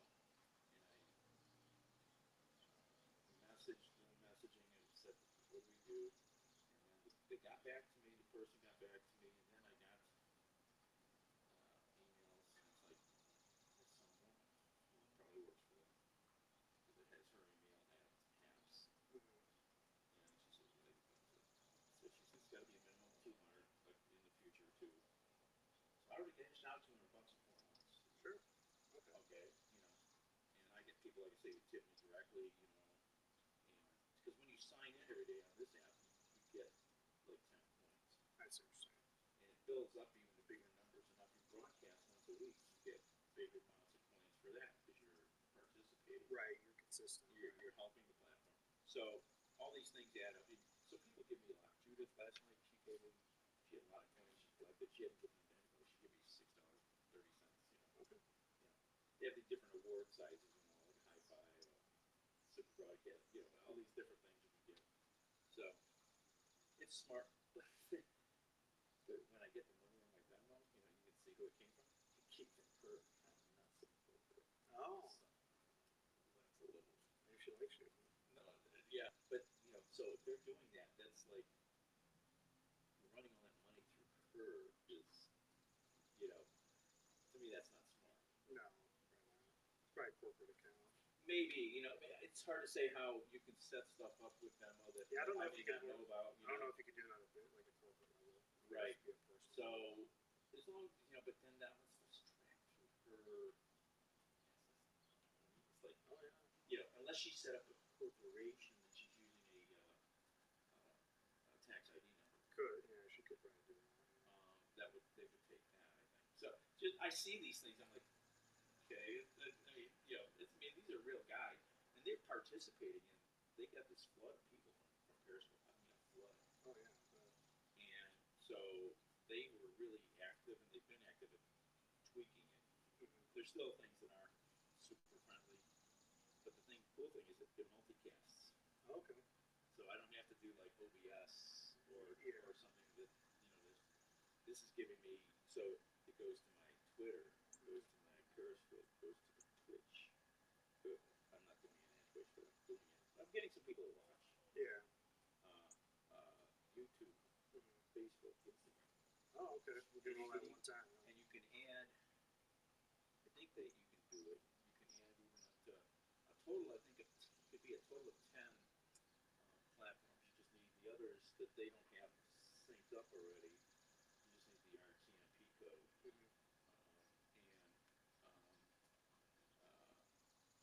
And they have a studio version, like Periscope had. Periscope Produce, it was really functional. You needed an iPad or something to use it with. Right. And you could do 4 screens. You could do green screen. You could do Chiron. Oh, okay. Crawls. It was very, and you could add code there and use a drone or a sports camera. Yeah. With Wi-Fi. Mm-hmm. So they have a page which I haven't really looked at, and you only want to use Chrome, no other browser. Right. So it's their Half Studio. You can do post editing. Okay. And they hold all these like little classes with users that are almost smarter than them. Like this one musician guy was on. He's like, oh yeah, I do all this stuff with my MIDI. I have my MIDI. I've seen this people do this. They set MIDI code up to do other functional things. Hmm. They learn how to use that code to do other things in computer world. Because it's just code. Right. Just manipulating. Yeah, I'm smart enough to understand the basic concepts of these things, but I don't know how to code. Just set it up. Yeah. I'm a good researcher. I'm a good, I can hook you up with somebody type of thing. But yeah. So this morning, I went driving last night. I passed on the couch, went driving, went to an accident. What was it? Kurt? Yeah, I went to the fire on New York Avenue, Slavic Village. Okay. And it was not. Yeah, the house was roached, but nobody heard any. It's 4 houses. Bad neighborhood, rough. Yeah, bad fire. So then Kurt's there, and he's like, "Yeah, there's Broadway and Fleet are closed. There was a homicide." I was like, "Oh, okay." And I almost got off at Broadway from 490, but I screwed up the ramp. I passed it, so I drove so fast. So I ended up going down to Harvard. Yeah. So I came back on Broadway on the way in. I was like, "Oh yeah, it's all tagged off." I counted at least 20 evidence markers all over the place at the gas station. Oh wow. I don't think I was killed or not, but I think I heard it was under this paper. 4 cases in the street, all the gas station was littered. Mike Bielhauer with 5. He said he saw evidence markers up to 40. Wow. So they sprayed the place. Oh yeah. It's sad, the violence between these gangs or drug dealers or neighborhood people. They don't know how to fight or do anything else but shoot each other. They don't know how to do this or get in each other's face. Oh yeah. It's a lot easier to drive your car, shoot the place up, and drive off. Yeah, and I grew up in the streets, so I'm very comfortable in the city. I go places that cops don't go. Honestly, I go into projects and deliver food sometimes. Yeah, pretty wild. Yeah, that's wild. But like the one cop goes, they see you walking with purpose. Okay, he's a badass. Just leave him alone. Yeah. So maybe it's some of that, but if you looked like a wuss and you walked in there, right. And I'm delivering food, but a lot of Uber drivers have been carjacked and robbed. Right. And I guess a driver got shot the other day trying to be gave up or forgot, you know.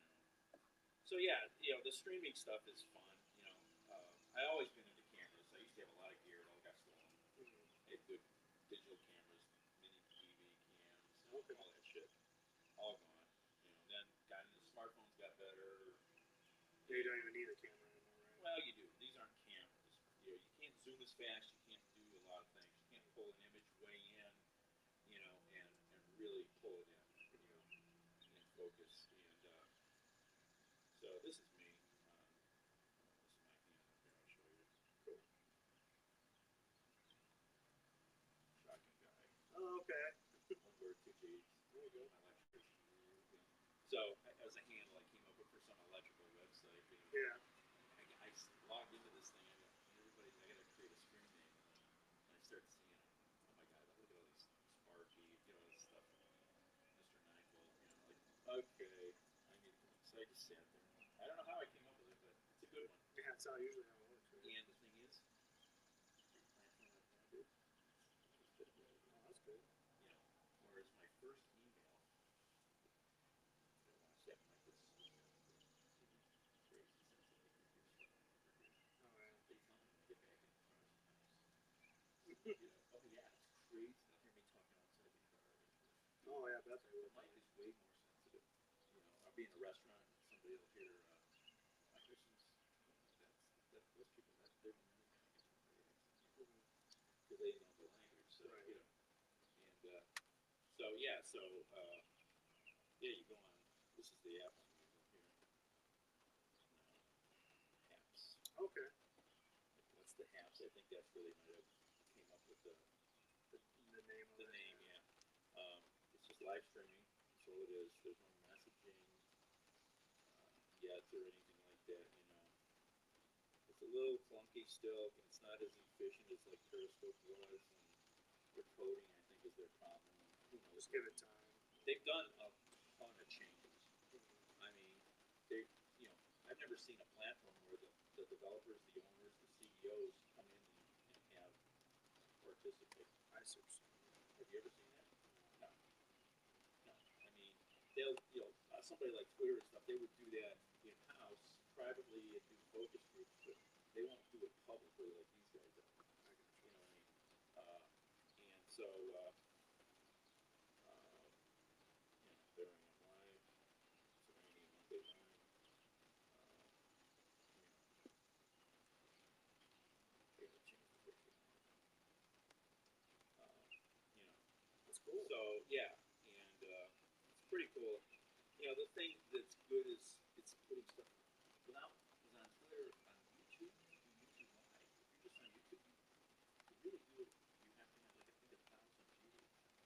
Oh really? Right. I've done a couple, but I think you really have to have. But this puts it right into YouTube. So okay. You know, I have an okay YouTube channel. I need to bump it way up, you know, get it over that 1,000 threshold. But it's not organized. I don't have computers.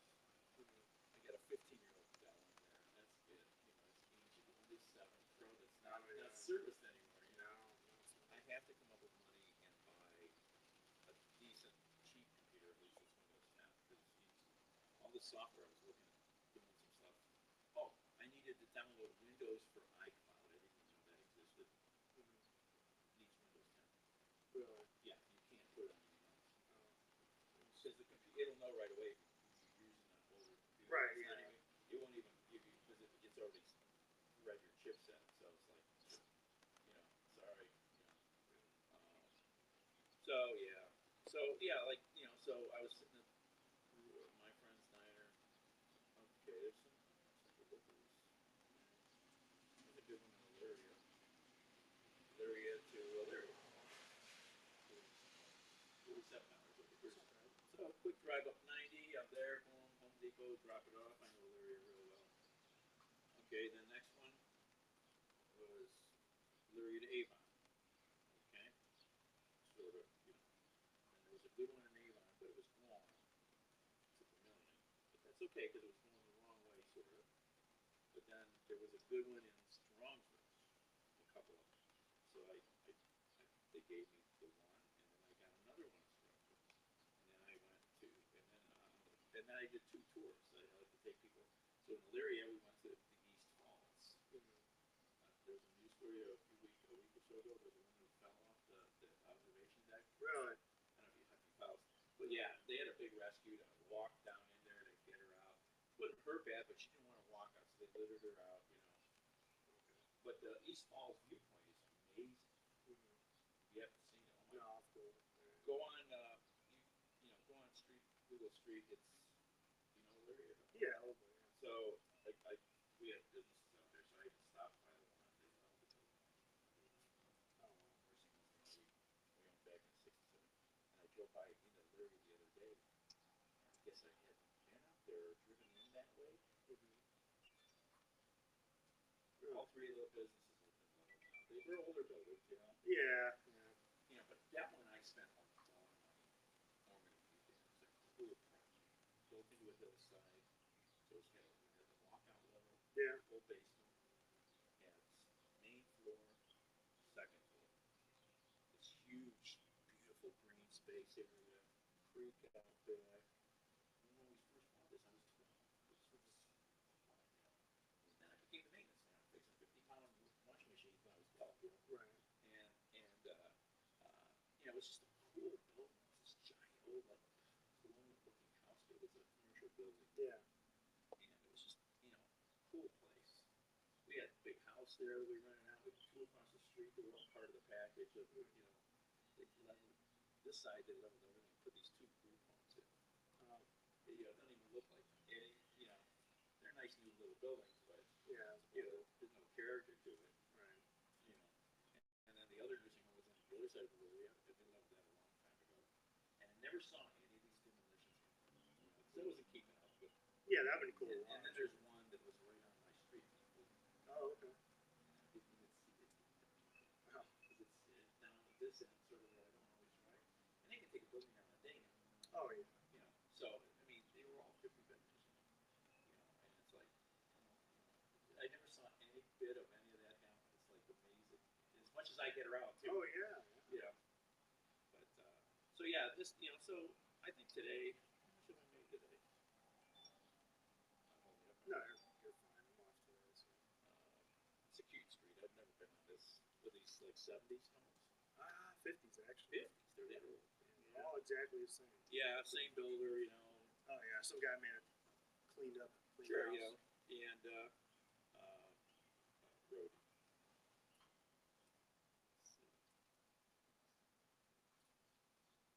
So today, I probably made more than that. They might have. I'm sure I paid more than that. I'd have to. I think I made about 100 today. That's still not bad though. For the morning. No, that's not bad at all. No, and I'm having fun. Yeah, well, that's good. So I toured the fall because I came through Elyria, the big fire that happened over there, the old big spill. Yeah, okay. I went there to stream that. Kurt glued me into that the night goes. You know about the fire? I go, what fire? I was sleeping. I keep crazy hours, Yeah, I bet. And lucky he called me. And it's like, okay, oh yeah, I'm coming. I know Elyria, I know the building. I think I went to Uncle Vic's a couple times. I don't remember. That's so. But that building is famous in Elyria. Uncle Vic's nightclub was famous in Northeast Ohio. It was famous. Yeah. People would go from everywhere to go there to party. And so I straightened that. And when I went, there's Washington on this side, Kerstetter Way on the other side. Okay. Squares here, broad. So you come down this street on this side. As soon as it curves around, this is where it is, East Falls viewpoint is what it says, or whatever.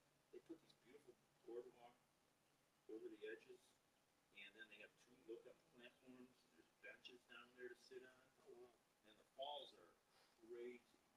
If you went back and looked at my video today, the water's roaring. Oh yeah. And it's a giant gorge through there, the Black River, And it's like, this is so cool. I'm glad I remembered as I drove through it. Oh yeah, that's where the woman fell. Let's stop. So I get distracted easily, but I kept going. I spent a few minutes. I took everybody out there. We looked at it, and then where else did I stop? Oh yeah, Westlake. So when I was going from Avon to Strongville, I didn't have the trip yet. I'm going to just start heading that way. So "Oh yeah, let me show you some big houses in Westlake." And I says, "I'll show you the castle I worked on Hilliard. There's a house on Hilliard just between Crocker and Radford. Okay. Yeah. South side looks like a castle. Mm-hmm. Turrets. Oh, really? That's sort of. Well, the not yeah. Yeah, it's it's rounded. Things, Yeah. And drive, and it's a house with a bizarre story. So it was a remodel. You know anything about building? No. The way you can get around codes that put something on a lot is you can say one wall. Okay. Then it's just a addition or an addition. Okay.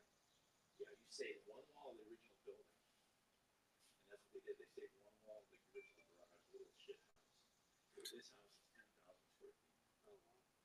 4 floors, 2,500 square feet each. The fourth floor is clear spinning. It's a basketball court. It's like a banquet hall. Elevator, pulled out back, 2-car garage right up front. Correct. It also goes down below. The guy who built it, the woman, they were a couple from Connecticut, and I did some electrical work. So I was in the house for a little bit. So I took them by that. But coming down Schwartz Road, where it turns right by Lorraine County border, there's a giant house in Lorraine County there. You go kind of Google it. Look at I forget who it is. He's in there. I forget the family. I know the family name if I hear it again. The house is huge. It sits back. From here, it's gate fenced all the way around with a brick pillar and the iron, the brick pillar all the way around the property.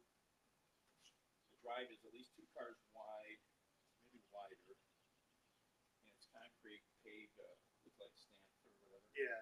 And it goes back probably from here to that tree, way over on that lawn before you get the house. Gotcha. Okay. And the house sits right in front at the end there. It's a big pad there, Mm-hmm. I've heard stories about the house. There's other houses in that area that people don't realize are there because you can't see them. Yeah, right. Yeah. You don't realize how much is behind it. Mm-hmm. So I showed them a few houses, and they're like, wow. Because I got people from all over the world watching. Oh yeah. And they're like, wow. Oh yeah, that's pretty cool to see. Yeah, I mean, because I know a lot about areas. I've done a lot, and taken on walking tours and stuff. Took them to the NFL draft the other day. Oh, okay, yeah. I had a new used phone one of them sent me. Now it fried the other day. Oh. And there's like 6 photos in there from inside the stadium on the grass. Oh. And I didn't send them out of the phone. Damn. I gotta see if I can get the phone to power up. If I can somehow to get it powered up, then I might get the photos out. Right. It's like, anyway, nice to talk to you. Hey, appreciate it. TJ. Desert Thomas. That was Citizen. Did you hear that noise? Yeah. You know the Citizen app? No. It's a police notification app. Oh, okay. They're an interesting company. You could read up on them. It's called Citizen. And it gives they somehow, I'd like to know more how they're getting their information. If they actually have people who are listening to scanners, or it's some, maybe there's a way to do. I mean, if you know anything about police dispatch, it's CAD, right? Computer dispatch. I don't know if they're tapping that somehow, or they're just listening to scanner traffic, which could be done automated. I suppose. If they're tapping, it's probably legal to do that. Yeah, no, you can't do that. That stuff's. I've got plenty of friends in that world. Yeah. So this is a man shot. Police are investigating the Cleveland scene. The extent of the man's injuries. Oh yeah. So if you open it, it started in New York City. You can read up on it. It's had a story. It passed. There's a lot of people who think it's a bad app. You could read a bunch of different. Oh yeah. They think because it can promote hate and racism or other issues. Sure. So this is right here. Oh yeah, that's really nice. Literally. Okay. That's kind of cool. Goes up to there. So this is apartment building there. Police can really report a man firing shots there. That's the east side, 153rd York. So a lot of times, these people that get shot, they then go somewhere to a whole different neighborhood but I did not ever let the cops know where these things happened. It's a big thing. They even go to hospitals and other sites of town. They usually, if the cops push them, they'll figure it out. Like, so that apartment building right around the corner right there. There's a bunch of apartment buildings on Boston. They've got some problems.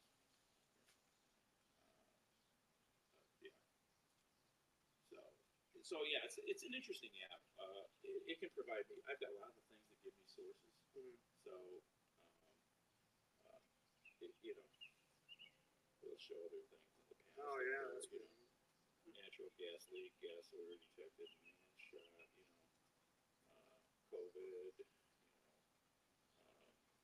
You can add video to a story. You can't add photos because photos could end up with lots of weird stuff. You could have pictures. You could have, I think, too many things, spam issues maybe. Probably. Video is different in that respect. I had 2 photos from the guy shot on a motorcycle the other night, and the only way I was going to be able to put them up was I started investigating. Can you put photos up? And I finally found the answer. No, it would take one of my phones and take a little short video clip of the images. I see. Yeah, I know how to work that. Yeah. And I could have added to that because the only other video that was there was from the corridor apartments that are there, 25th of Detroit. They could see the scene where this guy got shot. I got you. He was on his motorcycle at the light by Malachi. The shooter there, 4 shots in the chest. It's probably related to some stupid shit. He probably was coming out of the terrorist projects there. That stuff's, people aren't being shot randomly. There's some connection typically. Yeah. With all violence, it's very rare. It's random. It does happen, but it's like this nut job in the casino. People he wanted to shoot weren't there, so he shot everybody else up there in Green Bay. Did you hear about that? Yeah. Yeah, he shot everybody else up. He went there with a purpose. Yeah. But they weren't there, so he's pissed. Oh yeah, kill everybody else. Yeah, it's like that 19-year-old kid the other day. Where was that? The other shooting. FedEx. Yeah. Same thing. Yeah. He was just pissed at the world. He had mental. I think he was unstable and stuff. How was he? Yeah. They had a gun taken away from him a year before. But this is the trouble with regular policing. It doesn't really do. There's a really good story in NPR about it. Okay, let's see. I'll go back and find that story. Let's see. Where there's so many other ways we could deal with a lot of these issues with just cops, health professionals, cops shouldn't even show up to a lot of these things, and we're stuck on this whole mantra of guns and ammo and armor and tanks. It's like, what? This is not the way to deal with the community's issues, right? And anyway, you can find me if you ever want to talk. All right. If you ever come into a broadcast, say hello. All right, we'll do it, man.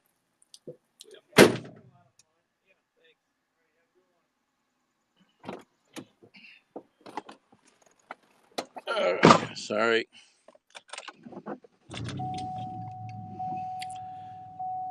Anybody still here?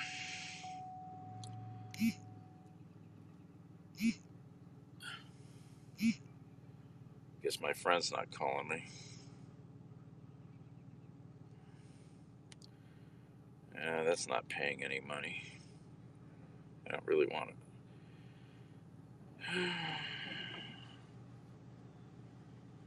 Go to Medina.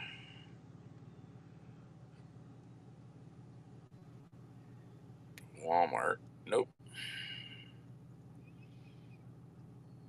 Home Depot. Nope. Tractor Supply. Nope.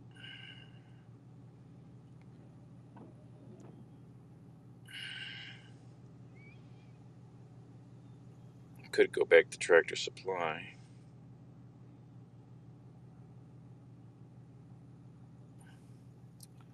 Take me to Westlake.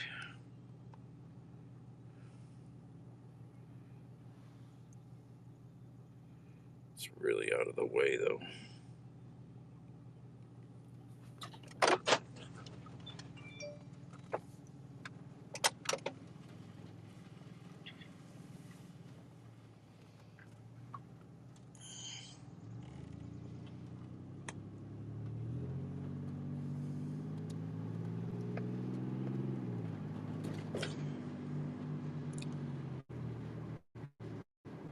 anybody still here? Sorry, I get a chance to talk with a human face to face. I take it. No answers there. I gotta look at this phone here. Alright.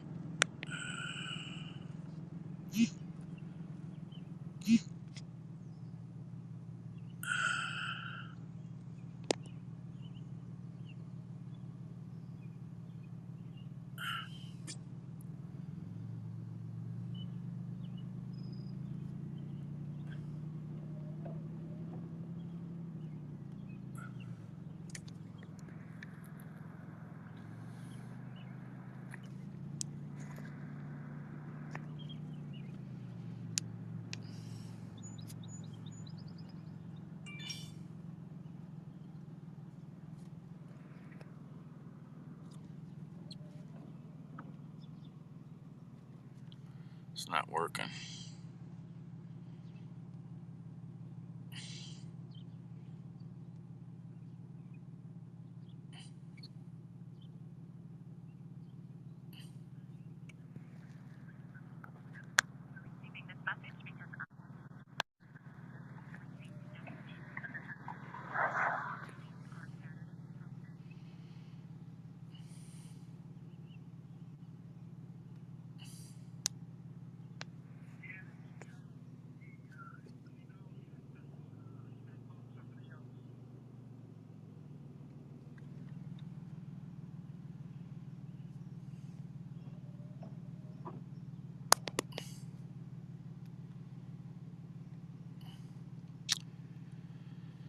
Alright.